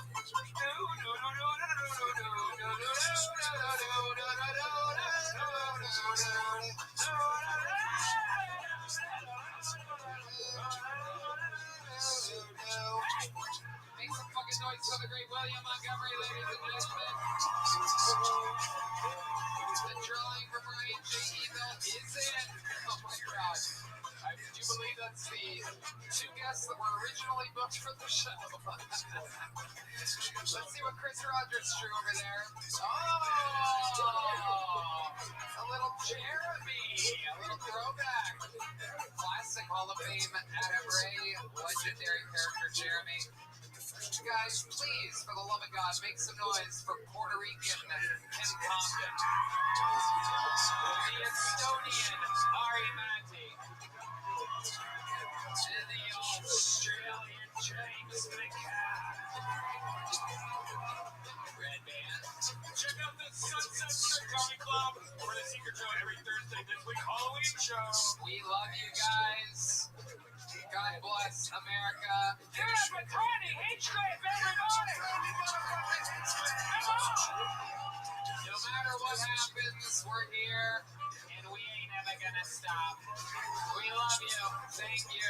Good night, everybody.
Every single solitary thing, and then these idiots do something real deep over the truth.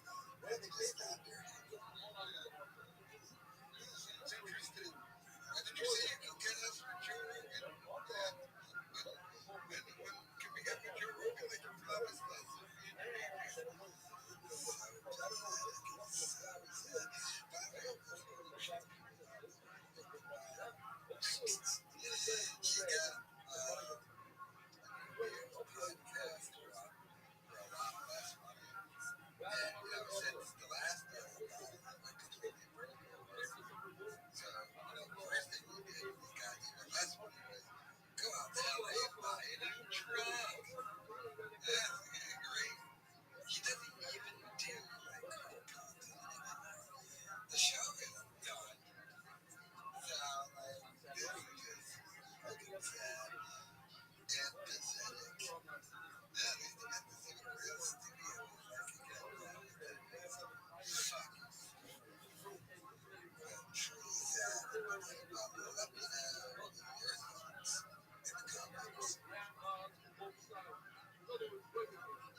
Association that represents them, which is the business of 50-50 split of TV right deals and all profits 50-50. It's guaranteed.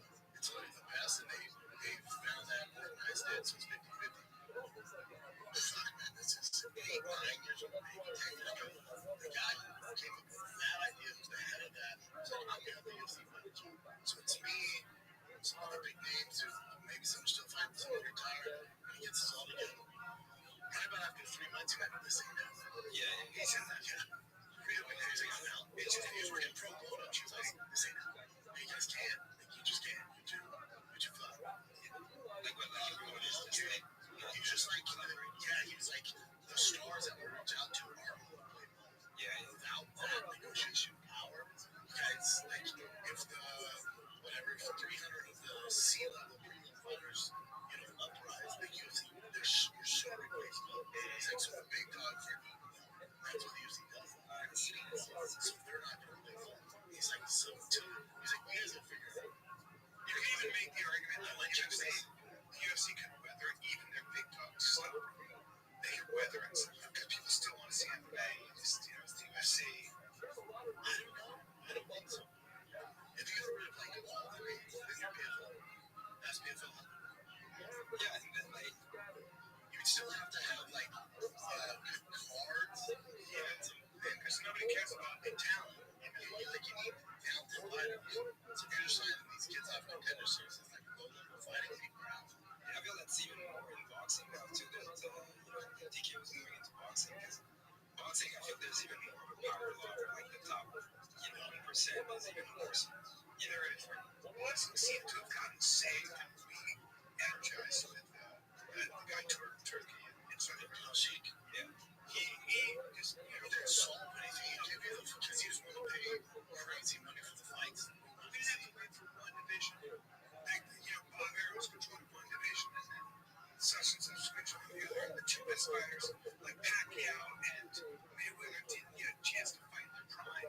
So, now, see it. But there's, the amount of money, like, it's really buying their way to it, though. It's not like, like, it's just, triple the money and then make them fight. It's kind of like that movie Blank Check. If Turkey on the Sheik was that kid in Jack, because he's like, wait, I don't see very rich Joshua. So what's the problem? Letting him make 200 million. Pay for those. Oh, I have that. I'll do it. Like, yeah.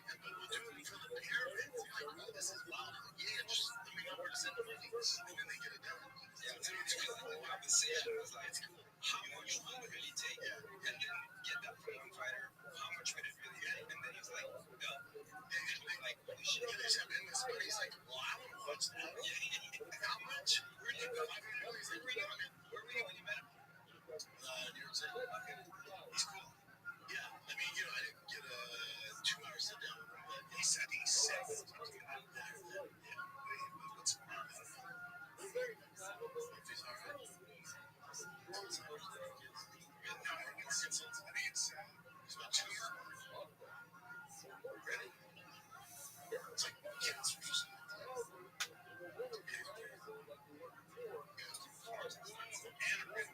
Damn. He was overrated in 2020. I forget my name. That's not good. That sucks. Especially with Dana, though. Like, it's interesting to see Zuffa grow like that. With Zuffa boxing. Yeah, they're making moves. It's like when they first came out, they were making fun of them. Yeah, things you know by now is no good. Then, they're going to sign Ryan Garcia. It looks like after he's done with Shakur Stevenson. Yeah, they're sweet. They're like making fun of him. Make fun of him. It's not they'll figure it out. It's impressive, honestly. Like, the speed at which they're signing very big names is like impressive. I'm sure there's like some very solid money, especially with Turkey, but like, I think they have like really a real shot at like consolidating. Yeah, it's just, I think the tough thing, being a UFC guy, it's like, they paid Conor Ben $15 million. And it's like first fight that they watched. And they was it? No, so they paid him $15 million, and then it's like, but you didn't pay, Justin Gaethje, Ben really to win. And every match is not coming. Every match you have to destroy him. So you think UFC fighters like, wait, hold on. Yes, $15 million pay Conor Ben for one fight. I'm getting paid $205 million. What the fuck are we doing? Yeah. I get a trigger for actually the association. Yeah. Like, it's this awkward kind of elephant in the room. But Trace, how much money is something like I'm in the conversation here? I think John Jones asked for $30 million. They give it to him. He just didn't buy it. Yeah.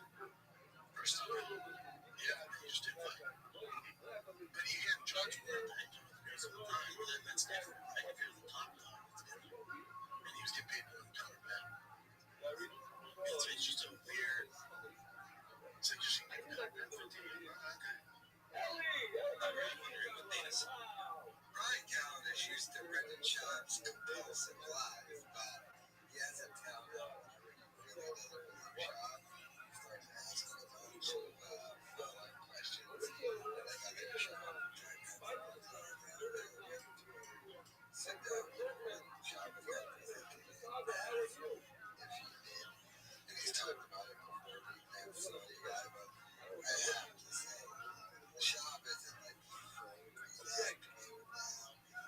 I'm looking back and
sponsors.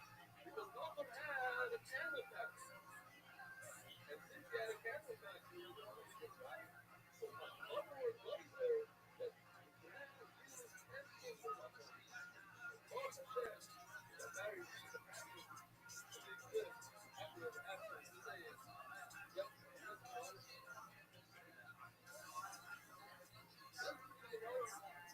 But no, he's okay. I'm not the only man. What he said, that he's okay with it. That's a fucking way to do it. Because like, I'm going to have a control of the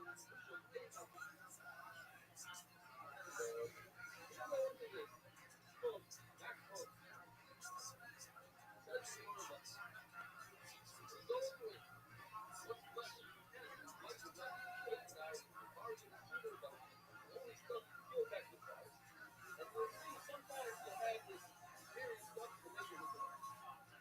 But, alright, since I was going to do the part of the season, if you don't see the Irish found it's just regular wood. You know what I'm saying? Still this stuff. The real inside, here's the first thing. Another place, you said a lot of wood saying, what place is the bigger you get the small pieces of the flag before on the IO.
Take a silkworm, and he makes it into the first, and he makes it out of the type of silk. Well, then, I love the young one, the Rabbono, the Pedro, the Rabbono, the rubber, the village. Well, the tired out of nobody in the box. He's wearing some silk garments. Although he wrote about I don't focus. No, the English says focus. The fact that he's wearing that pay attention here because it's a little tricky. The one shot. Also, ready. I know Chiro and Ranzo. I'm calling Chiro and Ranzo. Doesn't necessarily mean that a value is harder than another. I have his name. It's the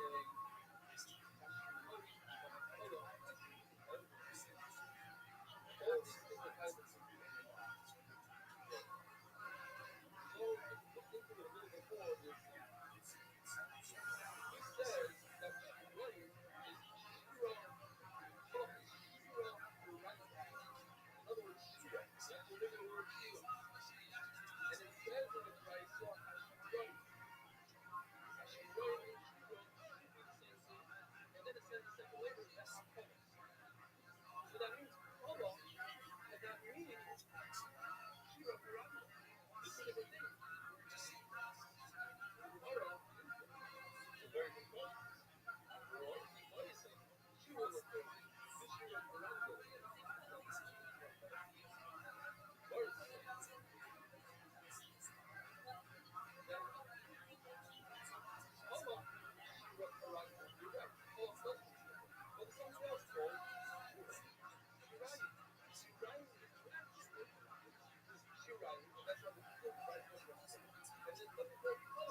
Under the nose for sure, the fight will be definitely looking claim that this is already looked now.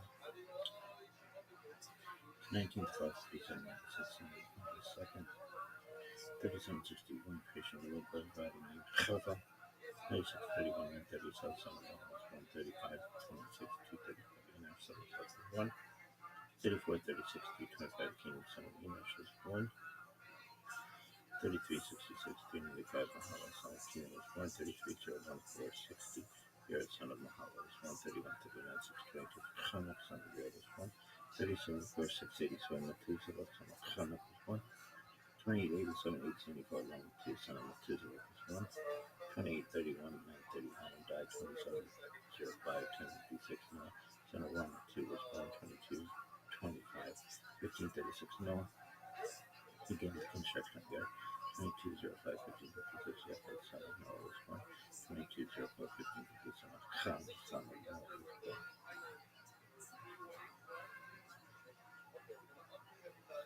We've been doing this for 219 days. We're going to get us to GTA 6.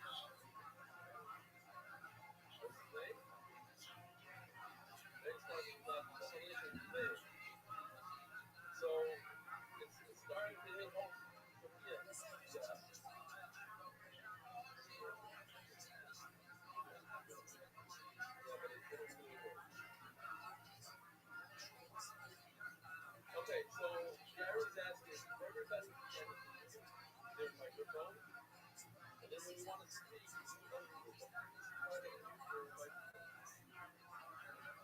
okay. We are, but so what we said today is that and I heard some very negative reinforcement that Spanish for the whole experience that once we do it, very well.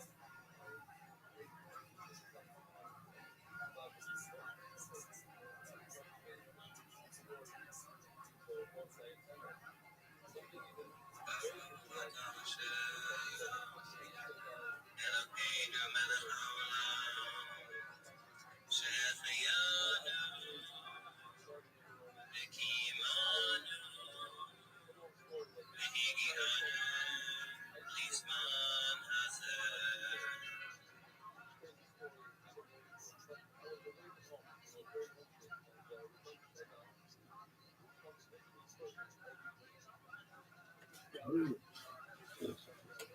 his athleticism.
All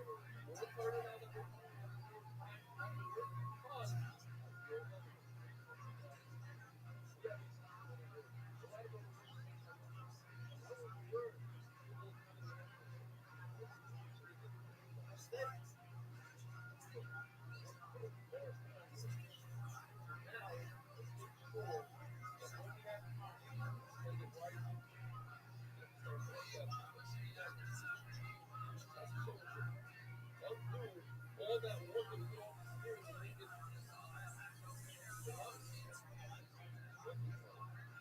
the only thing that lasts more I get a stick at the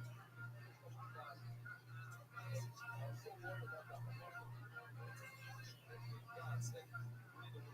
We'll go back. Over in the last month, I'm not running my own. Stick on pizza.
I'm Dr. Justin Sledge, and welcome to Esoterica, where we explore the arcane in history, philosophy, and religion.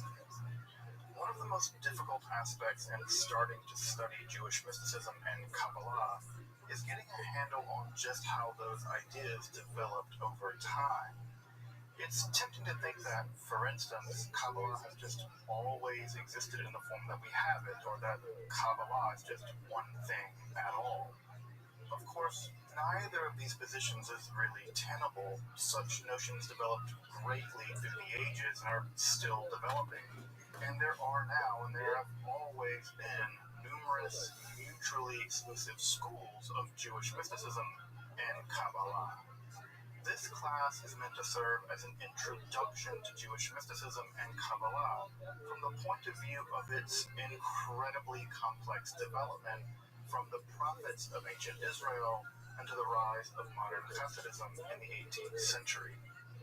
Of course, this series isn't meant to be exhaustive by any means, but only should serve as a springboard for deeper study and reflection, and hopefully it will also enable you to situate developments in Jewish mysticism and Kabbalah in their historical and cultural context, and hopefully embolden you to dive into the primary texts, which are admittedly as sublime as they are obscure.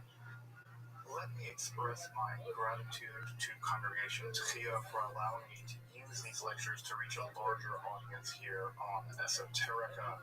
If you want, you can find the entire series under the playlist Entering the Garden, the Introduction to Jewish Mysticism and Kabbalah. I'll be uploading them over the next few weeks, or if you find these episodes after autumn of 2021 and you want to watch the entire series, you can find them in that playlist. If you find this series on Kabbalah interesting, I'd hope you check out my other content on topics in esotericism and perhaps consider supporting the production of free academic and scholarly topics in occultism, hermetic philosophy by joining my Patreon or perhaps with a one-time donation. You can find those links below, and I really appreciate your consideration.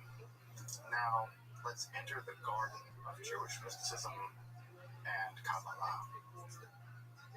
All right, folks. Well, welcome back to this sort of traveling, let's call it a circus.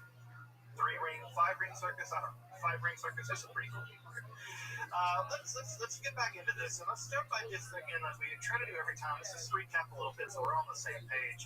And that page, of course, here on the left is a picture from Sefer Razi Hamalas, one of the most famous books of Jewish magic ever written. You're seeing two different kamayot.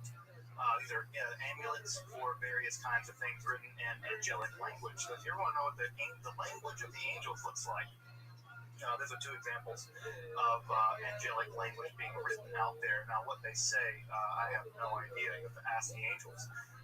Write Michael at olamhabad.gov, and maybe he'll write you back. Doesn't seem to write me back.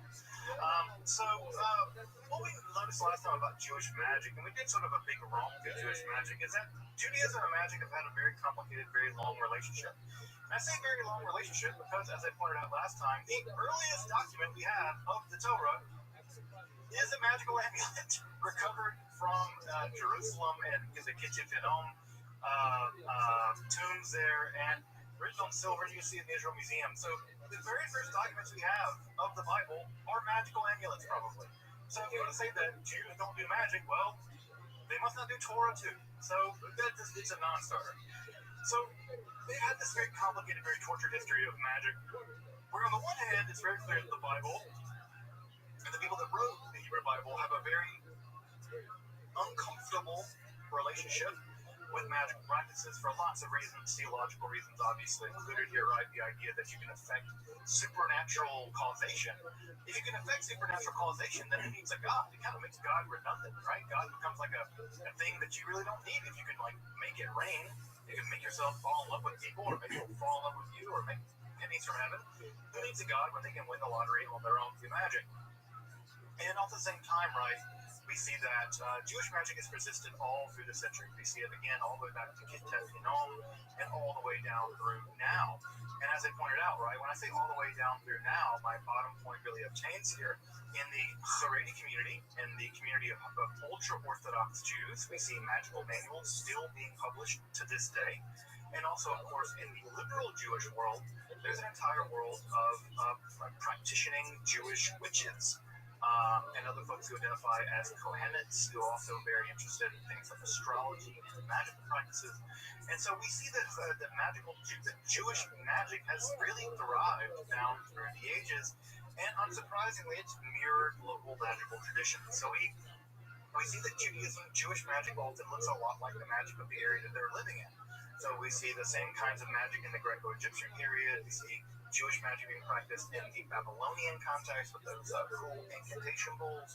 And then as we move through the Roman period and the European period, we're going to see that Jewish magic will often borrow from the local cultures, but also influence those cultures as well. And that will be especially true in the European context, where Jewish magic has had a disproportionate impact on the development of European magic. That's why if you ever see those magical squares, most books of magic, European non-Jewish books of magic, there's some Hebrew there, right? Well, it's not because they like Jews. They were perfectly happy to see Jews sent to whatever dreadful fate they were sent to. But they didn't know the Jews had secret powers, magical powers, and they were perfectly happy to use used them. As we saw, Jewish magic ran the gamut, right? It ran the gamut from curses, because everybody gets salty, right? Cursing people's like your thing, right? Divination, who doesn't want to have the future? Love magic, because who wants to go to sleep alone? But again, we should be careful, right? Love magic, consent is a value we have around here, and of course, love magic isn't about consent. We have grimoires, which are medieval Jewish spell books that contain a wide range of Jewish magical experiments. In fact, in medieval times, Al, you'll appreciate this, that the word experiment actually derives itself from the medieval Latin word for experimenta, which were magical spells. So the word experiment actually has its origin in the technical word for a magical operation. And the word experiment actually comes from that. So if you look at medieval magical manuals, they'll say an experiment for invisibility. And what's interesting, right, is that those invisibility spells would be tinkered with to try to make them work better or work at all. And so when modern science, that so-called new science, came along, they just adopted that language. And so it's interesting to see that, again, the boundary between magic and science early on is pretty vague sometimes. So we also see amulets, right? Amulets are devices used to cause various kinds of, either to receive positive energy from the stars, stellar influence, or repulse bad energy in the form of things like demons, Shaden. So we see amulets. Astrological magic was also very popular. Sefer Raziel HaMalach, the book you're looking at now on the screen, was a big part of angel magic, astrological magic. We have demon capturing bowls. We have the creation of living beings. We'll talk a lot about that tonight as we get into Sefer Yetzirah. The golem is probably the Jewish monster par excellence. I imagine most folks here have heard of the golem. Of course, that myth comes from the Sefer Yetzirah, which we'll talk about this evening at length. Of course, we also have angel summoning and the whole thing. So Jewish magic really ran the gamut. So again, what I really want to drive home about the process of Jewish magic is what I said last time, is that people who want to tell you that magic is Jewish and there's no such thing as Jewish magic, well, they got some archaeology to show them too.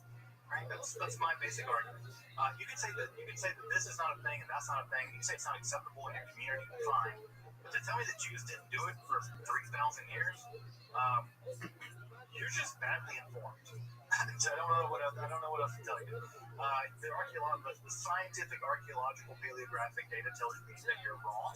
And if you want to just sort of put your fingers in the air and go, la, la, la, la, la, Jews didn't do this, well, have fun being wrong. Because it's very clear that Jews did.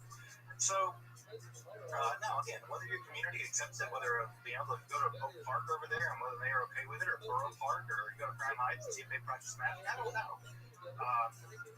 But probably, again, Menachem down the street, he's up 12 in the middle of the night doing some weird stuff. He might be up to some magic, right? And he wouldn't be that weird. And if you think about this from a historical perspective, so the fact that there are magicians, sorcerers operating in Jewish communities all over the world through history, any community that doesn't have one is probably the weirdo community.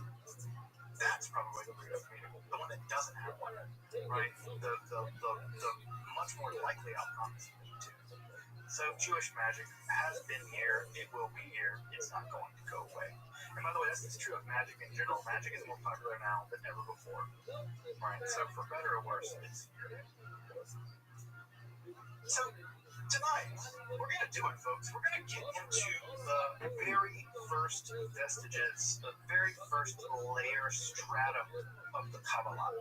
So we're going to do it. We're talking about this distinction between Jewish mysticism and Kabbalah. We're not going to hit that. We're going to begin to get into the world of Kabbalah. But to do that, we have to introduce things a little bit from a philosophical angle. And that's because while people often think of Kabbalah as a kind of mysticism, and people think of mysticism as somehow opposed to science or opposed to philosophy, those kinds of oppositions just did not exist in the late classical world, and they certainly didn't exist in the Middle Ages.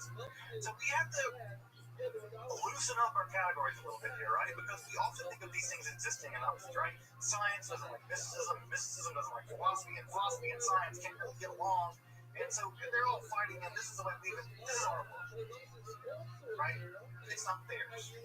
their world is a much different world than ours. And the first thing you have to do is kind of, take your modernity hat off and put a different hat on, whatever that hat is, wig or whatever.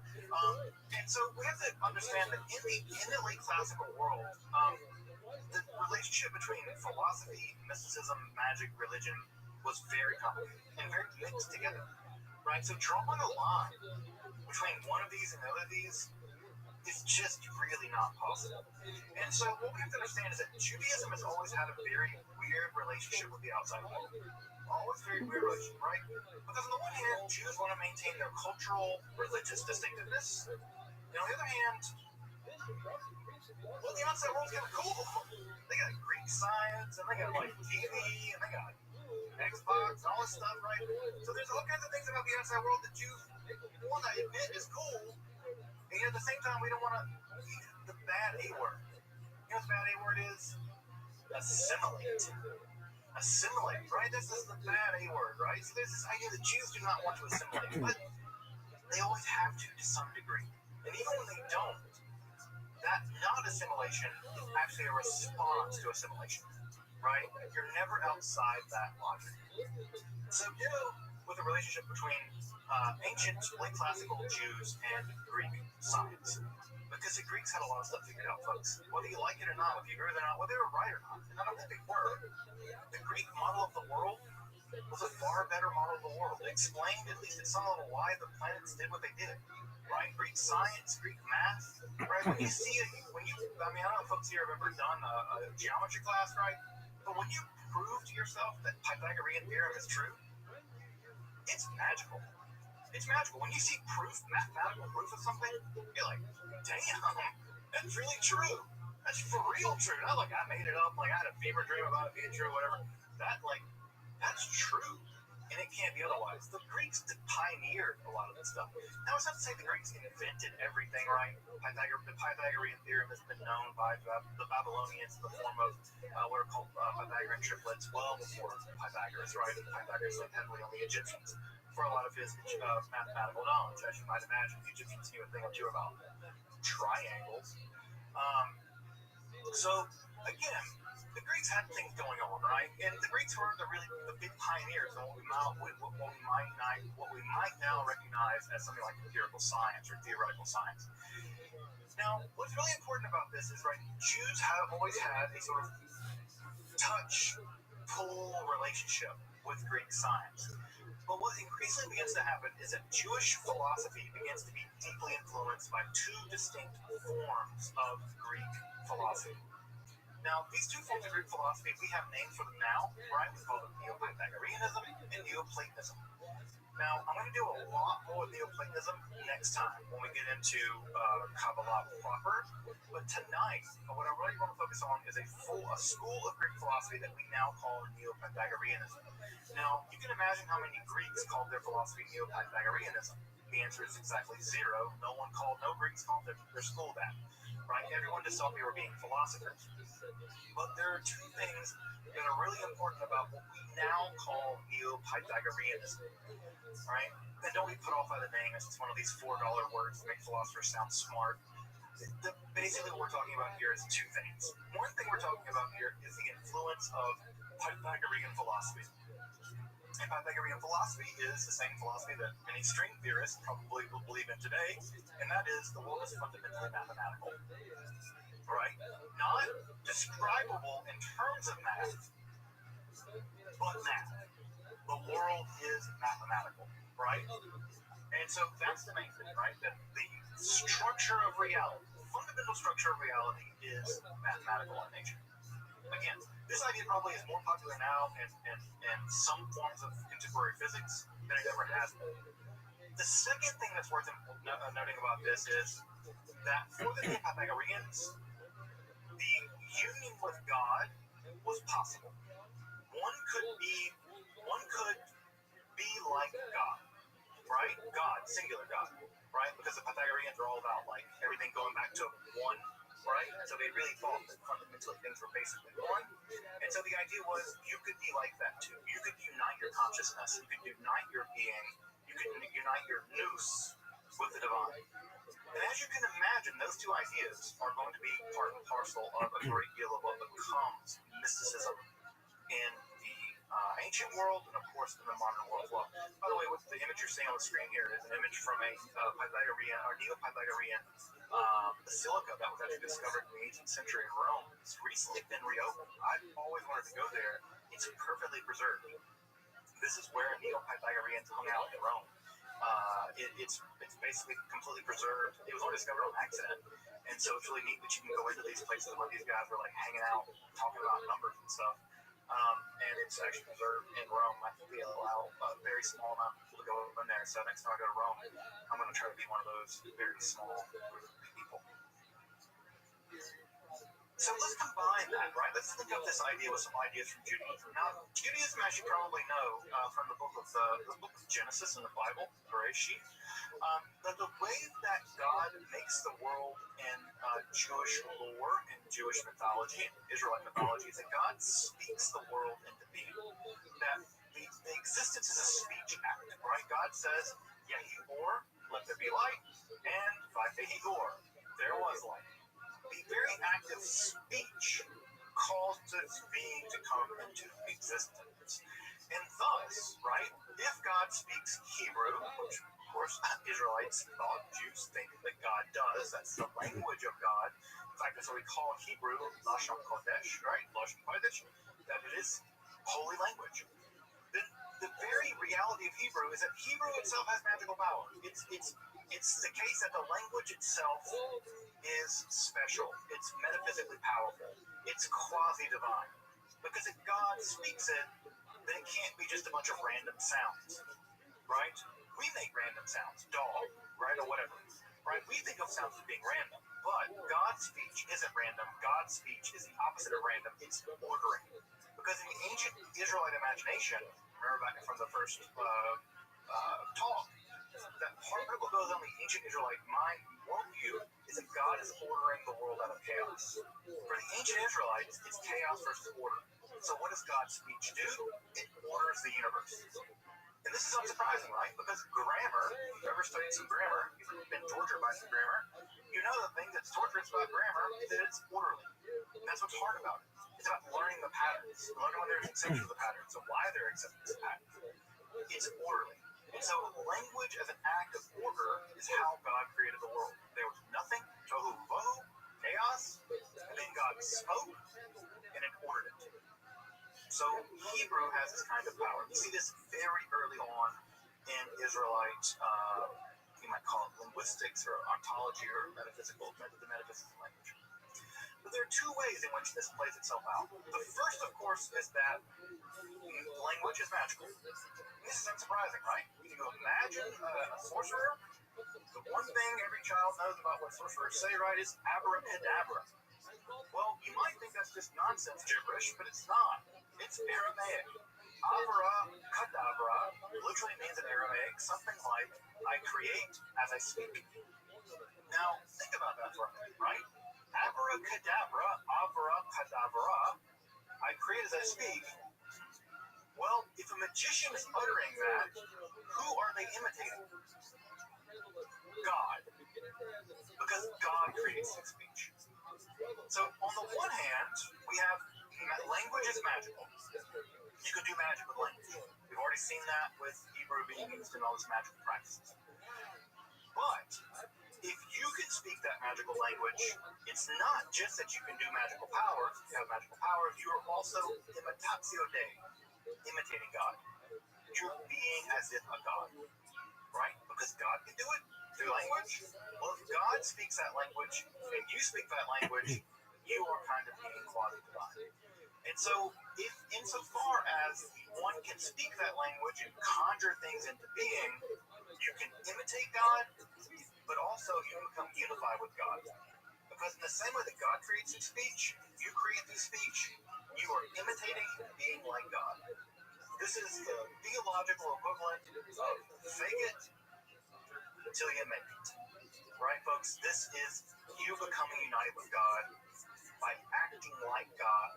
And by acting like God, one becomes unified with God. So you can see how this circuit is being closed, right? and how the role of Hebrew in Israelite theology and the role of Hebrew in the action of doing sort of mystical stuff, right, allows one to engage in this mystically powerful language. The image here to the left that you're seeing is from Abraham Abulafia, founder of the prophetic Kabbalah, that we'll get to in a couple of weeks. These are meditation wheels by which one can, in fact, change one's consciousness by, and by changing one's consciousness, I mean elevate one's consciousness to be unified with God via prophecy by meditating on specific words from manuscript of Abraham Abulafia, not written by him, but of one of his texts. We'll get to him in a couple of weeks. The first time we see this idea of imitating God by using language to create things is in the Babylonian Talmud. And this gets back to Al's point, right, where Al commented that on the one hand we have the rabbis and everyone else. Well, here's where I want to disrupt that, because in the Babylonian Talmud we have the rabbis doing the exact same, the thing that you said they did do, right? You wanted to draw a line, and here's what I'm saying: the line can't be drawn. So we have in the Babylonian Talmud in two different stories, which are probably mirroring each other, but being told by two different rabbis in Tractate Sanhedrin, where we have both Abaye and Rabbah, two very prominent rabbis, discussing death penalty cases, right? So Tractate Sanhedrin, as you may know from Babylonian Talmud, is all about death penalty cases. And one of the things that is a death penalty case is sorcery. You're not allowed to practice sorcery. And so what is constitutive of sorcery, right? So they say there's all kinds of things that are constitutive of sorcery, right? Well, creating illusions isn't. You're allowed to create illusions. This is the rabbinical idea that you can do stage magic. In fact, Yishuv, I think in modern Hebrew, actually indicates stage magic. Right? What is allowed? This is positively mind-boggling. Right? Such was formed by Rabbi Zena and Rabbi Shaya, who spent every Shabbos Eve in studying Hilchot Yetzirah. We'll talk about what this is in just a minute. By means of which they created a third grown calf and ate it. So they studied Hilchot Yetzirah, right? This literally means the doing of the Yetzirah, right? So if you want to have a book about the laws, like Hilchot Shabbat is how to practice Shabbat. It's the laws of Shabbat. Hilchot Yetzirah is the laws of formation. How you make something. Well, what did they do? They studied it, and on the eve of on Erev Shabbos, on Shabbat Eve, they created a third grown calf and they ate it for Shabbat. They made a calf. They made one. Rabbah said, and this is even more dramatic. Rabbah said that if the righteous desired it, they could create a world. Now, this translation is hiding something. This is a translation from Sefaria, but the actual translation in the Aramaic says they could create a world, just like God. They could create an olam. Now that is positively mind-blowing. That if you were righteous, you could create a world, right? But you have inequities, so you can't. Now, Rabbah created a man, right, and sent him to Rabbi Zerah. And Rabbi Zerah said to him, right, spoke to him and said, he received no answer, right? He was mute. And thereupon he said, you're a creature of the magicians. Actually, in Hebrew, Aramaic rather, it says, you're one of the company, right? Like, you're one of those guys, right? It's in Hebrew and Aramaic. It says, go back to the dust, right? And Rabbi Zenia and Rabbi Shah said, also spent studying Sefer Yetzirah, by means of which they created a third grown calf, and they ate it. So in the Babylonian Talmud, again, the central work of rabbinical Judaism, there is no more important book in rabbinical Judaism than Babylonian Talmud. We have rabbis making calves. So the distinction between what's magic and what's orthodox at this point has to be completely breaking down. Because I don't know about you, if I made a person right from dust and then sent them to you, you're gonna be like, well, if it ain't magic, you'll do it until magic gets here. Damn. Like, again, if making people ain't magic, I don't know what it is. So what we have in Babylonian Talmud is the idea that somehow they're studying some book, some text, and creating people. Now, again, the person's mute. There's no doubt about the fact that it's not a perfect person. They're mute, right? Which would have been thought of as a disability in the ancient world. Again, ancient ableism aside. What we have here is an image of creation by some kind of stuff. Further at Baruch 55 base, we have the idea that Bezalel was chosen by God to be the architect of the Mishkan, the tabernacle. Why?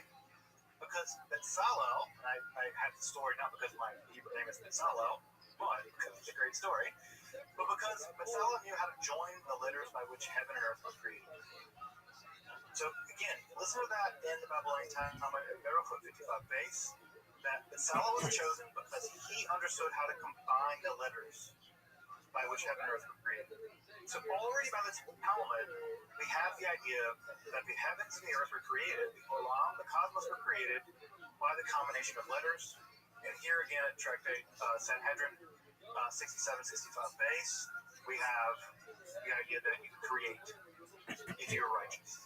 If you are righteous. I'm not that righteous, thank God. Now, what's this text? Right? What's this text? Sefer Yetzirah is, without a doubt, the most enigmatic and important book of Jewish mysticism prior to the Kabbalah.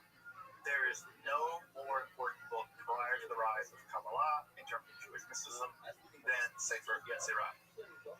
I'll go on to say also later, Sefer Yetzirah is canonical. It's scripture now.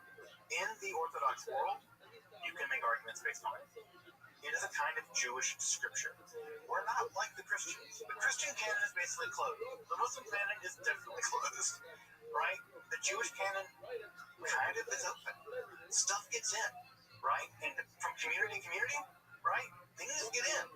And Sefer Yetzirah has certainly got in. I would consider it to be part of the Jewish canon, right along with the Bible and with the Babylonian Talmud and the Sefer Zohar, etc. What is it? What is the Sefer Yetzirah? It is a text produced sometime between 500 and 1,000 of the Common Era. It's very brief. It's only about 2,000 words long, and it's a speculative text describing the method by which God created the cosmos, or the Olam. I'm going to use the word Olam because I prefer to use cosmos. I think it has connotations that are a little bit maybe too modern. And when I say Olam would include all of the physical world we now know of, described by the standard model of particle physics with 25 particles, 4 forces. But the Olam is a much bigger angle about what that would include angels and demons and all kinds of cool stuff.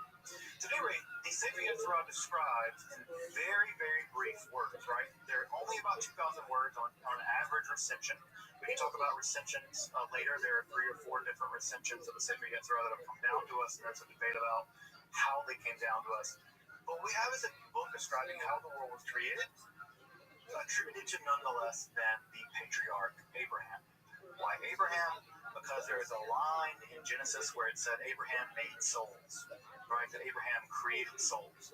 And the idea is that because Abraham could create souls, the only way he could have done that is if he had access to Sefer Yetzirah, and therefore that's proof for the traditional community at least that because Abraham could create souls, that he was also in command of the Sefer Yetzirah. Now, when was this book written down? The short answer is we have no idea. We just don't know. Sometime before 1,000 of the Common Era, right? Now, the debate goes that sometime between the 2nd century and the 11th century, 800 years or something. We don't know. It's very difficult to figure out where this book is written down. I tend to agree with Zahi Weiss, who I'll have his name and his book in the recommended readings at the end of the lecture tonight. I tend to agree with Zahi Weiss that it was produced in the 7th century, maybe the 8th century, but it doesn't really matter for the purpose of this class. So we're not going to get into the weeds about when it was written down. However, you may be interested in when it was published. Here on the left-hand side of the screen, you can see the first edition of Sefer Yetzirah published in Mantua, I think 1562. I could be wrong about that, but I think it was 1562 that was published in Mantua. But we have a first edition copy here. One of these copies, by the way, sells for about $60,000. So if you have $60,000 lying around, you want to buy me a gift.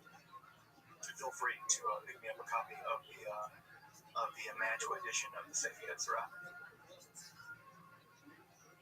So, what is the Sefer Yetzirah? As I said, right, it's a book describing how God made the world. Now, what's also important about the Sefer Yetzirah is it is the first time we hear the word Sephirot. Now, this is a word that, for folks familiar with Kabbalah, this is a word you probably haven't heard before, right? Sephirot is one of these words that is a mainstay in the world of Kabbalah. Now, there are two things that are important about this word Sephirot. The first thing that's important about this word is that no one knows what it means, right? The root of the word, the shortish of the word is SFR, which in typical language Hebrew means to count. Right? It just means to count. Now, if you want to make a verb, if you want to make a noun out of that, right, typically the noun would be mispar. And mispar actually does mean number. That's the Hebrew word for number. Mispar, misparim, right? It's a word for number. Well, the writer of this text doesn't go that route. They invent a new word that we have never seen before. And that new word they invent is sephirot. Now, what they do is they take the word sphira, and they add an oat to it, a feminine plural ending, and so we know it's in plural. What makes this word even more weird is that it's always accompanied in the Sefer Yetzirah with the term belima, the adjective belima.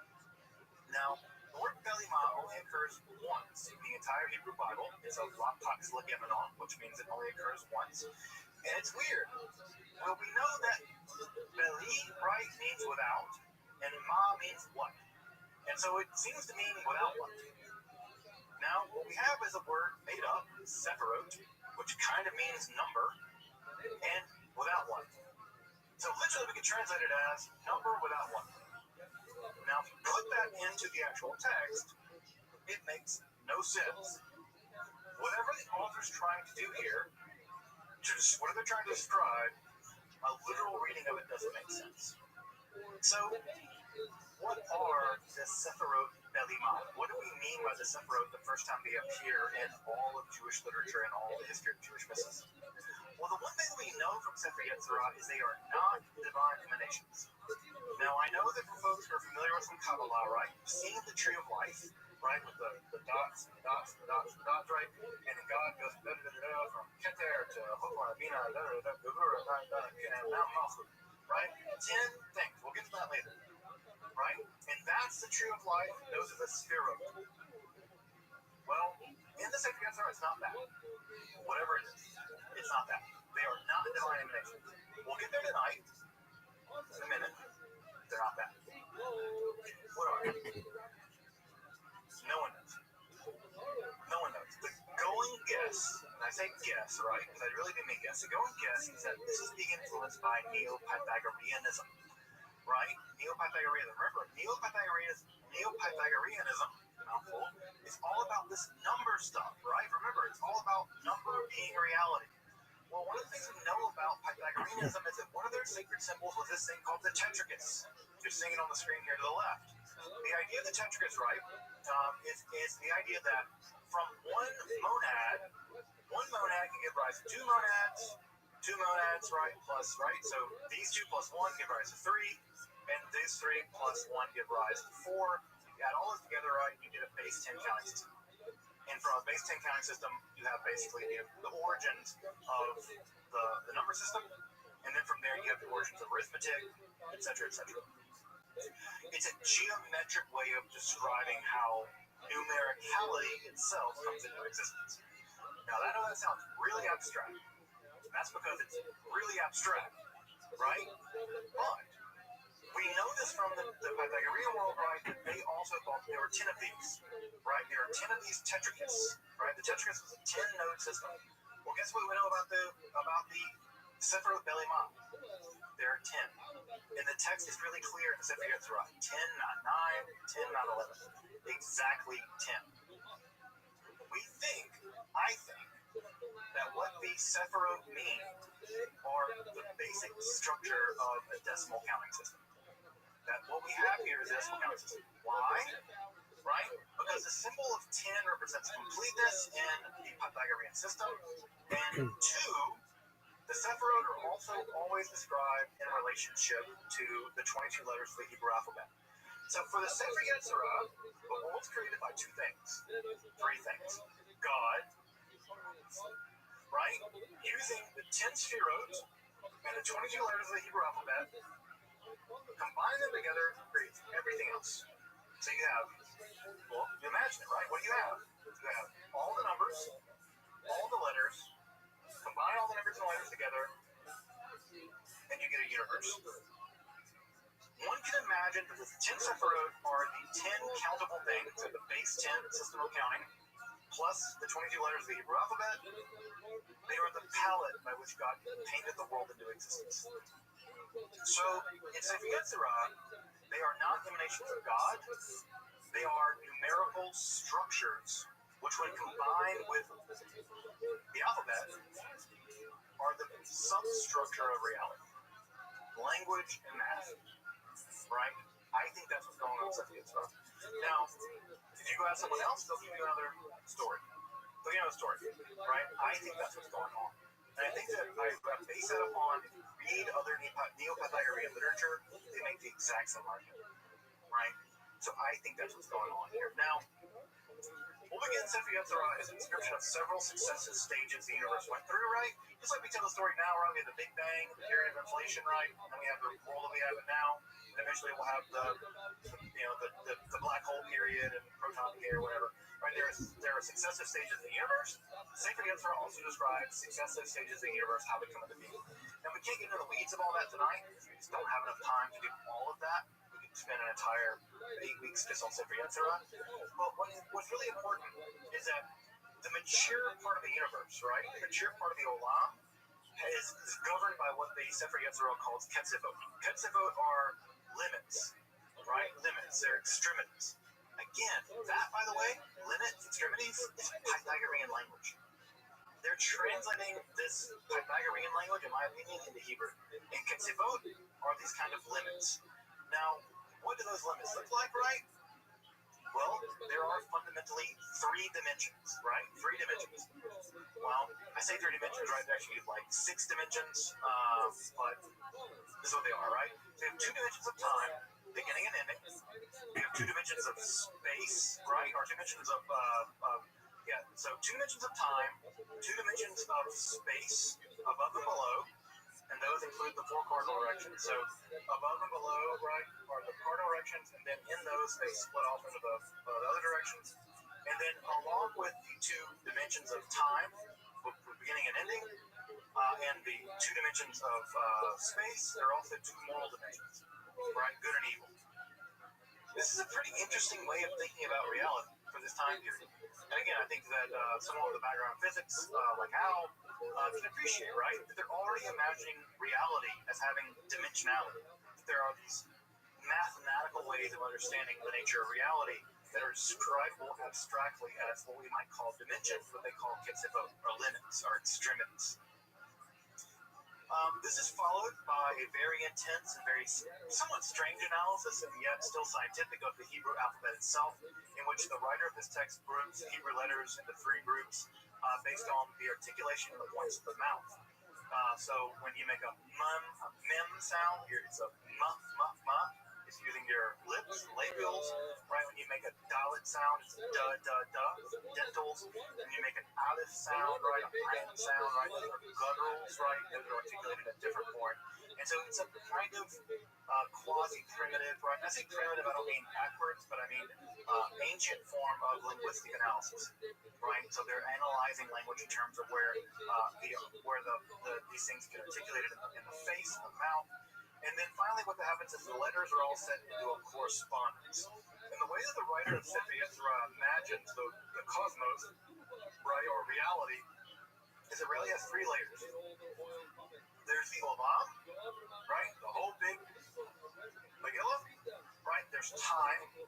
Time is the movement of the Olam, right? And there's the human being. And the human being is the center of it, right? Because they are something that exists, and they are moving through time. And so the human being, the nefesh, the soul, right, is the nexus of the cosmos and time, right? And so they understand this. So what you get in the Sefer Yetzirah is a very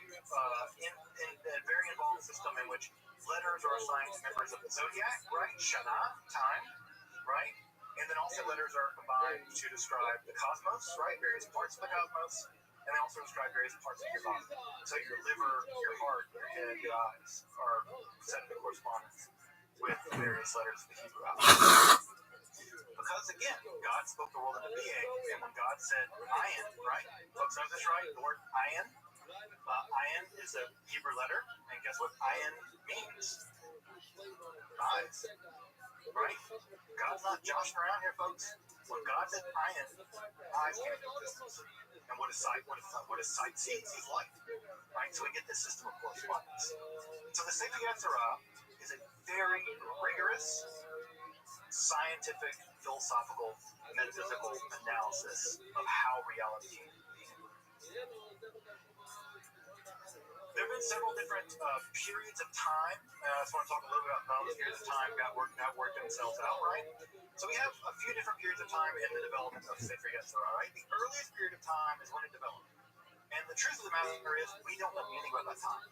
We don't know exactly when and how it was developed.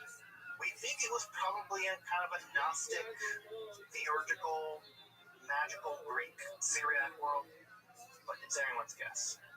The first time we see the Sefer Yetzirah emerge is in philosophical scientific commentaries in the 10th century, right? So the 10th through the 12th century, the leading Jewish minds at the time spent time writing commentaries on Sefer Yetzirah. And they did it to try to show how this accurately describes the fundamental structure of reality. Now, again, when the Saadia Gaon, just to give an example, right? The Saadia Gaon writes commentary on this. If the Saadia Gaon, the leading authority in all of the Jewish world at the time, feels the need to write commentary on this, well, by God, that's scripture, right? If he takes it seriously, you bet your ass you're going to take it seriously, right? And it's not just him. It's Danilo, it's all kinds of people. Barzilai, lots of people. So we have these scientific commentaries of the 10th through the 12th century. And then the book becomes magicalized. Because if it describes how God made the world, and if righteous people can make their own worlds, then this might be a roadmap to making our own stuff. And so it enters into its magical period, specifically in Europe with the Chassidei Ashkenaz in the 11th and 13th century, right? And then eventually it's synthesized into the Kabbalah in the 13th century, and eventually it makes its way into modernity. We'll get into a little bit more of this other more recent stuff in a bit. Now, of course, the Sefer Yetzirah is most heavily associated at the level of magic with the Golem. I'm sure most What's folks up, here have people? heard of the Golem. I've spent a lot Yo, of how time you talking living, about the pimp? Golem, but the Golem, of course, is part of No, I'm just chilling. What's good? Huh? What's good? Not much. Just chilling with my baby Glucky. Oh, okay, wow, that's cool. How'd you find out about me, big dog? Oh, I've been here for like a while. I just never be in the server. Okay, well, how'd you find out about me originally? I don't know. I guess I got drunk and I guess I found here. That's tight. Excellent. What's on your agenda for this week? To get drunk even more, to be honest. All right, you an alcoholic? No, I just want to get drunk because I want to get drunk. All right, what's your drink of choice, son? He isn't alcoholic. You said what? What's your drink of choice? Vodka, tequila, Hennessy. All right. Okay, any liquor that's liquor. What mixtures do you use? I don't do mixtures. I do straight out the bottle. That's an alcoholic, but that's cool.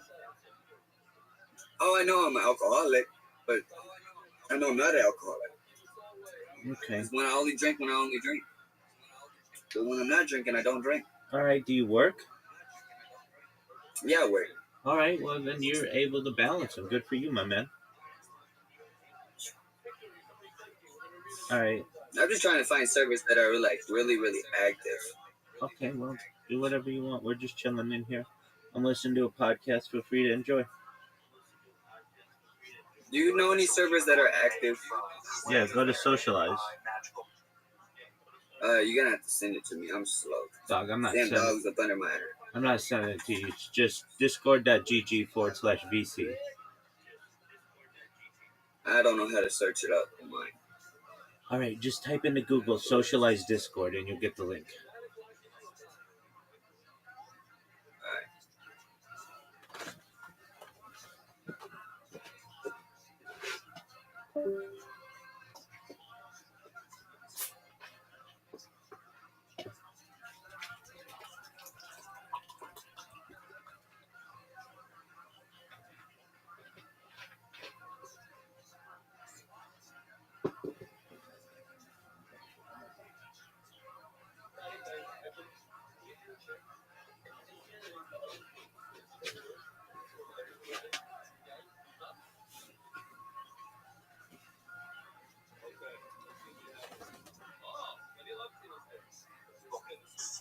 by techniques found in the Sefer Yetzirah. The earliest descriptions for the production of a golem were found primarily in the 12th century in the commentary on the Sefer Yetzirah written by Eliezer Verms, German Ashkenazi rabbi, and he writes how to create a golem using various kinds of magical techniques, meditation techniques primarily, combining letters with vowels over and over and over again in a form of mystical meditation, and one can transform clay into a human being through these mystical meditations. And so the golem becomes this sort of artificial human. By the way, the word golem actually does appear in the Hebrew Bible once, I think, to describe an unformed fetus. It's actually sort of a word for fetus in the Hebrew Bible. It's an entity that's not quite human and not quite not human, somewhere in between. That's why, by the way, in the Hebrew Bible, that if you kill someone, you're subject to the death penalty. But if in the middle of a fight, a man hits a woman who's pregnant and calls her a miscarry, he's not subject to the death penalty. Because the thing inside her is a golem, not a person, right? So the rabbis are actually very clear about what's a person, what's not. For them, unborn people, right, unborn entities are golems, not people. That's why there's a death penalty case in that matter. Which is something I think is weird. I don't know why more fundamentalist Christians and people don't really. They're all about reading the Bible, read the damn thing. Be about it. Don't talk about it. Be about it. Read the damn thing. So anyway, the golem, right, is how this idea came about, right? Because if God can make things and I can make things, well, I can use speech to make things too, and the golem becomes the quintessential legend for this. Now, you probably heard the golem of Prague, just as a myth-busting thing to ruin your night. The golem of Prague was invented by a 19th century German writer, non-Jewish German writer. It described the whole idea to the Maharal of Prague. The Maharal of Prague never made a golem. There was no golem legends prior to the 19th century in Prague. Now, don't go shouting that very loudly. You can go to Prague because they'll throw you out of a window. That's, Prague hospitality. Because they make a lot of money on tourism, on the whole golem thing. But the Maharal of Prague never made a golem. Never was interested in golems. If you read the Maharal of Prague's actual writings, he would have been very opposed to things like that. He was a pretty 10 and 2 by the book kind of legalist, actually. So that entire legend was invented in some ways by whole cloth. Although the Golem movie is very important, what's also interesting about the Golem movie, I'll just mention here just briefly, is that the Golem movie, as you have it, is actually a prequel. It's a prequel. The original Golem movie and the sequel have both been lost. They're lost movies, sadly. So if you ever go see the Golem movie that we have is a prequel to a movie that's been lost. And the sequel, which we also know was made, has also been lost. Two of these movies that, a lot of, as you may know, a lot of film back in the day was printed on things like nitrocellulose or whatever, like really, really combustible film. And, even a spark could burn the whole thing down. And so a lot of these movies were lost. So if you ever see the Golem, just know that you're watching a prequel to a movie that was very popular that was lost now. But the invention of an artificial humanoid.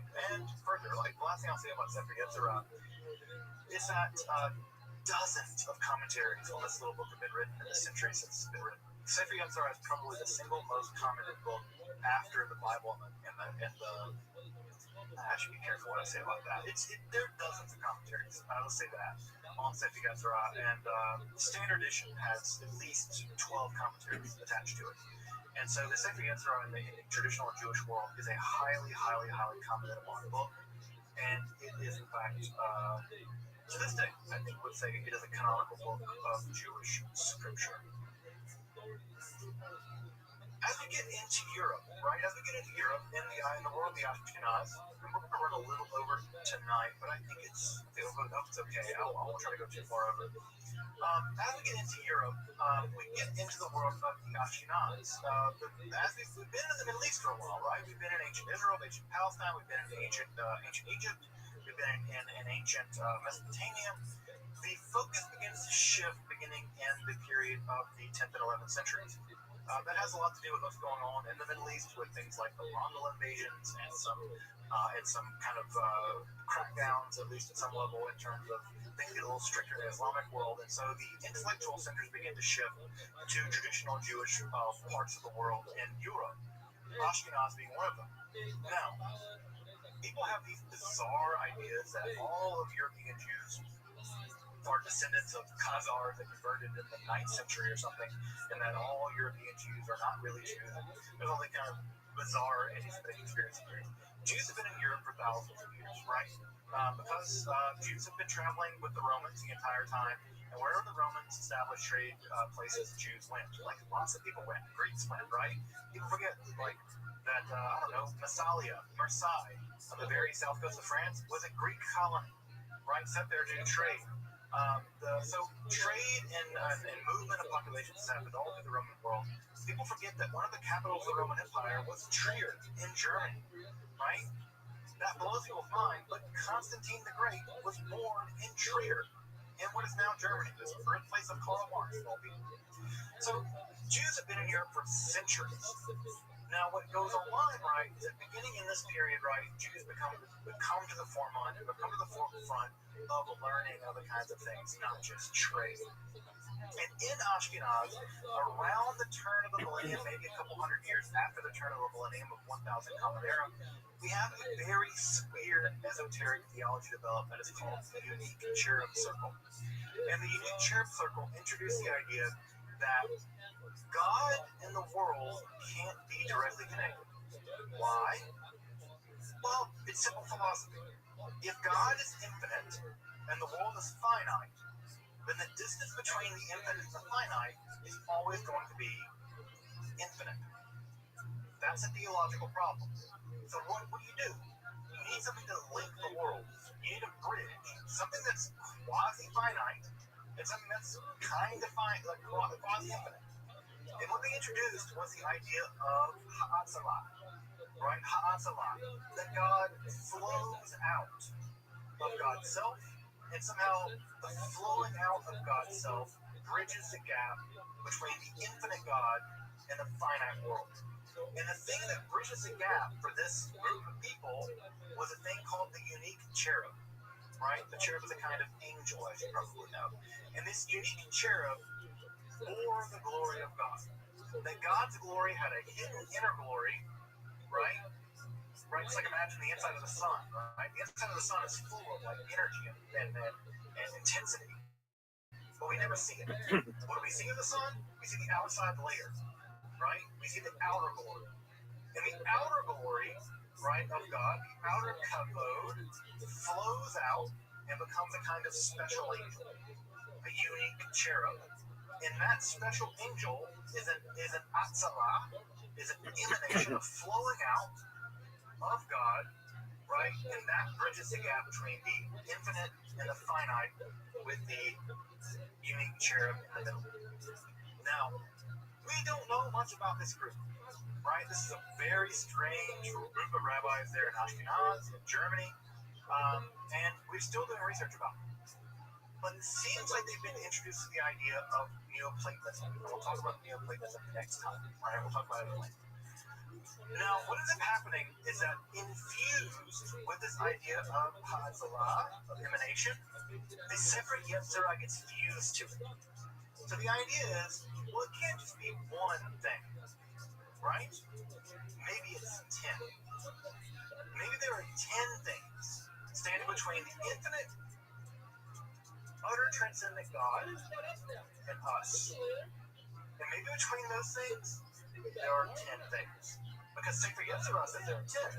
10 Sephirot Belimah, right? So maybe the ladder has 10 rungs. Maybe the ladder has 10 rungs. And that idea of the ladder having 10 rungs is taken up in the first Kabbalistic text of history, the Sefer Bahir. This is, folks, the first text of Kabbalah. If you want to start studying Kabbalah, this is the text you start with, the Sefer Bahir. This is the first printed version you see here on the left-hand side. This is a midrash, right? Midrashim are texts in which the Bible is used as a stepping stone, or diving board, better, right? To riff, right? Like, folks here like jazz, right? Do you like jazz, right? One of the things that you'll go to a jazz show, right? You know, Coltrane might start a riff, right?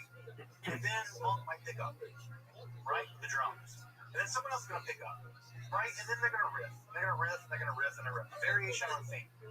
right? If you want to think about what Midrash is Jewish jazz. It's taking a riff and going with it, right? Commenting on it, legends, weird stuff, strange ideas, right? Don't read this, read that, turn the letters around backwards and read them that way, right? It's riffing, right? It's improvisation on these ideas. Midrash is Jewish jazz, right? So, what we get in the Sefer Bahir is a work of Jewish jazz, Midrash. It was very popular in the Middle Ages, right? But this Midrash is really interesting for a couple of reasons. One is because it's ascribed to a first century Jewish scholar, Nechunya ben Akana. Now, Nechunya ben Akana didn't write this, but it's ascribed to him to kind of give it a little gravitas. Further, what's also really important about this is it's very clear that whoever wrote this is doing some really, really interesting philosophical mysticism. They're riffing on this material that's on the Bible in a way we've never seen before. Now, did they make it all up? Were they part of a larger tradition? Was there a community of people doing this? This is just the one work that survived? We don't know, right? But what we do know is this text introduces the core concepts that become the foundation for the Kabbalah as we know it. Now, these midrashim inside of, there are 200 of these inside of the Sefer Bahir, they are not united in any stretch of the imagination. In fact, the story goes, right, is that the writer must have written them all down, and then the story is they threw them into the air, and ever how they landed, that's how they got edited together. The editing seems random, right? Now, there are passages that do seem contiguous, and then they kind of titter off into seemingly random commentaries. But there are a couple things that are very crucially important about Sefer Bahir. The first thing that's really crucially important is Sefer Bahir combines Sefer Yetzirah in the unique cherub circle. The Sefer Bahir says there are emanations of God, right? There's again, have you ever folks ever like boiled milk, right? Or like, you ever seen like go to a wedding where someone's pouring champagne over like one glass, and one glass sits on like two glasses, and two glasses sit on four glasses, right? They're pouring the champagne flows down all the glasses. Well, imagine like pouring the champagne, the bottle never got empty, right? That's what the Sephirot are. It's God pouring God's self out, but because God is infinite, God never becomes empty, and the world becomes full. Right? That's what the emanations are. So Sefer Bahir does two really important things in this respect. It combines the 10 Sephirot of the Sefer Yetzirah with the idea of emanations. It says, yes, God emanated in 10 forms, distinct forms. There are 10 distinct emanations, and it discusses them at length. Now, Kabbalah, as you probably know it, everyone knows it, if there's nothing else that makes Kabbalah, it's that. There are 10 emanations. They relate to each other. There are various aspects of God. God's mercy, God's judgment, God's glory, God's victory, God's beauty. Right? That's a core part of Kabbalah. We'll start getting to that stuff next time. Right? So that's the one thing, very important thing that Sefer Bahir does. It combines those two ideas into one system for the first time. Secondly, right, what Sefer Bahir does is it introduces the idea that God has a feminine form, the Shekhinah, right? Now, the idea of the Shekhinah goes all the way back to the Talmud, right? But never does God have a feminine form. It's just that the word Shekhinah is feminine grammar-wise. But in the Bahir, the Shekhinah is described as a lady, almost always in the same kind of language being used to describe other women in the medieval period. She's actually described as a matronita, right? It's a Latin term that becomes an important term in medieval court legal work. So God's presence in the world becomes feminized. Again, if you know nothing else about Kabbalah, you know that the Shekhinah is the feminine presence of God in the world. Lechadodi. Every time you've ever been to a Kabbalah Shabbat service, you've sung Lechadodi. It's all about welcoming the Shabbat bride, the Shabbat bride, who is God's feminine form. This Sophia appears for the first time in the Sefer Bahir. Right? And again, the language here is full of courtly language. We think this text is being written sometime in the early Middle Ages. Although there are people like Ronit who actually says it made Meroz, who says it made it in Babylon. It's really hard for me to tell. Frankly, those folks are such brilliant scholars that I'm just going to defer to their ingenuity. What's also important about the descriptions of the Shekinah in the Sefer Bahir is that she's almost always described in these really weird terms as an exile, that she came from the land of light, or that she's a princess from a faraway land. And scholars, at least of an earlier generation, and I think even some scholars now, and maybe even me, detect that in Gnostic literature, we'll talk maybe a little bit more about Gnostic literature in the Q&A afterwards. There's an idea in Gnostic literature, this is a form of heterodox religion that existed back in the ancient classical world, where that there's the incarnation of Sophia, wisdom, and she makes a mistake. And she creates this hideous ruler god who creates our physical world, and our physical world is a trap, right? But she's the incarnation of light and brilliance and wisdom, right? And she's always described as being from another world, right? And some people think, right, so especially in earlier generation of scholarship, maybe even some folks now think that the Sefer Bahir may continue forth a tradition or drag into the Middle Ages some Gnostic ideas. We can talk more about those later if folks are interested in those Gnostic ideas. But there seems to be some kind of quasi-Gnostic character to the Shekinah as she appears in the Sefer Bahir. The last couple things I'll say about the Sefer Bahir as we wrap up for the night is, one, the Sefer Bahir describes divine power as a kind of tree, right? It's a kind of fullness.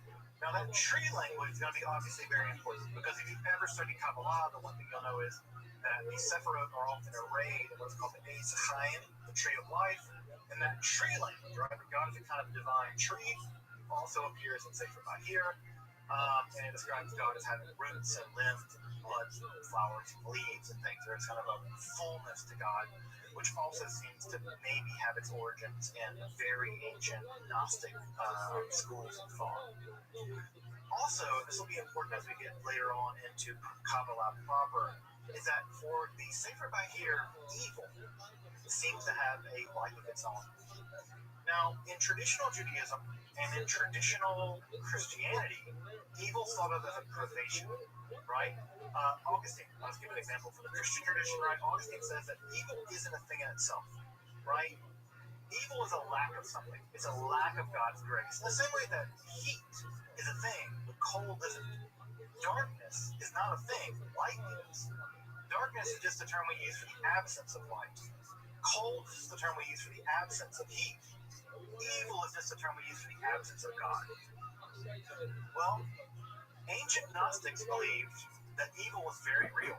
It had its own existence. And there are sections in the Sefer Bahir that say, yeah, evil existed on its own. It was out there all along. God kind of tamed it, but not quite. And what we'll see when we get into Proto-Kabbalah next time is that evil is going to be one of the overwhelmingly interesting things from a part of the Kabbalah. Where did evil come from? Because, as you might imagine, Jews living in Europe in the 13th century are going to deal with a lot of evil. And they're going to be very interested in where evil comes from. And the image that the traditional Kabbalists will use is the very image you're seeing here on the left. That evil is the sparks thrown off the anvil as God created the world. Right? Just as when you create a knife, you have to pound the steel. As you pound the steel, it throws off dross. Well, when God made the world, it threw off dross. And that dross, for the early Kabbalists, is evil. And it's always been here. It's always been here. And that image of the blacksmith hammering at the anvil will be an image we'll see repeatedly when we get into Kabbalah. Well, folks, we are there. We have now crossed the threshold from the Merkabah Hechalot world. We are now into the world of what I call the Proto-Kabbalah. Now, what I want to just reinforce as we wrap up for the night is that Kabbalah was not born all at once. As you can see, these ideas are developing. We We have the Sephiroth from the Sefer Yetzirah.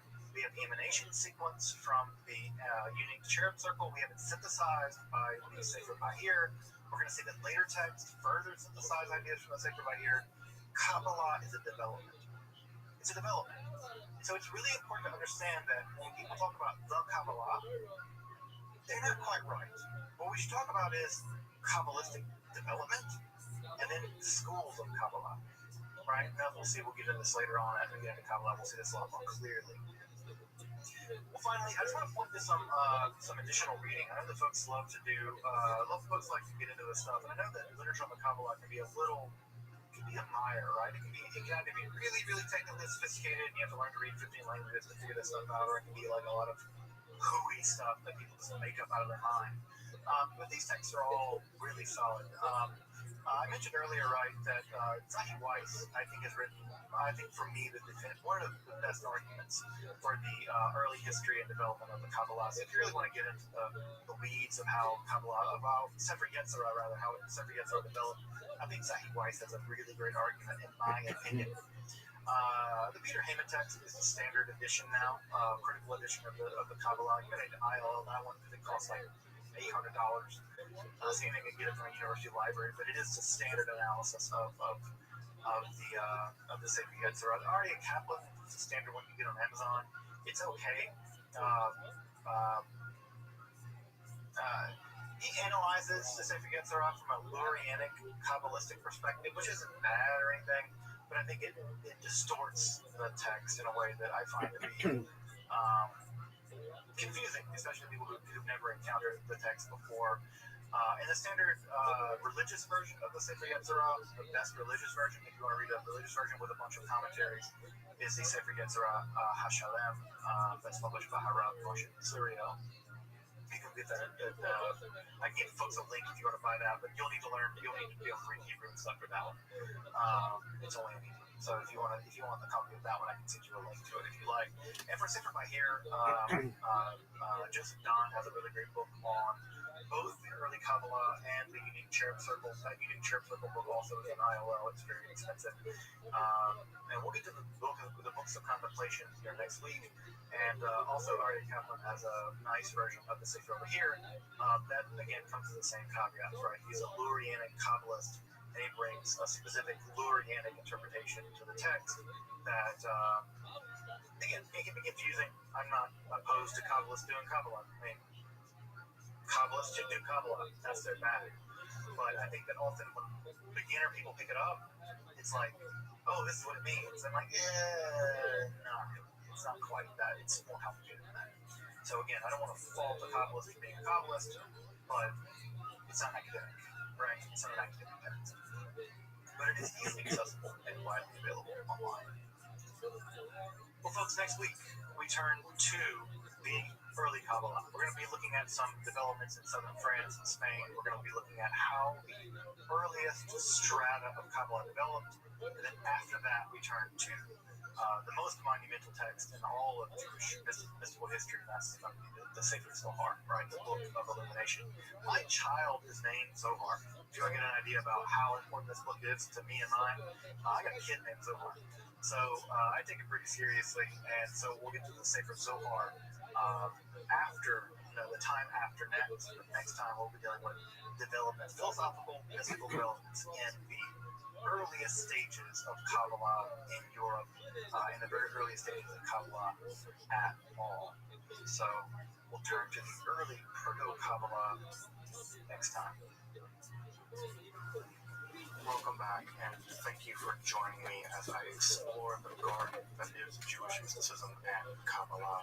Again, if you'd like to support my work of providing accessible, free, and scholarly content on topics like Kabbalah, alchemy, and the occult, along with magic and hermetic philosophy, consider supporting my work on Patreon, or perhaps with a one-time donation. You can find those links below.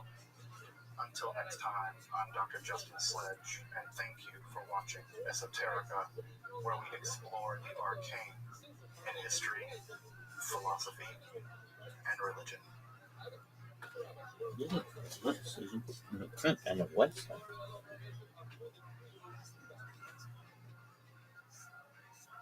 In reality,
Brendan isn't pretty extensive.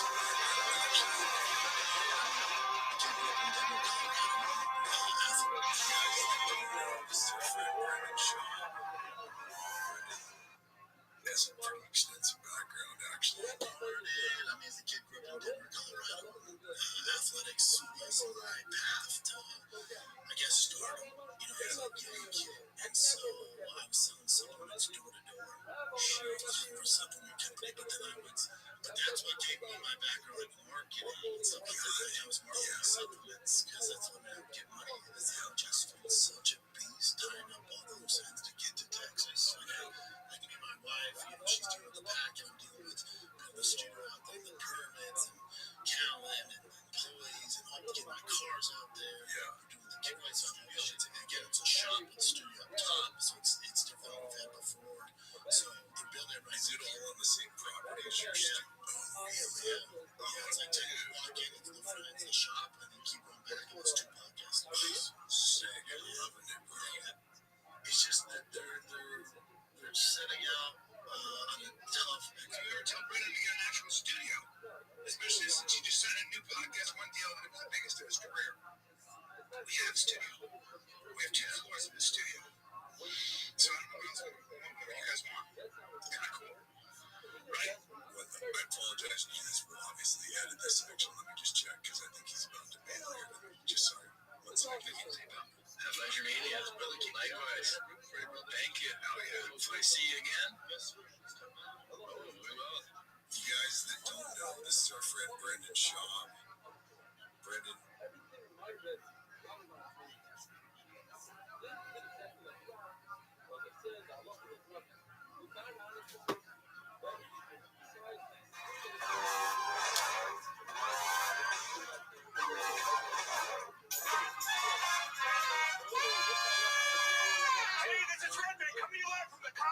Here in Austin, Texas, for a brand new episode of Kill Tony. Get up for Tony.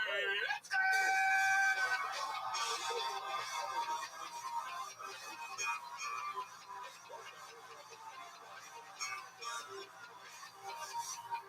Who's ready for the best fucking day of their lives, huh?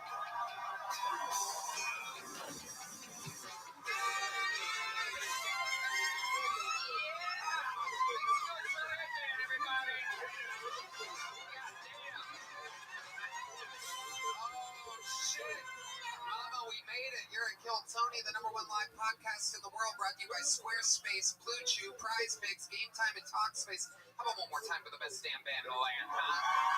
God damn, there's something else. Fernando Castillo, Carlos Sosa, and Raul Vallejo, Michael Gonzalez on the drums, Sean Greenberg on the guitar tonight, John Dees on the keys, and this right here is the undeniable D Madness on the bass guitar. Oh my God. We have such a fun show lined up. Before we get started, here's a little bit more from the amazing sponsors that made it all possible. The Sunset Strip Comedy Club in Austin, Texas is now open. Check out Red Band's secret show every Thursday. Go to sunsetstripatx.com for tickets.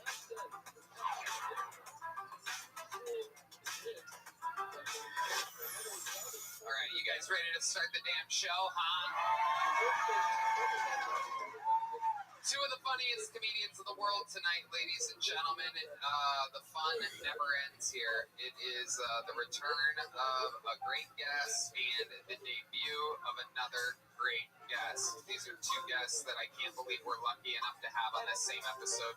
We're about to have so much goddamn fun as I introduce to you two of the best. It's Ian Bagg and Tyler Fischer.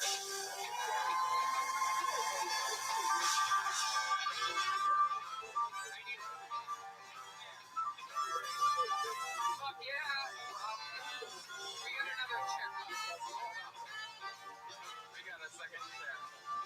Wait to the people. You threw your shit out already? So fast. There's a chair. Fuck yeah. One more time for Ian Bagg and Tyler Fischer. They're on tour. IanBagg.com, TylerFischer.com. We're going to have a lot of fun tonight. Welcome.